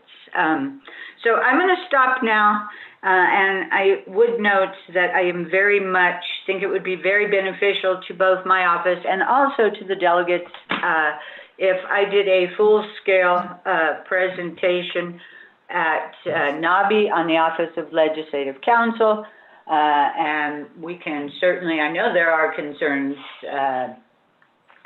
with this office. I have a hard time sleeping at night thinking about all of the work that we need to get out.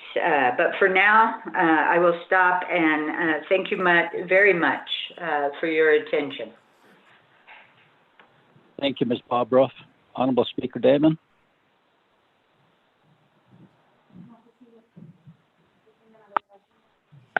Okay. Honorable Speaker Damon. Come here.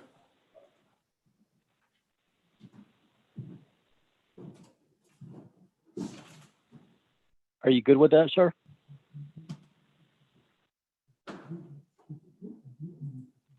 Honorable Speaker Damon. Yes. Yes. Okay. Hello, Chairman. Sorry. I was talking to Chairman Yellow here, or Honorable Yellow here. Thank you very much. That concludes it. Go back to the floor. Okay, thank you.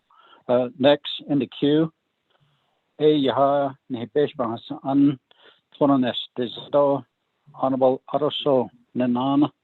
You have the floor.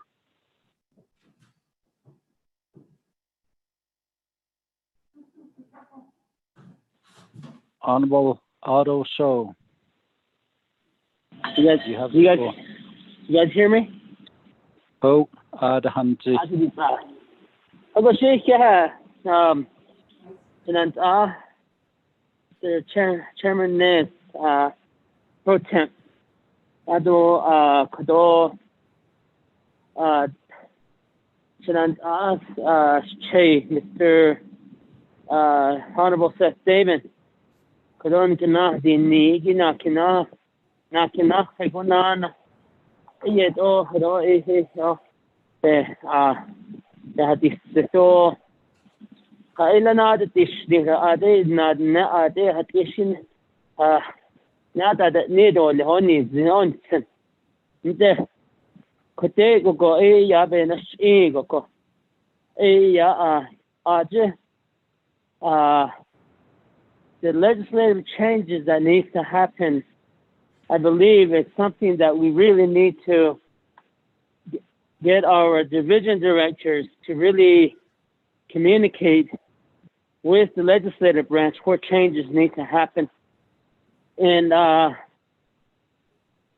the frustrations of what Honorable Key Allen McKay is going through relating to asking for a budget, I believe that's where, council can just go back and rescind all these division director positions that we have approved. Maybe that's a way to try to get our program to work with us.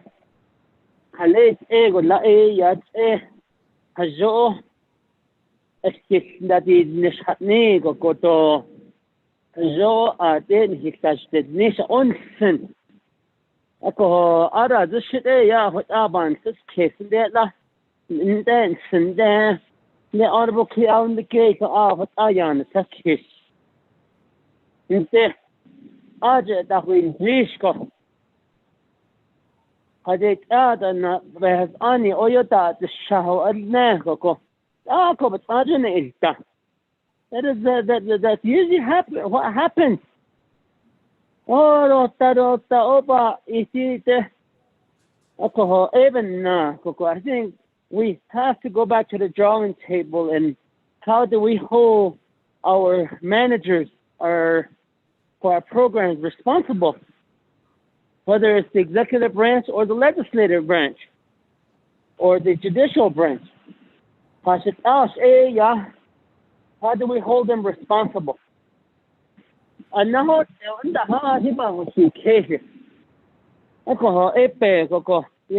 duties and responsibility that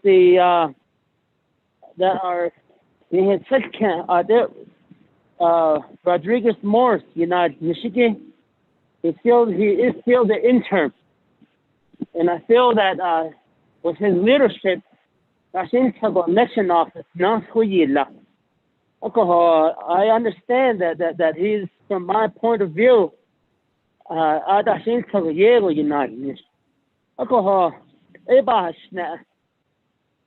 I can clearly see that manager of the election office is doing his job, because there's nothing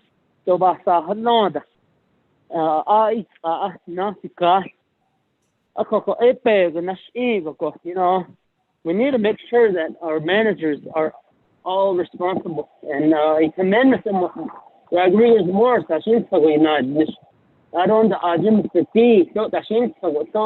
government reform, what are expected under the legislative branch, Speaker? What are expected of our managers of these programs? Are they meeting the basic, I guess, criteria of annual criteria on their performance? And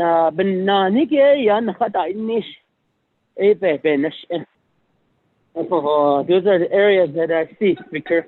This is just comments that I have, and I really wish you well for the next 2 years. Continue to do what you're doing. I think he can't defeat. I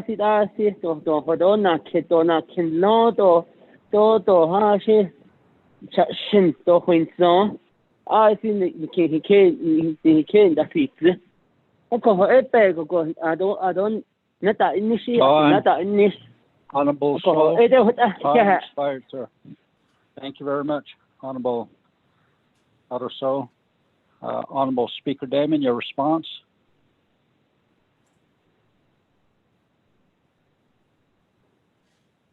Thank you very much, Chairman. Pro Tem Speaker, thank you very much for that. And Honorable Aruso, thank you very much for your comments.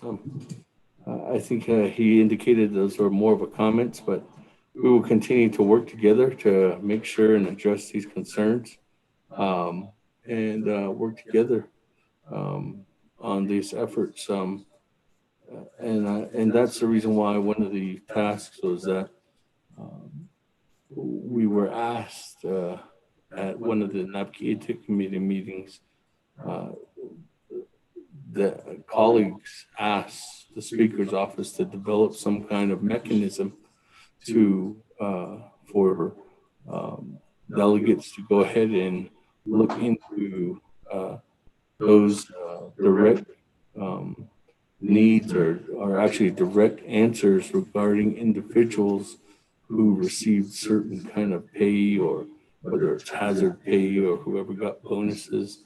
That mechanism and opportunity is there. Those documents were developed by Navajo Nation Department of Justice, or with the help of the Department of Justice, and formulated and molded together by Office of Legislative Services. So, colleagues, if you're wanting to know what was actually paid or not paid to individuals, that mechanism is there. To date, nobody has filled out those documents to actually look at what was actually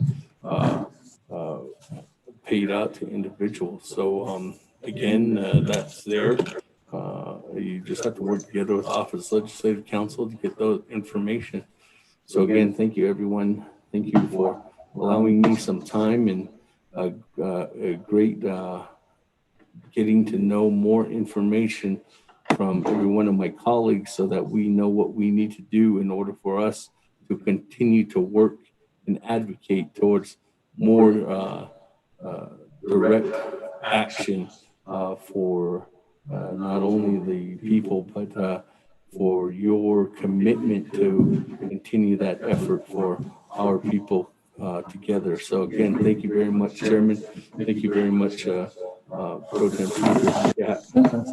Number 4, Moses. Are you serious? Thank you, Speaker Damon. Ashwara, please put your phones on mute.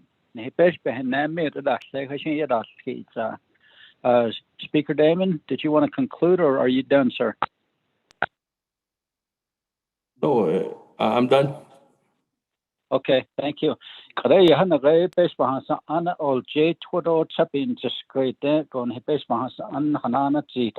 Honorable Herman Daniels,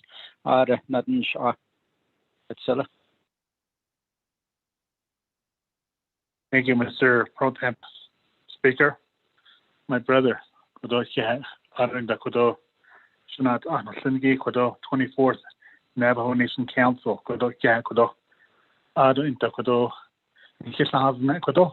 Arunan Abahonitsun, Initiate Office of the Speaker, Arunda Kodon here, Shata Yazukodo, Such Mr. Speaker, thank you for the report. Adonana Kodona Gaita. I see by Henson Ho, Adonana Kodo, because staff, she should get a half taho. Ado Intercodona Legislative Council, DOJ, the Shida East Navajo Nation employees, Office of the Vice President, and the Shumapada Investigation, the Judicial Branch. go here kodo. Adonana kodo da. First and foremost, congratulations, kodo, Mr. Speaker, kodo, non Mishnan Tleki for two more years, kodo. Adoshi. In general, that is Mishnana kodo. Adonana kodo Ben has Tleki. Abehazan Hazenako. Abehazan Yako. Nazeta kodo colleagues. Yada hos me kodo eight or the Petzeski out of Nash net at all. Not as critical. We have other reports that are still on the agenda. Mr. Speaker, Ani kodo and does the Narita Kodone Bansaski Narita. As we all know, Navajo Nation dollars. I think it's not Yahon. Ako Khalid o ya naidol sa jota ikodo iban sa kesako ako nagita beso ni yana ni de ejo in hotat sa kadi Khalid ado lesako ado na kodo nagita nan shan chad Khalid ikodo e baba net ido lakodo beso an net lindo nana working closely with the speaker kodo ako nagita his akojo nagita tourist area nagita oljeto are with the arches. I understand the Mexican had gateway to Monument Valley. I don't understand put in Neshe. I don't the highway 160 98. I don't know the Chi area. I see the Ghana. I just because Anigi store Hashin so I don't know. Then Dajo, I saw a Dajo that was out of Beso, Dashti, I don't know, none of the legi hot. Based on Hajin for Yana date on to the Navajo Nation. I don't know on the great Monument Valley out there. The Ghana. They don't actually have to go into Monument Valley to see Monument Valley. They are when you enter the Navajo Reservation from Mexican Hat. That's where the scenery starts. You can see Monument Valley just off the highways. Because those days, you can see Monument Valley. Out there, so I see the Halita is Nila Jota Babanza Kesako. So the gun, I see on Yashida charge called the each kid of the Not all of them they go into Monument Valley. They go through Monument Valley, but Monument Valley Park on the Haikide Yajin for base of Nahatla interested that Egi. For Ishin Kodonagate, Shisha Ash Kodonagate, Dr. Rudy Shabala, J. Ajishi, Quanchana, that is Adonana Resources and Development Committee. A Kobalakana, I see on here, the Hakako, a Conagego and Chicago, a great Kiata Ago Tonda Vigo, and the great and that you have to pay toll fee. Toll booth and I don't know that I don't set on the cameras that I and the way that quit a month that you get a bill. The toll fee. The bill on that way begin to legal. So that the Banza case she but Bahona Grado let call Adonana Kodos. As you go that echo at the Ago Adonana Kodo Kea. Oh yeah, but the Honet Hashin so Kodo not in no the Kodo that Besan or that Ada. The Kodona Repeso Hanai after this Abahazan Yako 2012 at Adult Zadako. So Karida I see which is the Katola Kea in Hidole, Dona Ilwasigi Art and Hidole, Navajo Nation Bidole, Jota Ban Sakis now Nashdo, Ada I hit the net age Nishto Letico. So you go Honorable Daniels. Time is up, sir. Daniels. Okay, thank you, Mr. Clinton, Speaker. Thank you. Oh, yes, Honorable Speaker Damon, your response, sir. Thank you very much, colleagues, and thank you very much for your comments and questions. I know working together, I want to thank Honorable Daniels for your words, and thank you very much. And I look forward to continue our work that we've been doing in the past 6 years together in our efforts to collaborate on different initiatives and goals. But I really want to also express the concerns and needs that you have. And I think that when we sit down together and understand and have a more in-depth discussion, I think we can go ahead and do that. So, Honorable Daniels, anytime that we want to talk, as you know, we talk often, that we can continue that effort in trying to make sure that new recommendations come to the minds of the floor of the council for us to continue that effort and debate these ideas that we put on paper to become realistic ambitions that we can actually see come to life out there in the communities. So again, I look forward to those discussions with the Honorable Daniels, and if there's any kind of immediate need for us to go ahead and move in that direction, whether it be for any one of the specific areas that you represent or one of the specific projects, myself and the team members, not only from this office, but also from Legislative Council and Legislative Services, immediately can go ahead and try to make sure we address those immediate needs and concerns. And that goes out to everyone as well. Before I turn it back over to Honorable the floor chairman, I do say that if there are numerous other comments or questions that we can continue on, I would really like to, I know that there's a lot of other reports that are on the agenda. I know that you probably have questions for them, but if there's any specifics, you know, that you're more than welcome to speak with me directly, one-on-one, at any point, and day or night, and usually it's into the evening hours or early morning. I talk to most of you, but if there's anything else that you need to express to myself or Chief of Staff, we're here to work with you in any effort to get the answers, and if we don't have them, we will definitely find them out and get those direct requests back to you, answered back to you. So again, thank you. I know that the time is of the essence and starting to snow bigger here in Window Rock. So again, thank you very much, Honorable Pro Tem Speaker and Honorable Daniels, for your words of wisdom and your comments again here today. Yeah. Thank you, Honorable Speaker Damon. Arushan and Anoklani Beshbahas Ane Koro, Speaker Damon Abdanicha, Jihat Aiden, Nashidol Kito and Hit Ish Ban Yadot Kiko Bahun, which you had Netoba, Hat, Akushi, and he hit Hadosna Ishi, Hit Aiden, Hit Ish Araban, so Casey Basosh, and Ire Hot Ero Leto, Koroi Hak at Satmana, Nebeshbahas Anzil, Eugene Do, Honorable Jimmy Yellowhair, Nanana Koro, Nancy.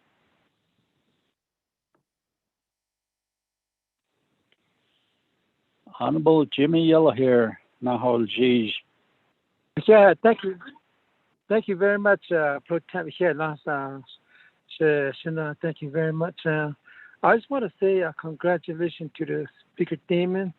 I think we did a lot, and we will recover a lot of work that we can do the next 2 years from here, and we'll do a good job. And I think we have done a lot as a 24 councilman. Our working relationship, I think, is very significant.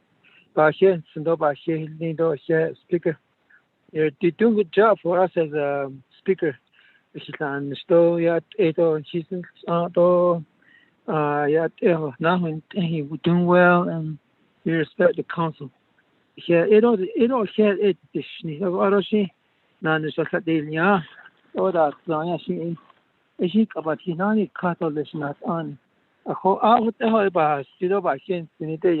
on behalf of Black Mesa. Yeah, thank you, Rick, and thank you again, Speaker Damon. God bless you, and being a good leadership for us. Yeah, once each side of the Pro Tem Mr. Honorable Rick. Thank you. Go back on mute now. Yeah, Honorable Jimmy Yella here, not Honorable Speaker Damon. Thank you, Pro Tem Speaker, and thank you, Honorable Yellow Hair. I continue to thank you for your leadership too as well.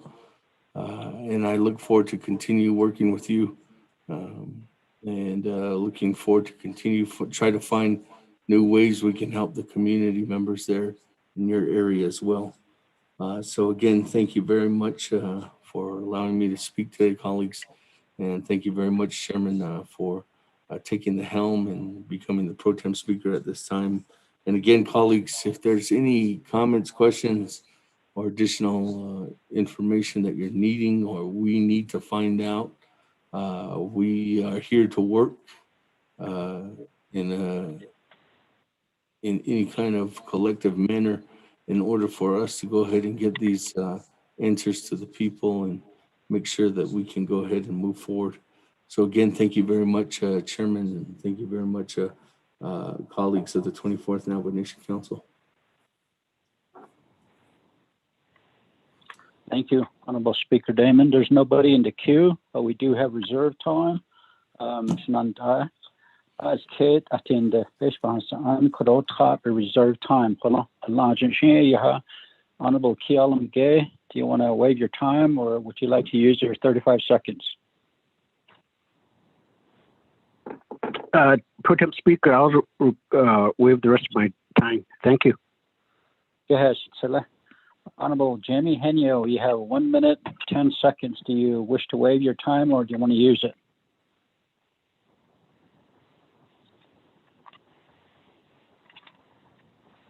Honorable Henio. Okay.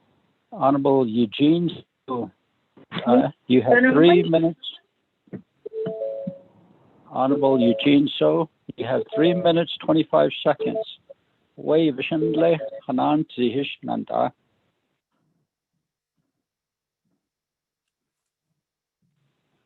Honorable Eugene So. On once, on twice, on Henio, 1 minute and 10 seconds.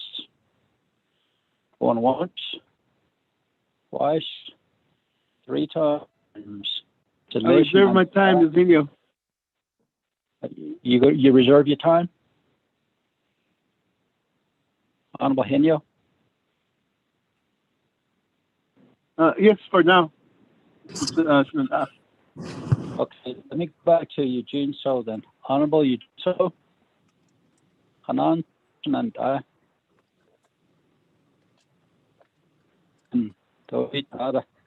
Honorable Henio, you have 1 minute, 10 seconds.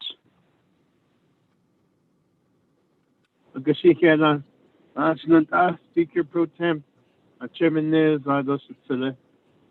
Speaker David Shinanta, our 24th Nomination Council, this one thing is that as far as when it comes to consideration for special incentives, we need to be aware that there are employees that work away from the outside the speaker's office. The program managers, employees, that should be also given consideration. Yes, the explanation is easy. Oh yeah, it's up to them to bring in these things to it. I think there should be a question before signing off on these incentive papers. Is that what about the other staff? Have you heard from the program staff? What are they, or what are their thoughts? I think that's where we need that direction needs to take place instead of just looking at central staff, people that work around the speaker's office continually. They get the Chairman Henio, your time is up, sir. Thank you. Yes. Back to Honorable Speaker Damon, sir. Your response? Thank you, Mr. Pro Tem Chair, and thank you to Chairman Henio again. Thank you for that concern. And Chairman, as indicated in my first response, we will reach out to the staff as we are currently reaching out to them due to the fact that you know that on a call that we were with the president, we are looking to add more additional funding for each one of the programs on this side of the branch. And we have reached out to them if there was any additional resources that they were needing. And we're putting those budget forms together to have that consideration ready for legislation. We'll be going through the process here, probably even through not an emergency legislation this week, but moving forward at least through the process as early as next week. And I will make sure that there's some kind of consideration in that to note and make sure that there is a effort in meeting all of the requirements of all the employees of the legislative branch. So thank you for that concern, Chairman. That, Mr. Pro Tem Chair, Pro Tem Speaker, I yield back to the floor. Thank you, Honorable Speaker Damon. Honorable members of the 24th Council, are you ready to vote? Chair, did that give again? One question. Honorable Elmer Begay. Go ahead. I can see, okay, Shina. The members of the 24th delegates. Speaker, thank you for your report. As I look into it, read about it, your report, I'm not sure if OPVP executive branch is still on the line, and then as also Shadido, Chief Justice, that's it, from the Judicial Branch. I don't know if they're still on the line when you are making this report. But my question is, I know that there's going to be a third wave coming in for this COVID pandemic that went through it, and then we lost a lot of people, and it changes a lot of the way we go about our business. So it's extreme. That's all. Yeah, it causes a lot of the way that we do business too, and then with trying to run a government too. My question is that when are you guys going to come together as a branch chief and as all branches, 3 branch government, to come together to talk about if there's going to be any stimulus funding again or any CARES funding that's going to be coming in again? How can we had a chance for extending some of these projects to expedite some of these the essential need like water, power line, and then solars and others projects. My question is, is there any plans when you guys going to meet on so where we can expedite as soon as we can, might give it a chance. If there's another chance, opportunity again, I think we need to be collaborate and communicate and coordinate this project as soon as possible. If there's another one, if there's another funding coming in, is there any plans when you guys can come together, or is there a plan that we can go by? Maybe within 1 month we can start using once funding becomes available. Within 1 month or 2 months we can having all the project start construction start. Is there any so as a 3 branch government, I was listening to all of you. No, I didn't hear anything when this kind of plan is going to come up. I think it was all, not only you, but not only the 3 branch chief, but all of us leadership from the chapters. I think we all need to come together and talk about it. Speaker Shaware. That's my question. Thank you. Thank you, Honorable Elmer Begay. Honorable Speaker Damon, your response, sir? Thank you very much. And I think thank you very much, Honorable Elmer Begay, and that discussion has come up at a couple of different meetings, and specifically a meeting that we had recently and with Madam Chief Justice and the President there. And I think it was in hindsight to know that the Madam Chief Justice was knowing that there was still some recommendations from her branch, but I think more importantly, it was noted that at a view away, the legislative branch, I think, is one of the most important areas that we need to focus in on when there's allocated of funding, to note that that's an appropriational level. And that's what we do here at the Navajo Nation Council, working together and trying to compromise with the executive branch. In this case, the leadership there, led by our President Jonathan Nez.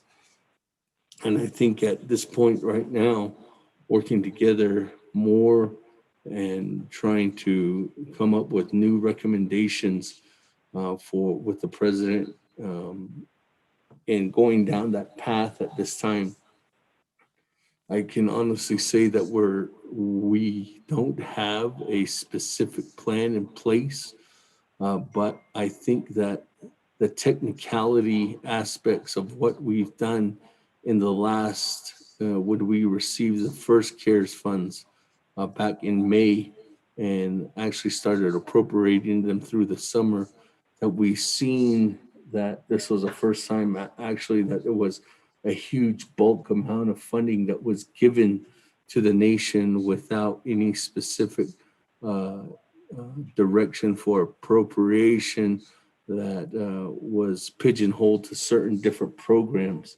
This is a kind of a broad spectrum of funding that was allocated, and in that there was lessons to learn, not only on for myself and I can say for the staff here within the branch on the legislative side, that we had to learn quickly, but we also had to know that on the executive side too, that there was immediate action that needed to be changed. And I think what I'm getting at, Honorable Elmer Begay, is that if there is going to be a second amount of funding that will come down to help assist us through this pandemic this coming year, I know that we will be readily available quicker. We will be readily available to execute faster, and we will be readily available to know that compromising these initiatives and these priorities that we have, we know what the people want now currently, with the aspect of us having these conversations with our constituents through anybody that has brought that to the table, or through your advocacy, bringing what people have stated to you, colleagues, and you bring that to the council. And we know that in formulating documents and legislations, that the public's specific input is honed in, and we utilize their, I guess you would say, their input, whether that be physical or through social media or through aspects of listening at the local level through teleconferencing. And I think that that is something that we are now more better and will be prepared, as we can honestly say that I wasn't ready for a specific direct impact of a pandemic, but I think that utilizing and mobilizing what I knew, what we knew, what the team knew, what this council knew. What we could do is go ahead and lead through this pandemic and actually execute something to take and benefit the Navajo people at the end of the day. So to answer your question in a summed up response, I don't think that there is a specific plan in place, Honorable Elmer Begay, but there is definitely recommendations and solutions that we've learned through this past pandemic that will make us readily available to achieve things better and faster and more of a direct response to help the people in the near future. So thank you very much. I yield back to the floor, Honorable Chairman Pro Tem Nez. Thank you, Honorable Speaker Damon. Honorable members of the 24th Council, are there any other questions, comments? We only have one person on reserve time, Honorable Eugene So. 3 minutes and 25 seconds. Shenandoah, Genlado, Eugene So. 3 minutes, 25 seconds, you'd see. Do you waive your time or do you want to reserve your time? Honorable Eugene So. Then, Shenandoah, there's nobody in the queue, nobody on reserve time now. Gotcha. We'll go ahead and vote to accept the Honorable Speaker Damon's report. Question or privilege, Vice Chair Smith? Chair Smith, what is your point of privilege, sir? There was a amendment, excuse me, and in that amendment, which report are we going to accept? The first one or the second one? That's my question of privilege. Thank you. Okay, Honorable Vice Chair Smith, your point of privilege on which report shall we accept? Staff, Mr. Rico, are you on the line, sir? Yes, sir, Speaker Pro Tem, and we are accepting the oral report.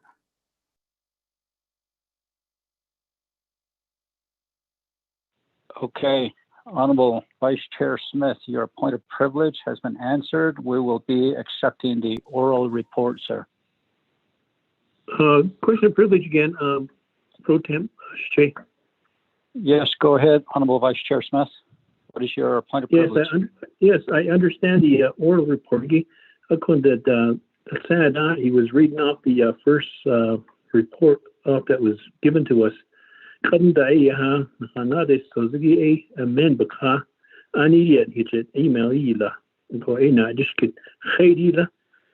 sad class speaker he had oral report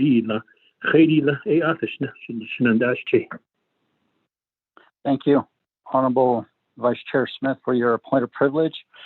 Mr. Rico, there was an amended version of Honorable Speaker's report, and there's the other previous report that was sent. Which one? I believe it's probably the amended version, but for the record, could you state, sir? Speaker Pro Tem and members of the 24th Navajo Nation Council, it will be the revised report where the Speaker's office added the information that was submitted by the programs, legislative branch programs. Speaker Pro Tem. Thank you, Mr. Rico. Honorable Vice Chair Smith, the revised version that was just now sent will be the report that we'll be accepting. So I will go back to the Honorable Chairman Daniel So, who made the motion, and also Honorable Amber Kennesbaugh-Crotty. Do you concur, Honorable Daniel So? Yes, with the I revised concur. version? Okay, thank you, Chairman So. Honorable Amber Kennesbaugh-Crotty, do you concur?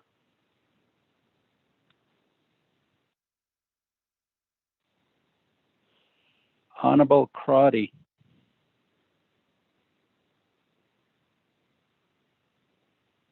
Could I second that if there's no karate, Honorable Karate? This is Vice Chair Smith.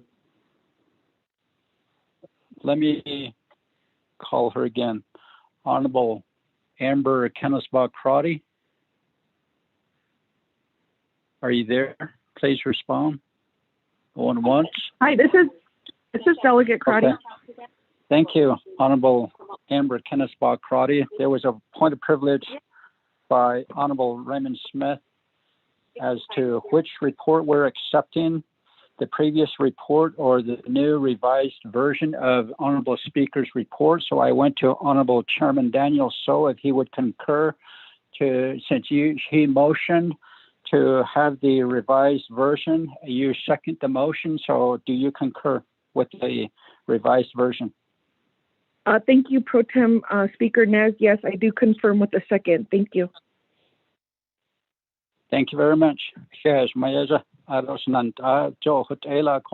amended version is what we're going to accept. So, staff, roll call vote, please. Honorable Elmer Begay. I vote green. Honorable Elmer Begay votes green. Honorable Key Allen Begay Jr.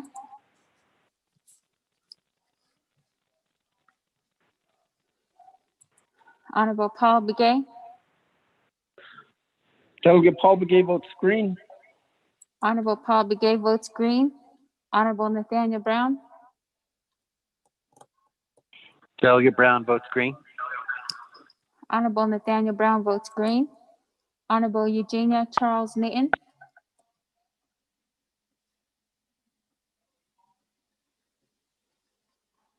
Honorable Amber Kennesbaugh Crotty. Delegate Amber Kennesbaugh Crotty votes green. Thank you. Honorable Amber Kennesbaugh Crotty votes green. Honorable Herman M. Daniels Jr. Delegate Daniels votes green. Honorable Herman M. Daniels Jr. votes green. Honorable Mark Freeland.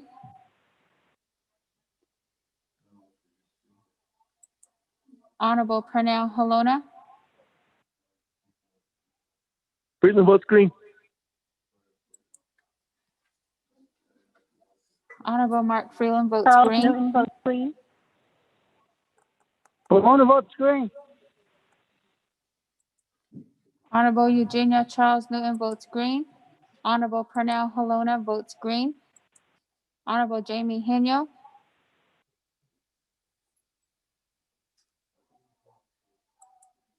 Honorable Vince James. Nahinio votes green. Honorable Jamie Henyo votes green. Honorable Rick Nez. I do not vote. I am the pro tem speaker. That's right. Thank you. Honorable Carl Slater. Delegate Slater green. Honorable Carl Slater votes green. Honorable Raymond Smith Jr.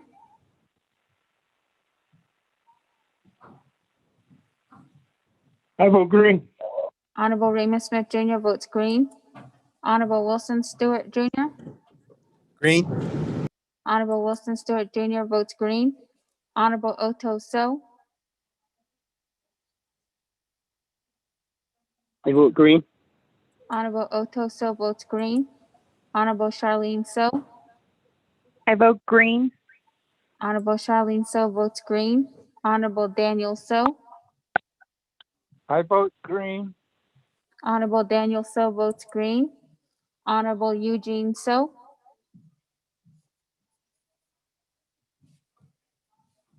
Honorable Thomas Walker Jr. Thomas Walker votes green. Honorable Thomas Walker Jr. votes green. Honorable Edison Wanika.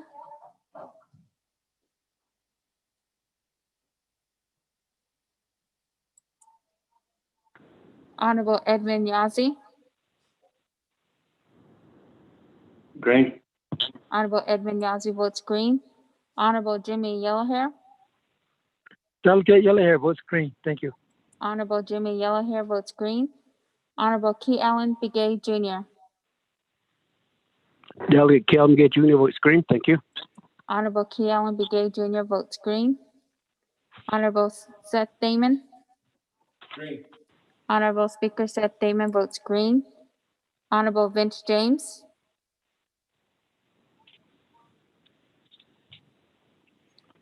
Honorable Eugene So.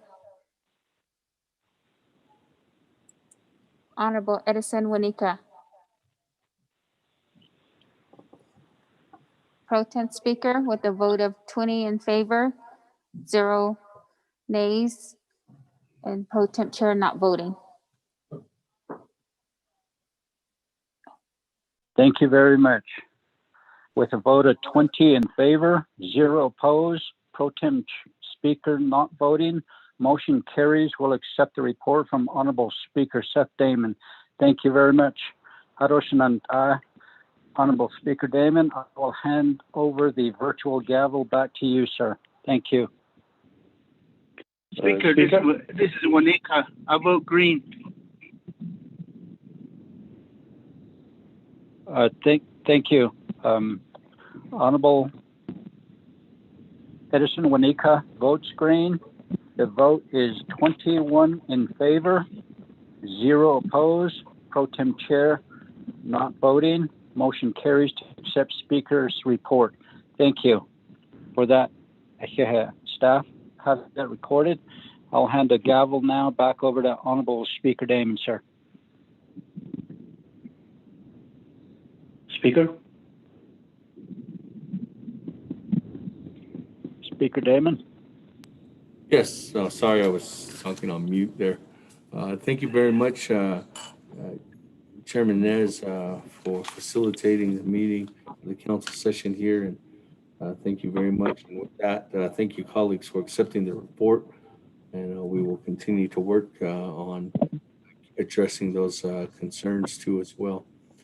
With that, colleagues, I do have a Speaker. Yes. Speaker? Hey, this is Edwin. Like to make a motion to suspend the floor rules by May, and the suspension of floor rules would be hearing from our BIA director, Mr. Stevens, and you know, just because of the fact that I know we've always been hearing from our controller with respect, and you know, I'd like to make that motion, sir, to go into BIA report.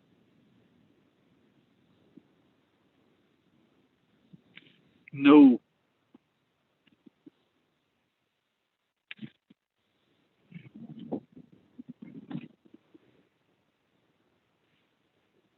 Controller session.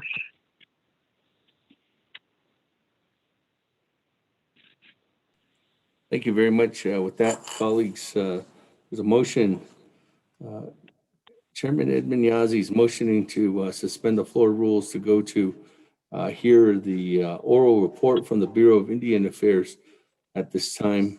And that would just move the oral report from the BIA before the Navajo Nation Controller's report. So with that, colleagues, there is a motion by Chairman Yazzie. This suspension of floor rules requires 2/3 vote. And with that, is there a second? Going once, going twice, going 3 times. There's no second. Thank you very much. Okay, thank you. Yeah. That, colleagues, before we go on to the controller's report, there was one last thing I forgot to add on. I just want to state real quick before we continue. Again, as before I opened up the meeting, I am actually requesting for us to conclude at least by 6 p.m. in order for the staff to get home early this evening. Last night there was been reports of us, the staff leaving later. I think we got out of here about 6:30, 6:45, and there was treacherous roads that a couple of the staff had to go eastbound, westbound, and northbound. And I really don't want anything to happen to any the staff. So I'm asking colleagues if we can make sure that we continue to move forward on the agenda, but please keep in mind that there is a storm brewing and there is snow falling here in Window Rock at this time. So thank you very much for that request from myself, colleagues. With that, colleagues, we are on item number 8 on our agenda for winter session, which is receiving the financial report from the Navajo Nation Controller. Someone said speaker? Speaker is Delegate Saul. I'm going to motion to recess. I'm going to motion to recess in lieu of the safety of the staff. We can resume tomorrow. Thank you. I'll second Delegate Yellowhair. Colleagues, there's a motion to recess it. Colleagues, there's one, two, I just want to state for the record that we've looked in the past, there has never been reports continued on the third day. The last time we did move forward, and if we do move forward, there's 1, 2, 3, 4, 5, 6, 7, 8 2/3 legislations for full debate. Well, we had till Friday to get this completed, our agenda. But with that, there is a motion, colleagues. I just want to state that for the record. Honorable Otto So's motion to recess, second by Honorable Jimmy Yellowhair. The time now is 3:56. Colleagues, we would be starting at 8:30 tomorrow morning. If this does pass, at 8:30 to 10 a.m. is recognitions tomorrow before Navajo Nation Council session. Those recognitions start at 8:30 tomorrow morning virtually. But I just wanted to state that too as well. Honorable Otto So, recess at 3:56 p.m. and reconvening tomorrow, Wednesday, January 27th at 10 a.m. But reminder that 8:30 a.m. is recognitions. That is a second by Honorable Jimmy Yellowhair. Comments, questions? Speaker, this is Delegate Begay. Yes, Honorable Elmer Begay. Thank you for that, Speaker. Yeah, so tomorrow is Wednesday, so the schedule for recognition for some people that we chose. Is it still going to happen that way at 10 o'clock, or what time is it going to be? Thank you. Thank you very much, Honorable Elmer Begay.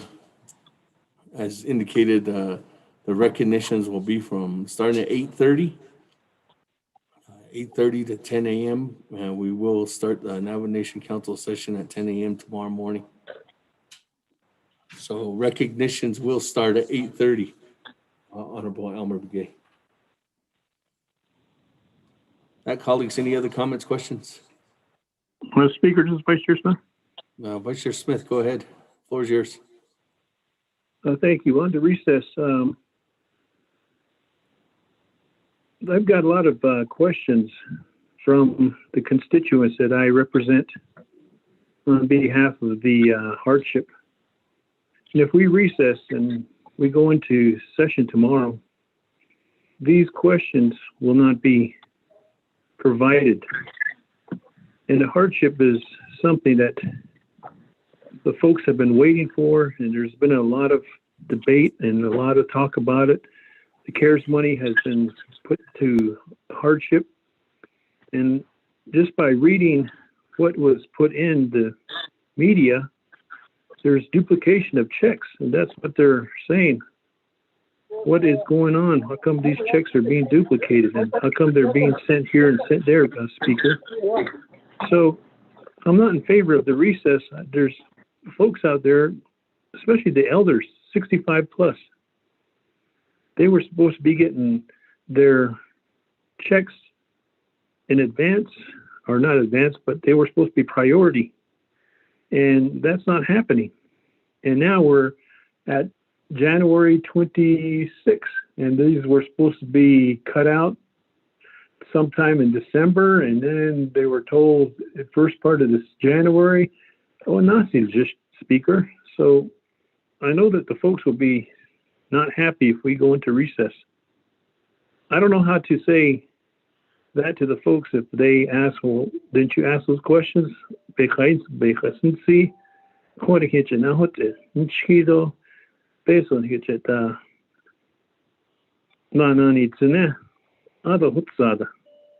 And they're trying to cash checks right now. And those checks are being told they're invalid. So Speaker, I'm pleading that we don't recess, we just hear Controller's report and then go forth with recess before 6 p.m. Thank you. Thank you.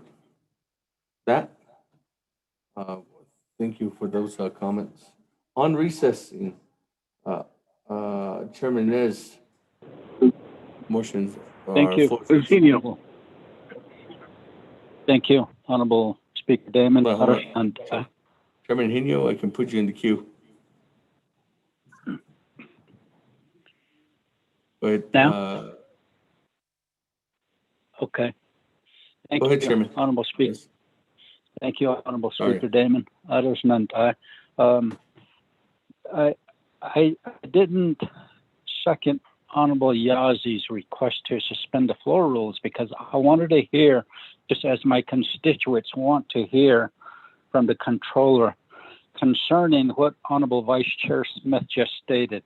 So I would like to respectfully ask Ashwada, Chairman Aroso, can you withdraw your motion? Let's take care of the controller's report, Ashwada.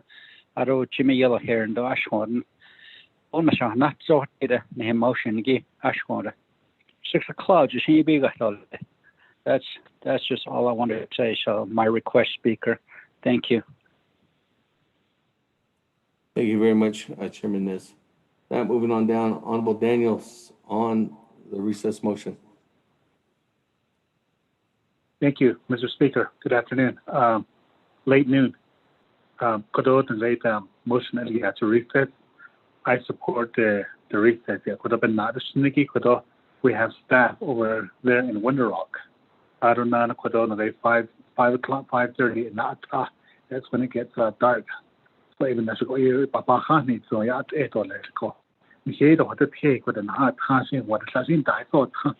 The way on a dog, but the way Papa and case, so let's wait just staff and let me get other Naval Nation employees for that is right and dark crazy.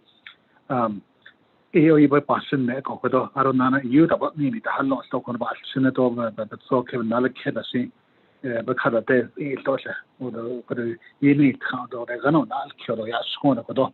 So it is Yak to Kodo. I don't know what I experienced later back at 23rd Council with the former delegate to Shoni Slim. I sit on Zonda what I went through. The Speaker Damon, the husband, he was there out. So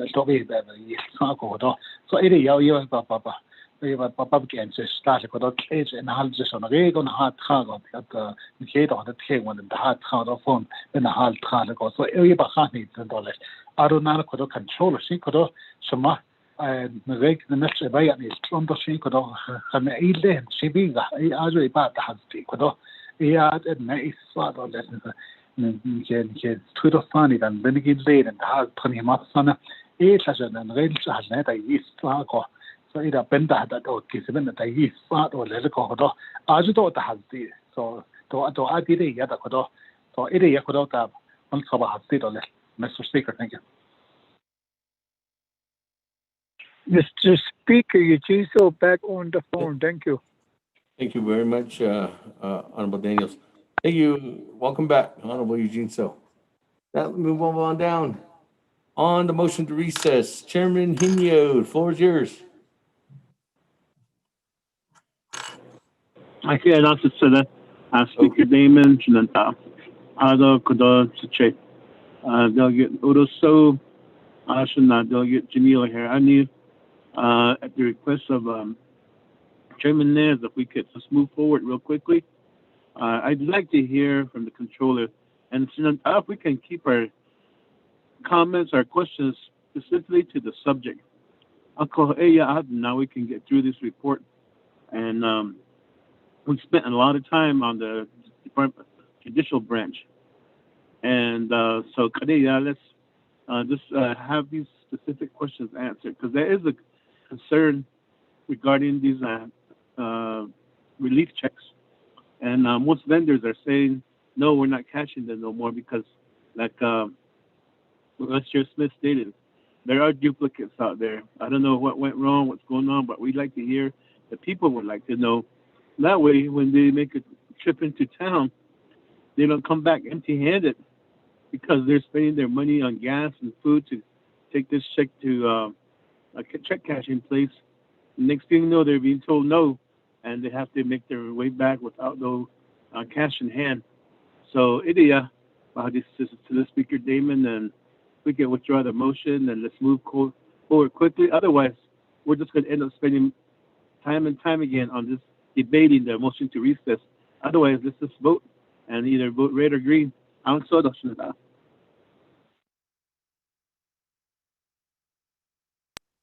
thank you, Chairman. That, moving on down, motion to recess. Honorable Wanika. Thank you, Speaker and members of Navajo Nation Council. I was in Window Rock. This morning, I had a hard time getting out of my driveway. I said on certain places down there with the the roads are snowpacked and they're kind of slippery. Like Jamie is saying, let's just go ahead and vote on this. If it's green, then recess. If not, then I guess we have to go to the report. So, let's just go ahead and vote on it, Speaker.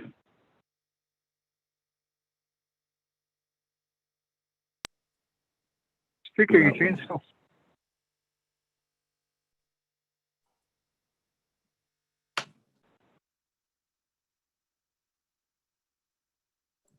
Okay, with that, thank you very much, Honorable Wanika. Moving on down on the motion to recess. Honorable Eugene So, floor is yours. So the snows are coming in. I was in Winter Rock too myself over the summer. So not all that. So it made us think about these young ladies and young people that are looking for us. How about that case? Speakers are question almost daily. We ask the controller to give us a report almost daily. And I can tell you, we're going to say it again next week. The controller to report again. So I think it's between red and green. Thank you. Thank you very much, Honorable Eugene So. That, colleagues, I don't have anybody else on the board for the motion to recess. Any other comments, questions? Paul Begay. Going once. Honorable Paul Begay. Good afternoon, Honorable Begay. Floor is yours. Yes, good afternoon. Good afternoon, colleagues. Good afternoon, everybody. Let's vote. Let's send these hardworking staff home. I came from the furthest, I believe, and I had a hard time getting there. So I'm planning ahead to try to make it back by tomorrow. Let's vote. Okay, let's send these staff people home. Okay, thank you very much, Honorable Paul Begay. Colleagues, any other comments, questions? Going once, going twice, going three times. Vote on motion to recess. Honorable Elmer Begay. I vote red. Honorable Elmer Begay votes red. Honorable Key Allen Begay Jr. Delegate Key Allen votes green. Thank you. Honorable Key Allen Begay Jr. votes green. Honorable Paul Begay. Delegate Paul Begay votes green.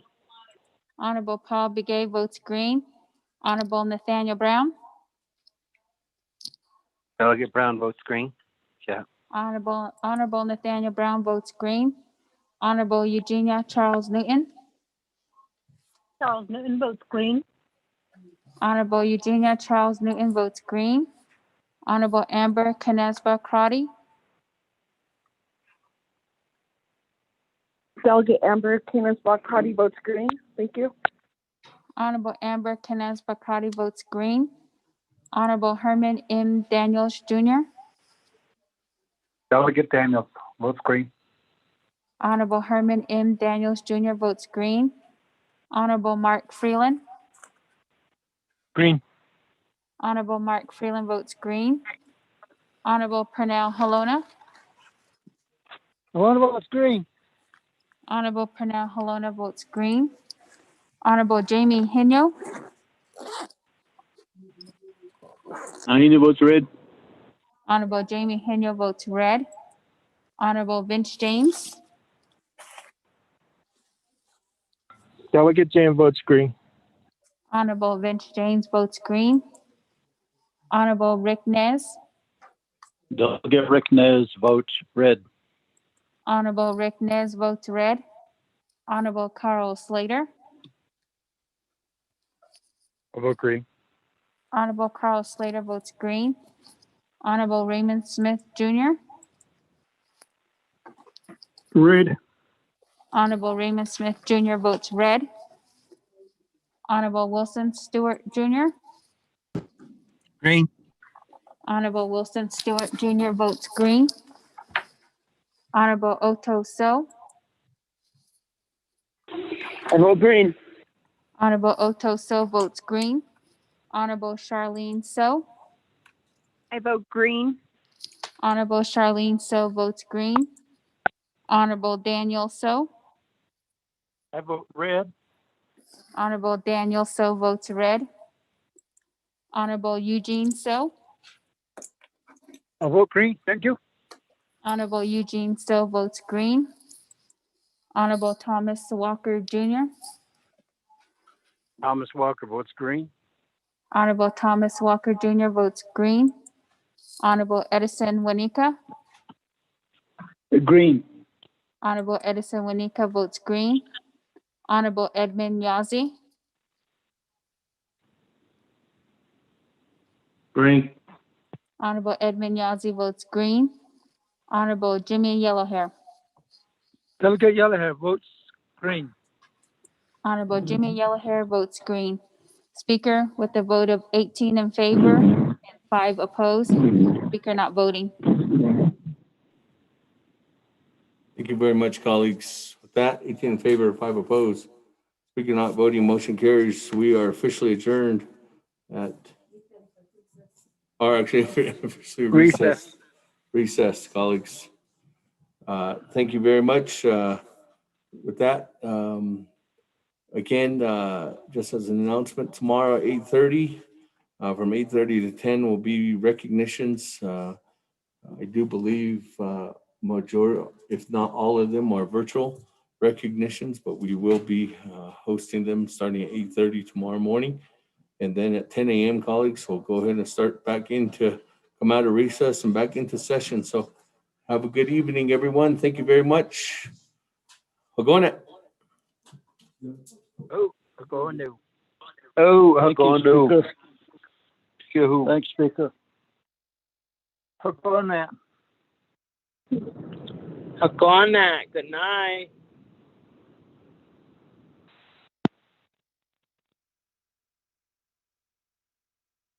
Aho.